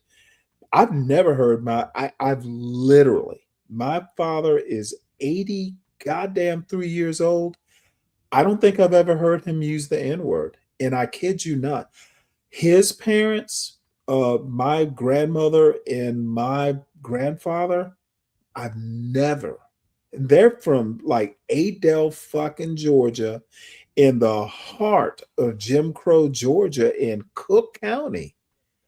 I've literally never heard, I've never heard my grandfather or grandmother use the N word. I've never heard my mother's mother, because her father died when she was a child. I've never heard any of my grandparents use the N word. Aunts, uncles, my mother's an only child, but my father had four brothers and sisters. One brother, three sisters. Never heard the N word at family reunions. Never. Now, it could have been used. I was a kid. I probably didn't pay attention, but in my 61-year-old memory, never. I've heard my mother use it, but it was always in a joke about someone outside of the family acting the fool. and my father might laugh. I've literally never heard my 83-year-old father use the N word. Never. Not, certainly not towards me or anyone inside of the house. I just never. Now I've heard him make a couple, words about non-blacks, but never about blacks. So, this N-word fetish that Black people in this sector of YouTube seem to enjoy as a term of endearment. I didn't grow up like that. So stop thinking all Black people use the N-word as adjective, verb. It's not a synonym for dear. 2008, from my standpoint, 2009, 2008, when I started hearing other people started to talk about it, started to really bring it out, it was others. No, everything don't have to be data. It's a situation where all you got to do is go outside. Yes, yes, it's me talking about data. And let me rewind this. Dude, he lost me when he said it's not all about data. You can just go outside. Dude, he lost me there. It's not about data. All you got to do is go outside. If it's raining in your front yard, it's raining all over the earth. Other people started to talk about it, to really bring it out. It was others. No, everything don't have to be data. It's a situation where All you got to do is go outside and everything don't have to be data. Yeah, you go outside and touch that grass. The grass is the same in my front yard, the neighbor's front yard. The grass is the same as every front yard on earth. Dude, that is so silly. That's what I'm literally telling you. And you cannot, so if it's not data and you have numerous of people having conversations about it, seminars, in the education, when you have meetings with the administration, and when you have meetings with, again, other coaches, other mentors and stuff like that, you can look that data up yourself. But when you having these conversations with other people from all walks, this will be more than a isolated incident. Way more.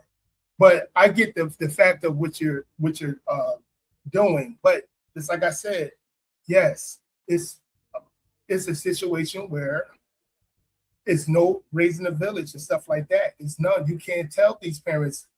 You can't tell a lot of these parents that have that mindset that you can't tell my son or daughter, but especially these women that's raising son husbands. You can't tell them nothing. You can't tell my son nothing. You can't tell them nothing. This happening. This happening all over. Okay, well, I don't know how you're coaching or where you're coaching, but if some baby daddy came up to me and said some shit like that, or a baby mama, then your kid does not need to be on my team. That's that. Now, as a public school coach, you may or may not be able to say that, but dude, you don't have to tell a parent why you cut their son or daughter.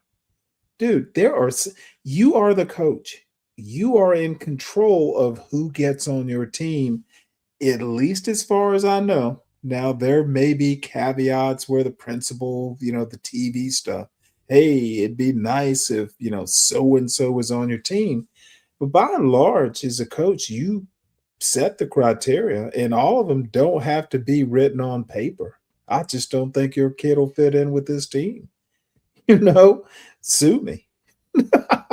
It depends on, a lot of factors. How big a coach are you? What's your team's record, et cetera, et cetera.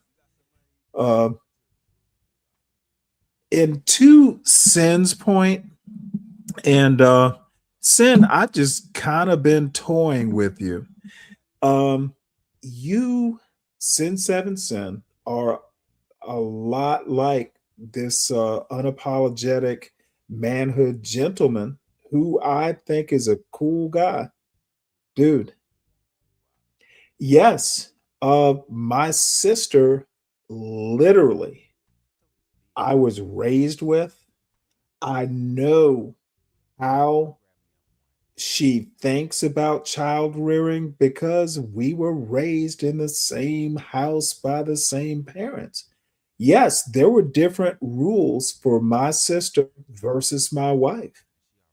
And, I hate to do the as a man thing, but yeah, motherfucker, I made the decision.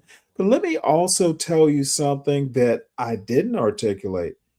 My sister would never spank my son, even if I gave her permission. She's gonna call me.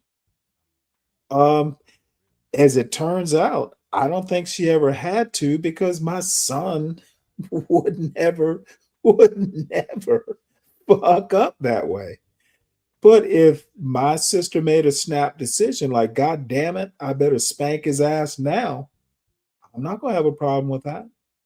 My sister did me a favor because my sister's married with 3 kids at the time, and she still is.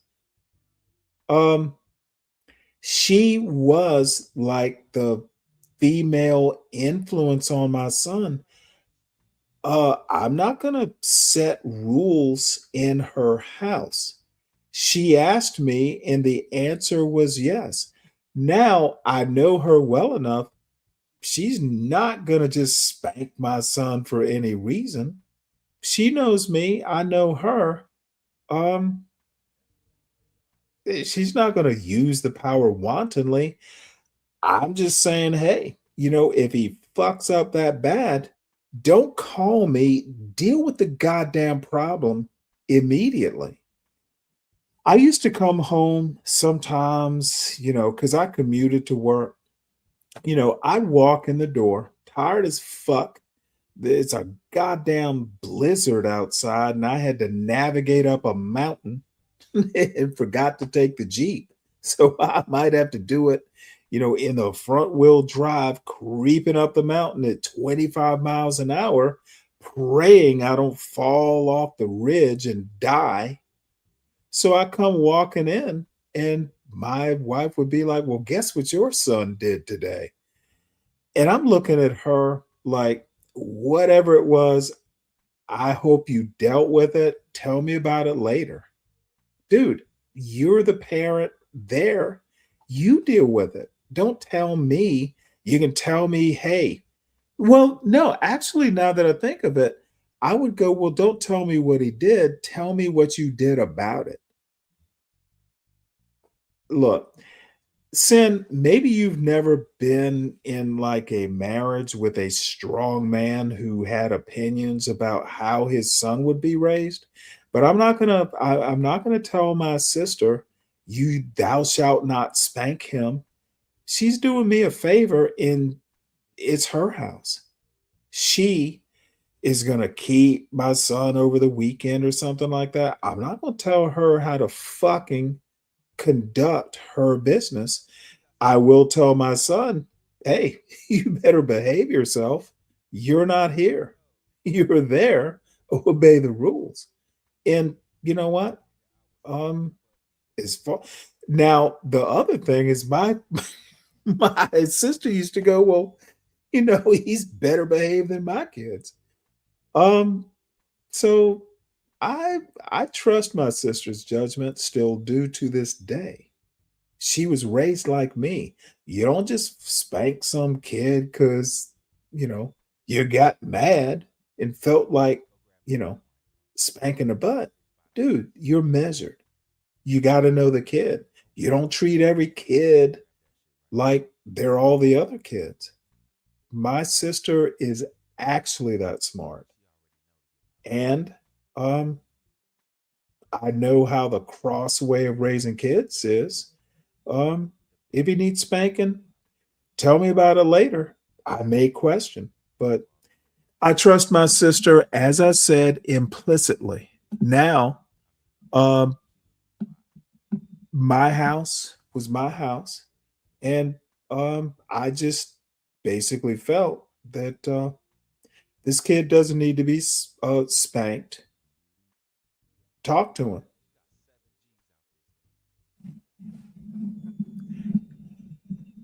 That's how a strong man deals with his family. Sen, maybe you're not used to that. And whatever, like I can't tell, I wouldn't be able to tell Stanley whatever you went through in your life when it comes to the education field, how hard was chemist versus how hard was let's say sociology or what have you. I can't tell you all of that. I can tell you about sociology as much as I possibly can, but I couldn't tell you things that you went through, you know, versus what I went through or who I had discussions with.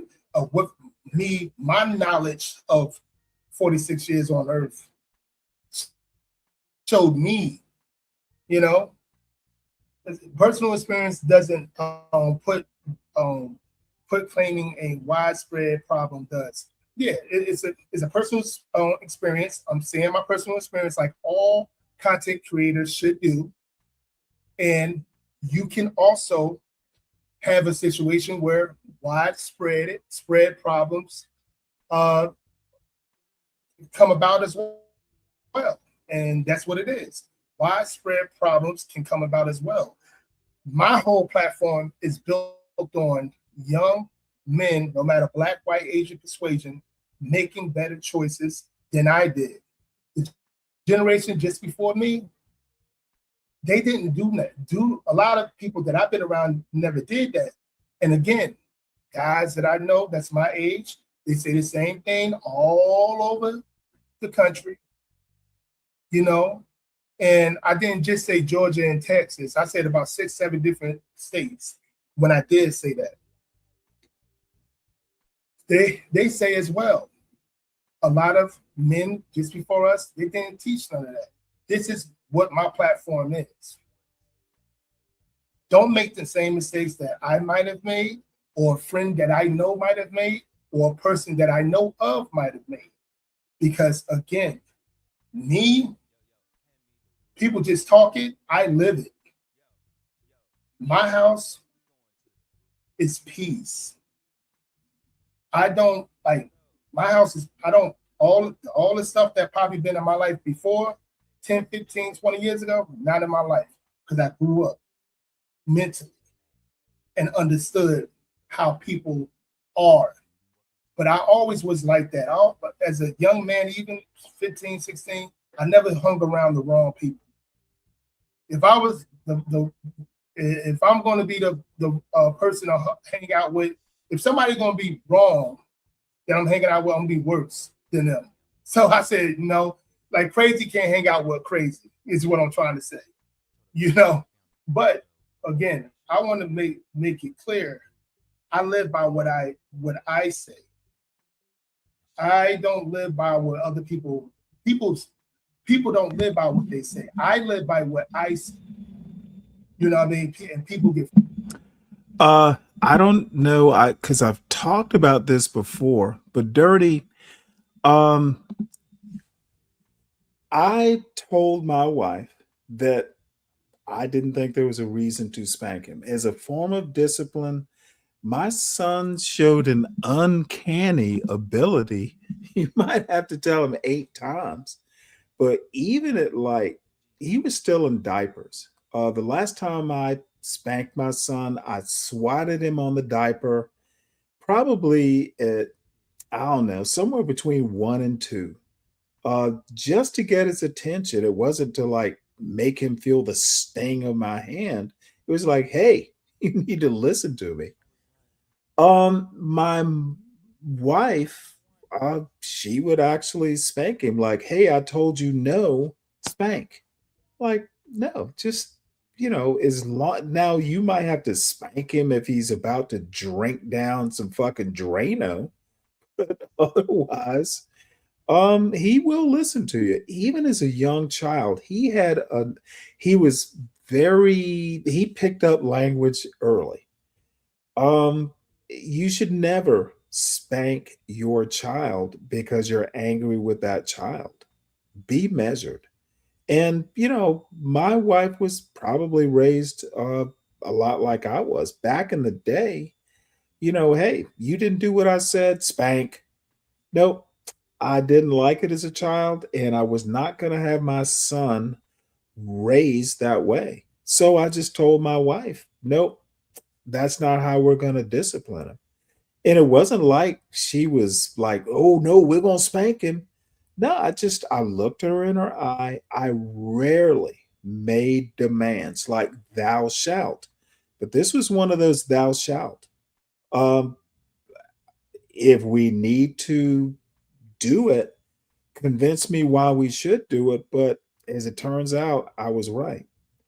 Now, after my wife died, it was a very intentional thing. Like, look, my son is not going to be raised like, it's all boys all the time. Dude, my sister is a strong and very smart woman. If I can, and of course, my family was always willing to help, but no, I moved back to Georgia because I wanted to move back to family.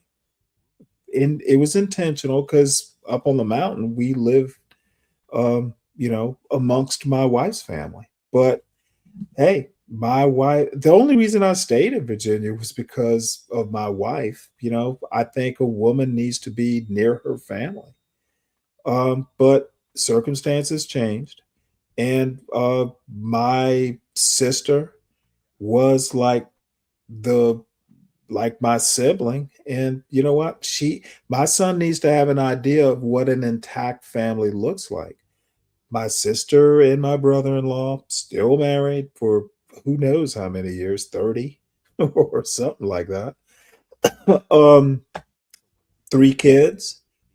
He got to hey, daddy's in the house, splitting wood or doing whatever daddy does. Well, let's send the boy over to see what a mommy and a daddy and cousins slash, pseudo siblings. Let's see how a normal family works. Cause uh it's just you and me. And my sister, if I recall, she said, "Is it shit?" I might have just said, "It's okay. Whatever discipline you use with your kids, I'm not going to impose no spanking. It's her house, she and her husband's house. I'm not going to have my child treated differently because he's my son." I'm sorry if limited understandings are engaged. Hey, Chocolate, just hold on one sec, please. Sure. Bottom line is, I've known my sister. She turned, as a matter of fact, she turned 60 today. Believe that or not. I guess that's why she's on my mind. I've known her for 60 years. I trust her implicitly. I hate to tell you this, but I grew up with her. I didn't grow up with my wife. Sorry. It's not like one is better than the other, but I know my sister, dude, she literally can complete my sentences. She knows how I think. Oddly enough, I've often said she's probably my best friend. I've just known her for so long. And, she now we're not the same exact personality, but you know what? I've known her forever. If she decides my son needs to be spanked, I will probably ask questions, but she doesn't need to fucking call me and ask permission because she's got great kids. I've known her forever. If she decides in the moment that, hey, this boy needs a swat, sorry, you don't need my permission. I trust her implicitly. Now, after the fact, I may go, hey, I wouldn't have done that. But as it turns out, she never had to. But she had permission if she did. Sorry, my wife, I didn't grow up with my wife. I'm sorry that you don't understand the difference. And I'm trying to explain it. If it's gone over my head, Sin, well, it's gone over my head, but I suspect what I'm saying has gone over your head. I've had a different experience than you, ma'am. So we can leave it there. Hey, Chocolate. I'm literally sipping on Coors Light, just being an idiot. Are you now? Oh, You enjoying you're it? probably used to it by now. I had to come by and say hi. I Now, got but work well, to do. hold it. Let me read this. So that's her Yeah. point. You can't give your sister more power than your child's mother. It's than, not then. Let me help you out with this one, Ms. Sin. My wife was dead. So I wasn't giving anyone more power than anybody. I literally said that, hey, it was an intentional decision. I moved all the way back from Virginia to Georgia because I knew that my son would need some form of female, strong female influence. Dude, you can't just raise this isn't the courtship of Eddie's daddy. dude, he needs a strong woman. His mother was a strong woman. He needs the best I can do to parent him would be to expose him to a contiguous family. Dude, my sister and my brother-in-law were married with 3 kids. I'm some widower with a boy. Dude, he needs to know what a normal whatever he needs to know what a normal family, and she's my sister, their family. My parents, 4 hours away in Savannah, but dude, he needs to be raised as a cross. I'll just be real, you know, uh basic about it. He needs to know what it is to have the last name Cross. If he can't be with me, because sometimes, when you're a single parent, you might need a weekend. My sister, I've known her forever. I trust her implicitly. It's not a matter of who's giving whom power. It's a matter of if I need my sister, I'm not going to tell her how to treat the son that I'm leaving over there and entrusting her to her. Sin, it's how family works. And I know my sister well enough that, if it was bad, she'd probably tell me to come get your idiot son. I can't stand him. But it never came to that. It wasn't a matter of power. It was a matter of, I know my sister. She's only going to spank if she absolutely needs to, because she knows that I'm going to ask questions. So, Sin, once again, like this gentleman on there, stop projecting whatever it is you think. Stop telling me what's going over my head. It's my story. Your judgment is your judgment. But I think I handled it well, and it never came to spanking. So sometimes this young lady can act like she knows more than she actually does. So sorry, Chocolate. No, you're fine. Your show. Hey, I came by to say hi, get some motivation. I'm feeling like, bleh. So I was like, hey, let me, Well, fellow you going content live tonight? creator. Yes, I want to. So I'm trying to I want to see. Have you seen the Piers Morgan interview with uh Officer Officer Tatum? Officer Tatum and I saw it. I have it saved, but it Oh, was really? Wahajat Ali. He was on there. I subscribed to his Substack, so Got I you. know about it. I haven't watched it. You gonna watch it? Well, yeah, Oh, that's what I good. want to Well, do. I'll I'm gonna be watch there. it. And okay, great. I'm gonna fire up early and Well, how do the how thing, early? do the damn Early? thing. Probably, I'm trying so I don't talk myself out. So probably like in the next 30 to 45 minutes, I'm just gonna jump in like I'm jumping in the pool. Oh, well, let's see here. I'm And you have at time. 4 hours. Don't rush. Yeah, don't rush. Well, no, I'm not going I nowhere. haven't watched it. It would be worth Okay. hearing your point. Look, Oh Officer yeah. Tatum, that dude is washed up years Child, ago. child. Wait till you hear this stuff he was saying. I Oh, had to, really? and I Is don't even that really bad? care. Yeah, it's bad. And he Well, bring up he's Charlie. a police officer Ooh, in Arizona, right? yes, that's what make it so bad. I'm right here, and I'm like, you better be glad. I hope I don't ever see you in the street,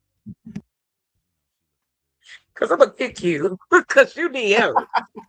But anyway, yes, my political views are strong, but I want to hear what it, I want to finish it out. I'm not a fan of Piers Morgan.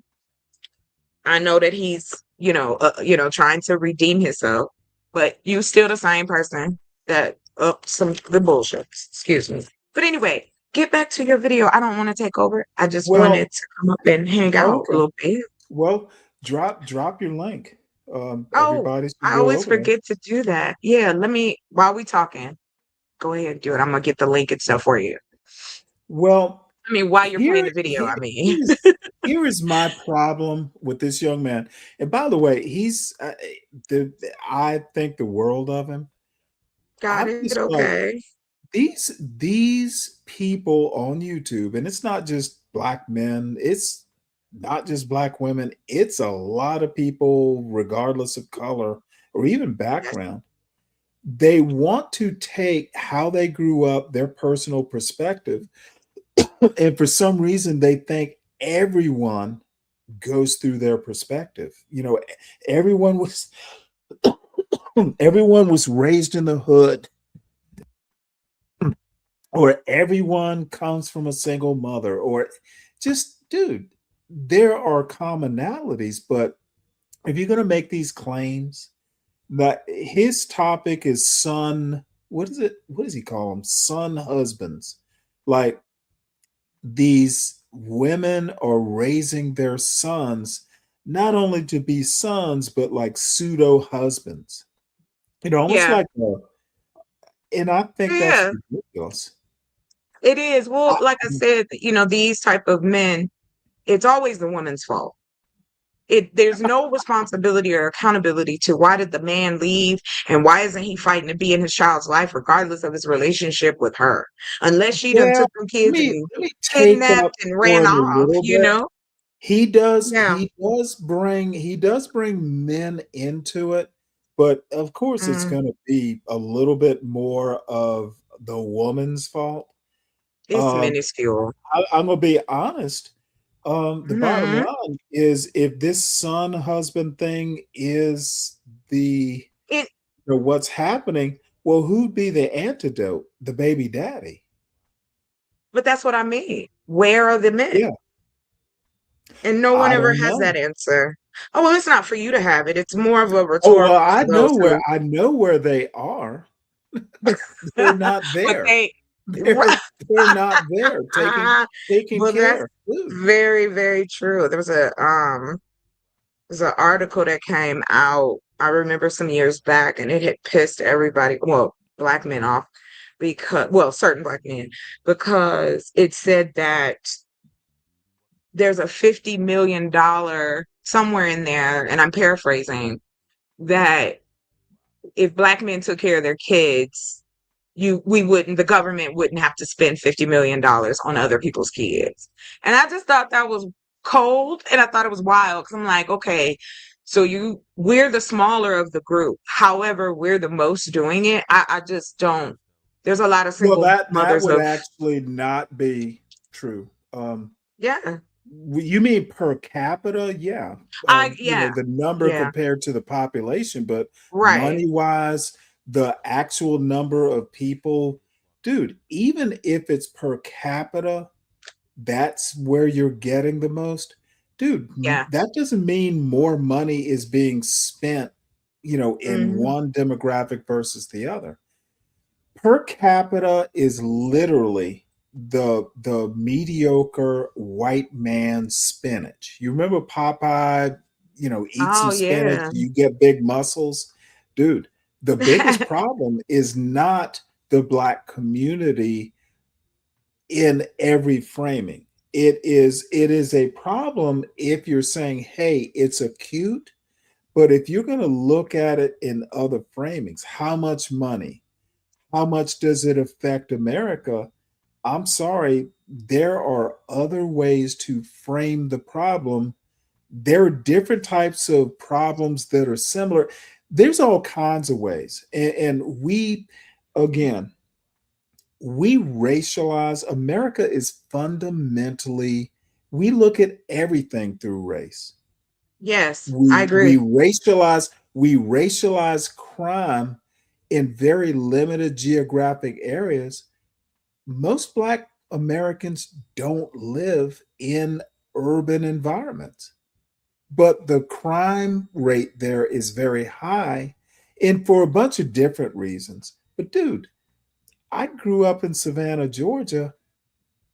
I could literally, I used to go like running. Like, I was ran cross country and track in high school. Dude, I go running at like 8 at night in the middle of the dark. And the biggest threat were the dogs who wanted to chase. And even I'd never been bitten by one of them. They just chase you Love the just out cover, running. sis. You need to post it. Oh, I'm so sorry. I thought it was mute. My apologies. Oh, no, don't worry. All I'm I saying is apologize. that I was going through. these black content creators need to stop thinking that everybody grew up like them. All black people grow up alike. There's heritage, there's all kinds of similarities, but dude, not everybody grew up as a son husband. Well, I was a And daughter husband. That's I do understand what well, they that's mean a by new that. one. Yeah. Well, Well, no, what my it is, father. look, Yeah. you've seen the TV show where, your daddy's died. Shit, it used to be on like cowboy movies, like John Wayne type movies. Shane, that's a cowboy movie, old cowboy movie where, you're the man of the house now that your daddy's died. Dude, that shit's bit. Why is that just isolated to the black community? You can go watch old cowboy movies where they go, hey, you're the man of the house now that your daddy's gone. And that boy would go out and be wrestling bears and doing all kinds of shit. And that's Um the thing. Like, it just doesn't. When I say that about being a daughter husband, is because it was where you normally I stepped in as everything, a parent, a right. caretaker, a friend, a playmate, a builder, just anything that my mother and my family needed. That was what I did. My job, everything. It was all surrounded keeping my family afloat. And Right, but that is a reflection on your good character. oh That no. is really kind of that's really kind of saying, "Hey, I did great." Um, Well, but thank you, Stanley. it was like me, dude. I managed to, raise a son who's, at least at this point in his life, is doing pretty well. But dude, I'm not acting like everybody's wife died. You know, I'm not the only commonality that I've actually expressed is I have a lot of sympathy and gratitude for single mothers. Dude, it was tough. Dude, I wasn't poor. I actually made decent money, and it was tough as a single father. God knows what it's like for, a single mother who doesn't have some high paying job. I don't like single mothers being denigrated because the shit is tough. And if there's a baby daddy around, why aren't they helping out more? So, that's my Because the feelings on it. excuse, the excuse of, well, she wouldn't let me see my kids. And Of to course me, not. I've always thought to myself, bull. And I even asked, I was of course in Ohio at the time, but I even looked into it to find out because my father used that excuse. He Mhm. would use that excuse with my mother all the time. I want to see the kids. I want to see the kids. Then he'd come see us and move in and not leave. My mom was like, no, this ain't even about the kids. I'll never forget my mother told me the story about when we first moved into this townhouse. My parents didn't have no money. And so we was all sleeping on the floor, like on mattresses, but shit, at least we had that. Anyway, my mother wanted to get us some bunk beds. And so Mhm. she had got her money up and she was getting ready to go get us some bunk beds. And my father tried to stop her. He From wanted a getting new bunk he beds? wanted a new TV. Mhm. And oh my father was Well, all did about he self, say, "Well, hey, baby. the kids will have something to watch"? No, because he took the TV over anyway. We we had to fight to get time on the TV. And then my mom bought us a Nintendo, right?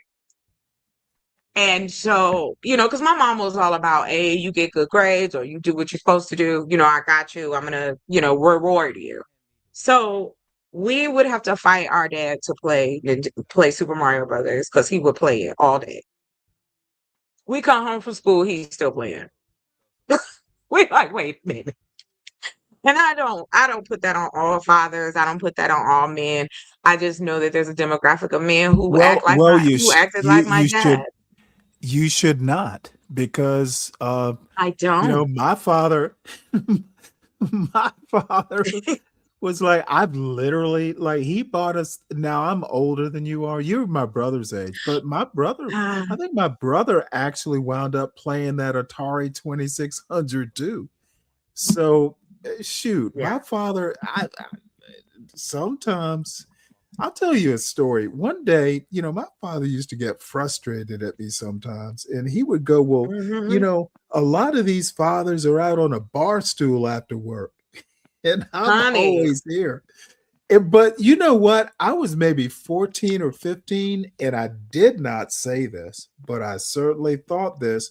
Well, damn, I wish you were, so you'd stop bothering me. It's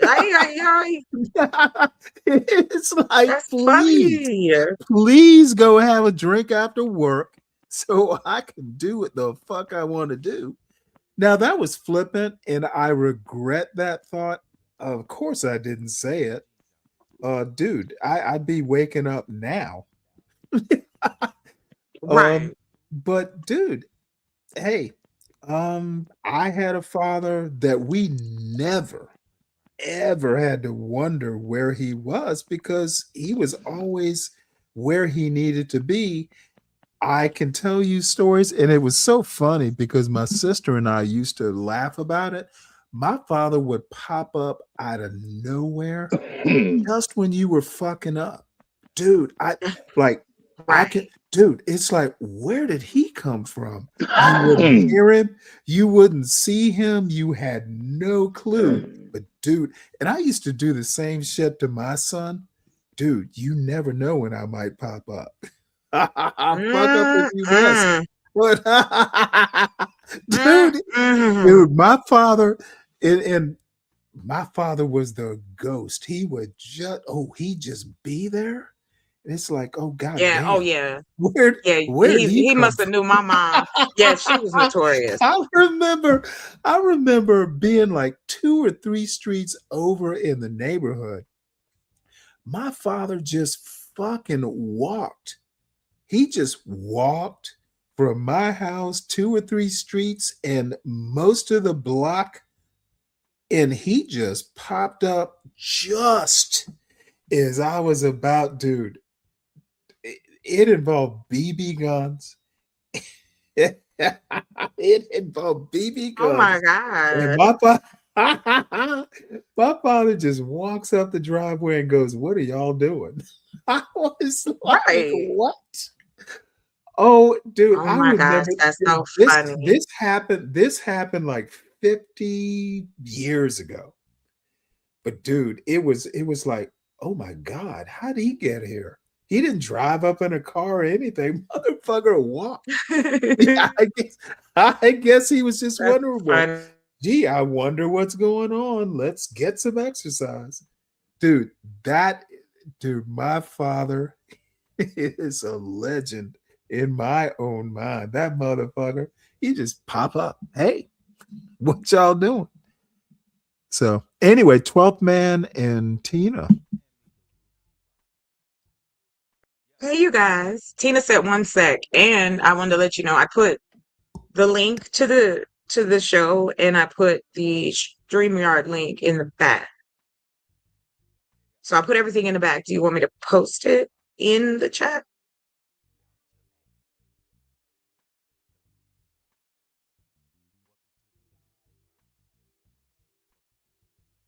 I'm sorry. You have a wrench? If you got a wrench and you are a content creator, you don't need my permission. Just don't put don't make it like OnlyFans content, but yeah, Oh my you can Make do it God, that. I OnlyFans would content. never. Make it OnlyFans That's Okay, content. Tina, I I'll might. send it to There you. there are a couple people on this. Oh, it's not. If I'm you about to got turn OnlyFans, don't put it. Just put it in the back chat. Oh, okay. You approve as well. That sounds Don't good. let. Okay, Don't let. chocolate. I have an j- idea. Oh no, I fear I'm your down for idea. ideas. Tina, what you got? Okay, it involves scissors. Oh my. Okay. I think I got what you mean there. Scissors. Okay, you're picking up what I'm putting down right now. I picked it up, girl. You I picked picked it it. up and you're putting it in your pocket. Is this Oh, like? Is this like kindergarten? Is this like kindergarten crafts? You know, Oh, where Yes. Father. You sure? If you well, but I wouldn't say kids do this. Adults do it. But yeah. Yes, it's scissors. Indeed. I like can't. safety scissors, right? Safety, 100%. Ooh, safety. That's even better. Like what's it called? A dermal tape? I don't. Oh, what? Nope. Tina, Say you are that. funny. Yeah. So Tina is where have funny you and been she's hiding bad. yourself, Tina? You know, like I've been trying to keep it low key. You know, Why? Who'd you piss off, or what'd you do? I didn't piss off anybody. It's just like I'm just trying to keep it cute. You know, just mind my business, be in chat, go to work, come home, sleep, cook, eat.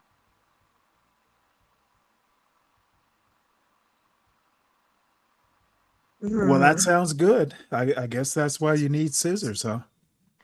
Indeed. So I did. I put it in the bag and I put it in here. And I if anybody is more than welcome, please. Because I have Well, you need scissors to spatchcock a chicken, to smoke it, What the to hell? smoke a proper chicken. Yeah, you have to have scissors for that. You have to cut that back off the chicken. And then if you're gonna do a turkey, like if you're gonna smoke a whole turkey, You're giving then me you're anxiety gonna. really bad. No offense. Well, I That, think 12th man, 12th man, can you hear me right now? yes, sir. Okay, because I was thinking you were on some sort of delay. You came in with the chicken point, not quite at the right time. You're talking kitchen shears, to spatchcock a turkey or a chicken, scissors, Well, I think kitchen you need shears. a salsa. Don't you need No, a? no, You kitchen need a shears. Oh my god, I'm getting salsa anxiety. to Yeah, smoke don't a worry. turkey. You know, Tina, we did you get have to give 12th man equal time. He's talking To about how you kitchen doing, smoke a 12 shears. man? turkey, I think you need a salsa because you have to cut that Nope, back out. a sharp knife will work on a small turkey. I've done it before. Sorry, Stanley, is this Now, is this real? Is there like slow motion on the mic or is like because I'm getting a little bit of anxiety listening. okay, well, Tina, this is 12th Uh, man. 12th man is a day one. He gets carte blanche. So don't be too anxious. What you Okay, can sorry. yeah, do, okay. what Yeah. you can do, no, don't be sorry, 12th man. What you can do, Tina, is mute, take out or off your headphones for a few minutes, let him finish, and then you can come back. But But he is a day one. what if I miss the recipe? You know what? You can always do the replay. Okay, okay. Thank you, Papa. Oh, I'm full of good advice. Oh, and to 12th man, stop upsetting the young lady. Yeah, period. Thank you. I didn't mean to upset the Oh, lady. 12th man, don't worry about it. She's just being oversensitive. I think she was actually trying to make a joke. No, I'm just like I feel like I should be a stand-up person, you know? Stand-up comedian? Yeah, but I stutter, so I didn't want to say the word. You know, I've never noticed you stuttering. You don't want to because it's takes like 10 minutes for it to come out of my mouth. So I just stop I at a don't point think where I you. know the I word's gonna think come out. you may stammer versus stutter. No, Stanley, I dead ass Do you stutter know real the? bad. Do you know the difference between stammer and Yeah, stutter? stammer is like you're tripping over your words. Stuttering is like Good. Okay, so you at least sound like you know the because the I do difference. it. I have a speech impediment a little bit, I've and I have a never little bit of a do lisp. it on this I panel. do too. Don't worry about it. This panel is like your home. It's kind of like, I don't know. You feel comfortable up there. You never stammer or stutter or whatever. So good for you. Yeah. Everybody makes fun of me for how slow I talk. Yeah, well, we all know the cause of that though. We know it is self-imposed slowness.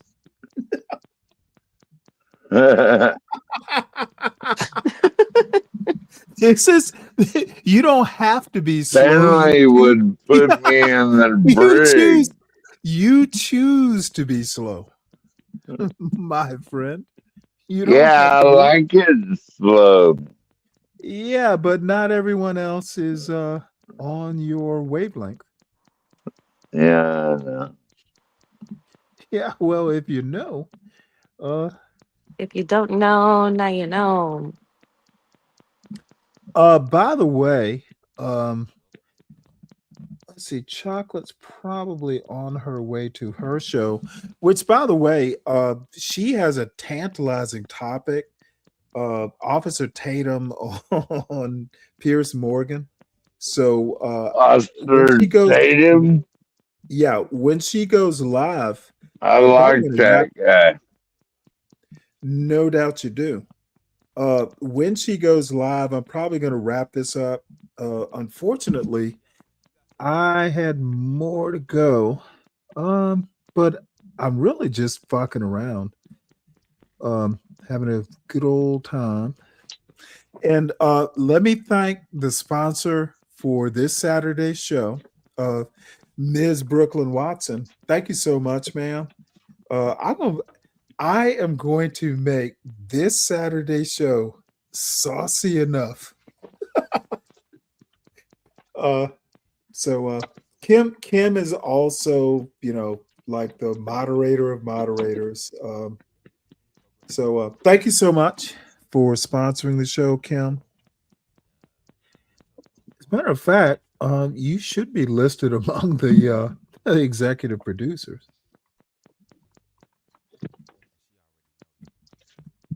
So I better be going to bed pretty soon then.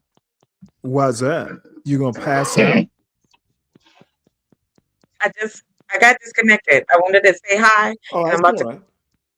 and get it going. All right, I'll see you guys later. You're more than All right. welcome. Well, In you know what? Give me Yeah. about 10 minutes. I'm gonna come over there because I'm actually Come interested in on. your tape.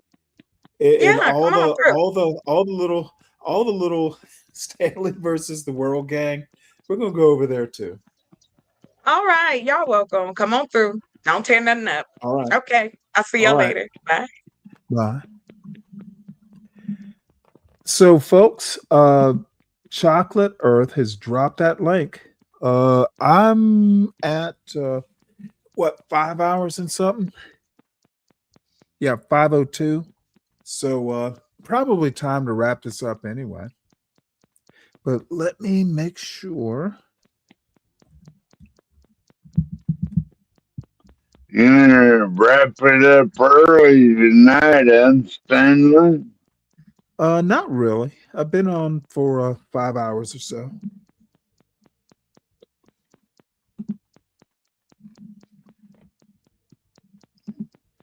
Oh, damn it. You know what? Let me do this. So I'm going to play a little bit more of this because I may actually wind up talking more about it opening the show tomorrow. Frustrated with that because nobody is not going to be able to say unapologetic manhood don't live this way. He lives the total opposite way that he's trying to relate to other people. And even if I did, but I don't, I would still be letting these young men know how important your legacy is and who you let around you, and especially your significant other that you let around you, the people that they let around them. So I've been like that, you know what I'm saying? And this is my platform that I'm gonna always be like that. I'm always gonna tell a young man, because I've been a mentor most of my adult life. I've been a coach most of my adult life. I traveled most of my adult life. And this is what it is. You could be a conservative, you could be a liberal. This now I really get on with when it comes to the politics of things. But the most important thing to me is young men creating something of value, and something of value to me. The number one value to me is family and having the right people around you, and having a female that already have a family, right? That already have kids, and the way she raised those kids. You know, you have to look at that. You have to see that. If you want to take that woman serious, you don't want to be around a woman that raising her son like he could do no wrong, like he's a son husband. You know, that's a son husband. Like she's raising him to be her husband. And I see, and we people that I talk to, we see this all the time. No, we don't see this all the time. I guarantee you, the mother is not raising him to be an actual husband. You know, this dude didn't read this dude didn't read Oedipus. He didn't read that story right. No. That was an accident. That was an accident, by the way. And I am clearly happy, and you know, for all the information that is out there nowadays. That shit wasn't out there 10, 15 years ago, but I knew at 24, 25 years old not to date that woman, because she raising her kids to be very disrespectful to that man or to that teacher or to that woman. And most of these young men that's being raised like this are the ones that are the violent men, because again, they never taught what was right and wrong, because their mothers shield them. This generation, my generation of mothers, a lot of them that I know of, and many men that I've talked to all over the country and the world, if they know a woman like this, they usually kept themselves away from that woman, because a lot of their sons that they mess with, they be what Stanley always called YNs and stuff like that. Those are a lot of the white ends, because they shill them. Okay. They shill them. Let me pause this right here. He called you a wine, Stanley? No, he did not call me a YN. But I must say this: I get talked about a lot on these shows. Now I'm gonna fuss, and I'm not going to just. It's gonna sound so just horrible when I say this, but why am I at only 360 subscribers when I get talked about by like 5, 6 different like shows? Dude, I just happened to say something that was thought provoking. Come on. I hope to be monetized by the end of the year at least, or at least have the opportunity. I get talked about on all these damn shows. Do I scare people away? No one ever goes, well, I'm curious to see what Stanley has to say. I think a lot of these viewers go, nah, you wouldn't like Stanley. Stanley's an asshole. Don't go subscribe to Stanley. Well, you are an asshole. They are literally depriving me of my monetization by not letting their folks decide for themselves. So all I have to say, I'm chastising all these motherfuckers. Dude, let your people go and decide whether they like my show or not. They should come through. They should listen for a few shows. They should go, hey, I think this guy's an asshole. I'm going to run back to CM. I'm going to run back to John Galt. But bottom line is a lot of people, they kind of surprise me sometimes. Just a dude, Jabalba, Wabalba, RLM, they all tend to go, well, it took me a while, but, I kind of get, you're right about some things. And then, dude, I was over on RLM's show the other day, in the chat. I didn't go up to the panel because, she runs her own outfit. And if it's ever something I'm interested in going up and talking about, but I was in her chat, we made our little detente. I literally heard someone say, Who gives a fuck? I do. So I literally heard someone say last night, yeah, when I first met Stanley, he's still an asshole, but at least I kind of understand, he's not so bad. Yep. That happens a lot on these YouTube streets. Yep. I'm not going to be, your favorite parent. But you know what? Every now and again, we'll go out and have a conversation and you'll just go, too much. See you next time. So subscribe to the show there, folks. I'm not so bad. According to many, many people, many, many millennials. Oh, he's just bad, Grandpa. He's not that bad. You're going to leave when you want. Just say, bye, Grandpa. I'll see you next week. And that is that. I'm not going to chase you. I am not going to go, oh, hey, where you going? Crab in the pot mentality. Dude, I want to get all the crabs out my pot. Let's see. I don't think that at all. Why high? That's too high a compliment. No. They are actually afraid I will drive them to intellect. Dude, do you know if I could have someone go, well, oh, Stanley, I've outthought you. Dude, they're not afraid of my intellect. Honestly, why high? I think they're afraid that I might force them into intellect. Dude, I don't give a fuck how smart I am. I honestly wonder what's wrong with y'all. Why, dude, you don't have to agree with anything I say, but even people like SKC,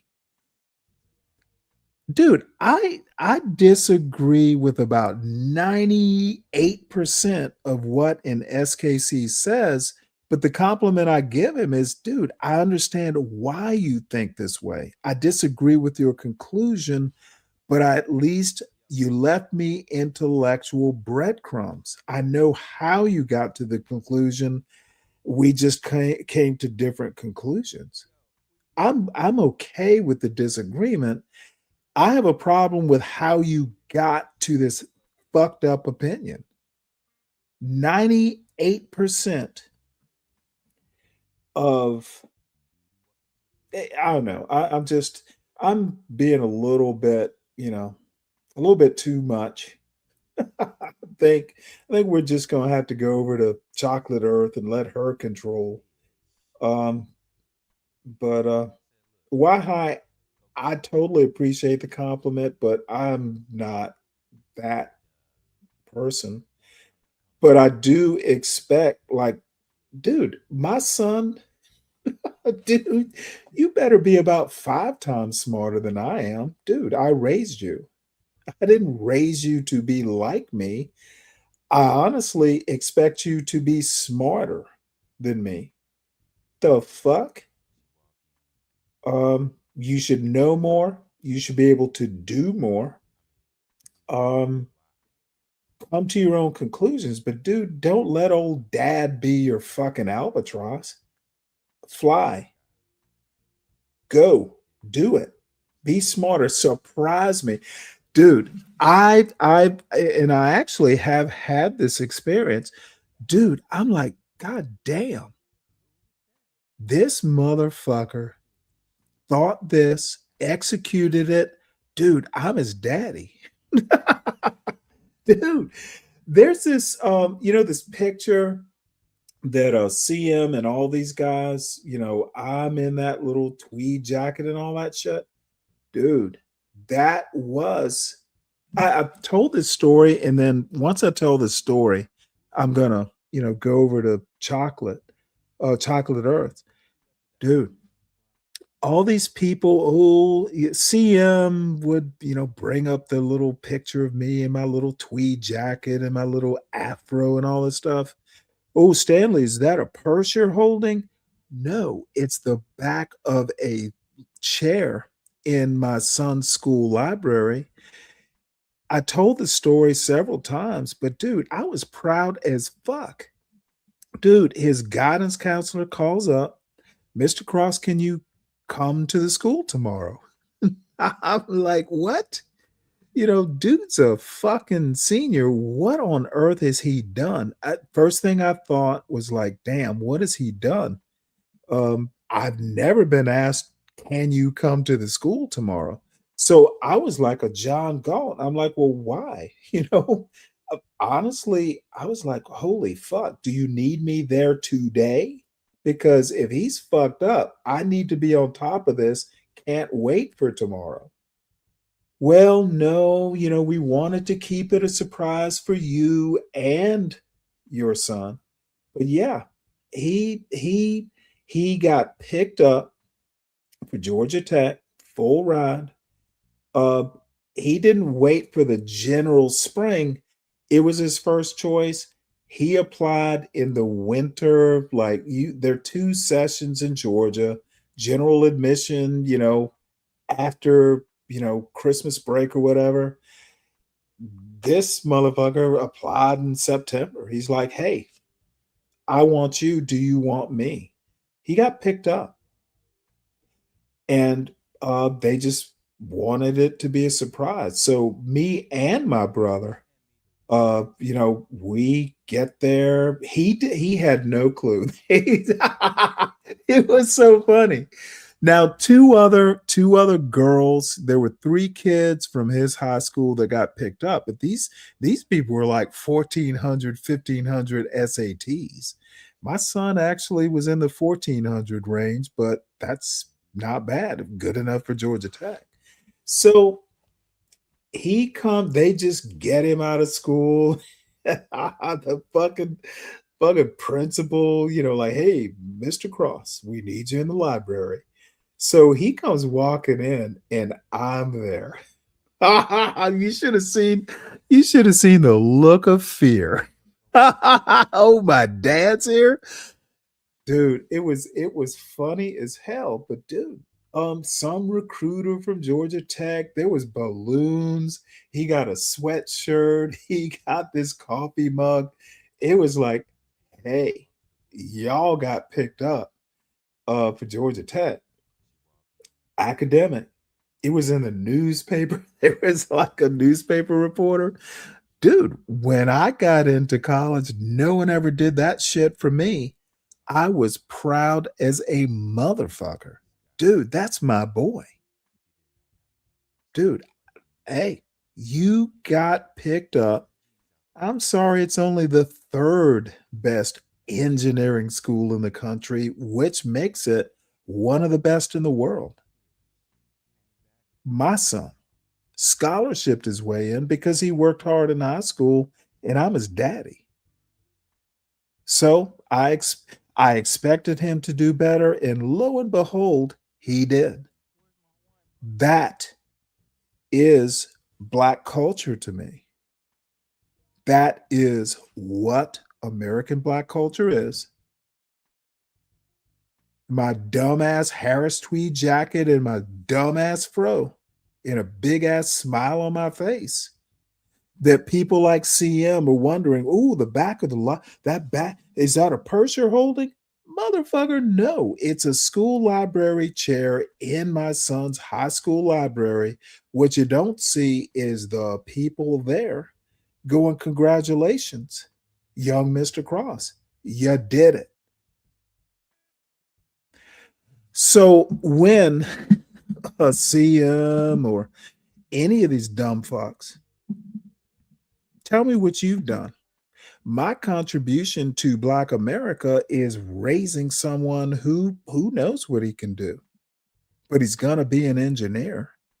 He's going to go to one of the best schools in the country, and it was from scratch. My son didn't take SAT prep. He did some like homemade SAT prep, but dude, he's there. Now, he's 2 years in. He will maintain his scholarship, at least thus far. I think he'll graduate. He's starting his junior year this year. He'll make it. And he'll maintain a decent grade point average. That's my contribution. Why do I need to do more? So, with that, I'm lazy, but he's done what he's done. Savage, what's up, man? So I am going to, let's see, one day you might wish you had experience with disappointments because it's gonna hit you like a ton of bricks. Sin, was that to me? Sin, you must have missed the part where I said that I've had a ton of disappointments. I don't motherfucking talk about them on YouTube because who's going to help me with my disappointments? I talk about my successes because that to me is inspiring. People need to know that Black men, single Black men, can raise a Black boy under sometimes challenging circumstances to thrive, to be successful. Dude, do you honestly think I check on my son's grades in fucking college? I just tell him, hey, you need to keep the grades up. Every now and again, I'll ask about a test or something. But dude, my son is self-motivated. I'm literally not going, hey, don't be getting some girl pregnant. No, motherfucker. I remind him if I remember to remind him or something catches my attention. But dude, do you honestly think I'm checking on my son's homework at Georgia Tech? No, he's self-motivated. And guess which father he has? I used to have to remind him in high school or elementary school or middle school, but motherfucker, he's at one of the best universities in the world. And I don't have to fucking call him every night to check on if he did his homework. That's my contribution to the Black community. You're welcome. If he fucks up once he graduates, that's on him. But this bullshit and Sin, and I'm not fussing at you necessarily, but I'm reminding you, I'm not going to talk about my failures on my fucking YouTube show. Y'all, I'm not going to talk about them. I'm going to tell you about my successes because that's more motivating. Why would I talk about my fuck ups on YouTube? To be real or be relatable? Nope. Nope, not going to talk about my fuck ups because they're irrelevant and none of y'all could help me with my fuck ups anyway. So that's my response to that stupid point there, Sin. If you want fuck ups, go to some of the other shows. Not going to necessarily happen here. With that, let me see. I didn't see Chocolate go live, but I bet she is. Yeah, Savage. Did you see it this morning? Yeah, I'm reviewing it. It's kind of the standard review. I was in the chat, by the way. He conversed, he and I conversed from the chat to his thing. I want to know how he did in his interview. So let's see here.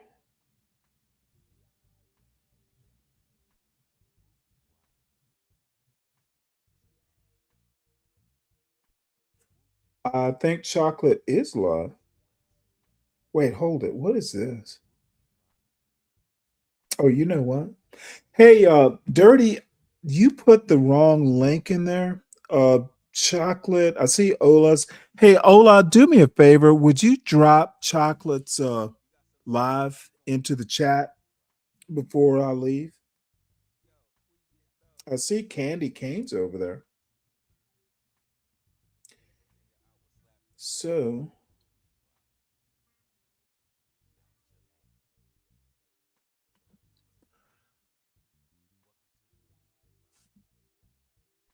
you know what? I guess I'll do it.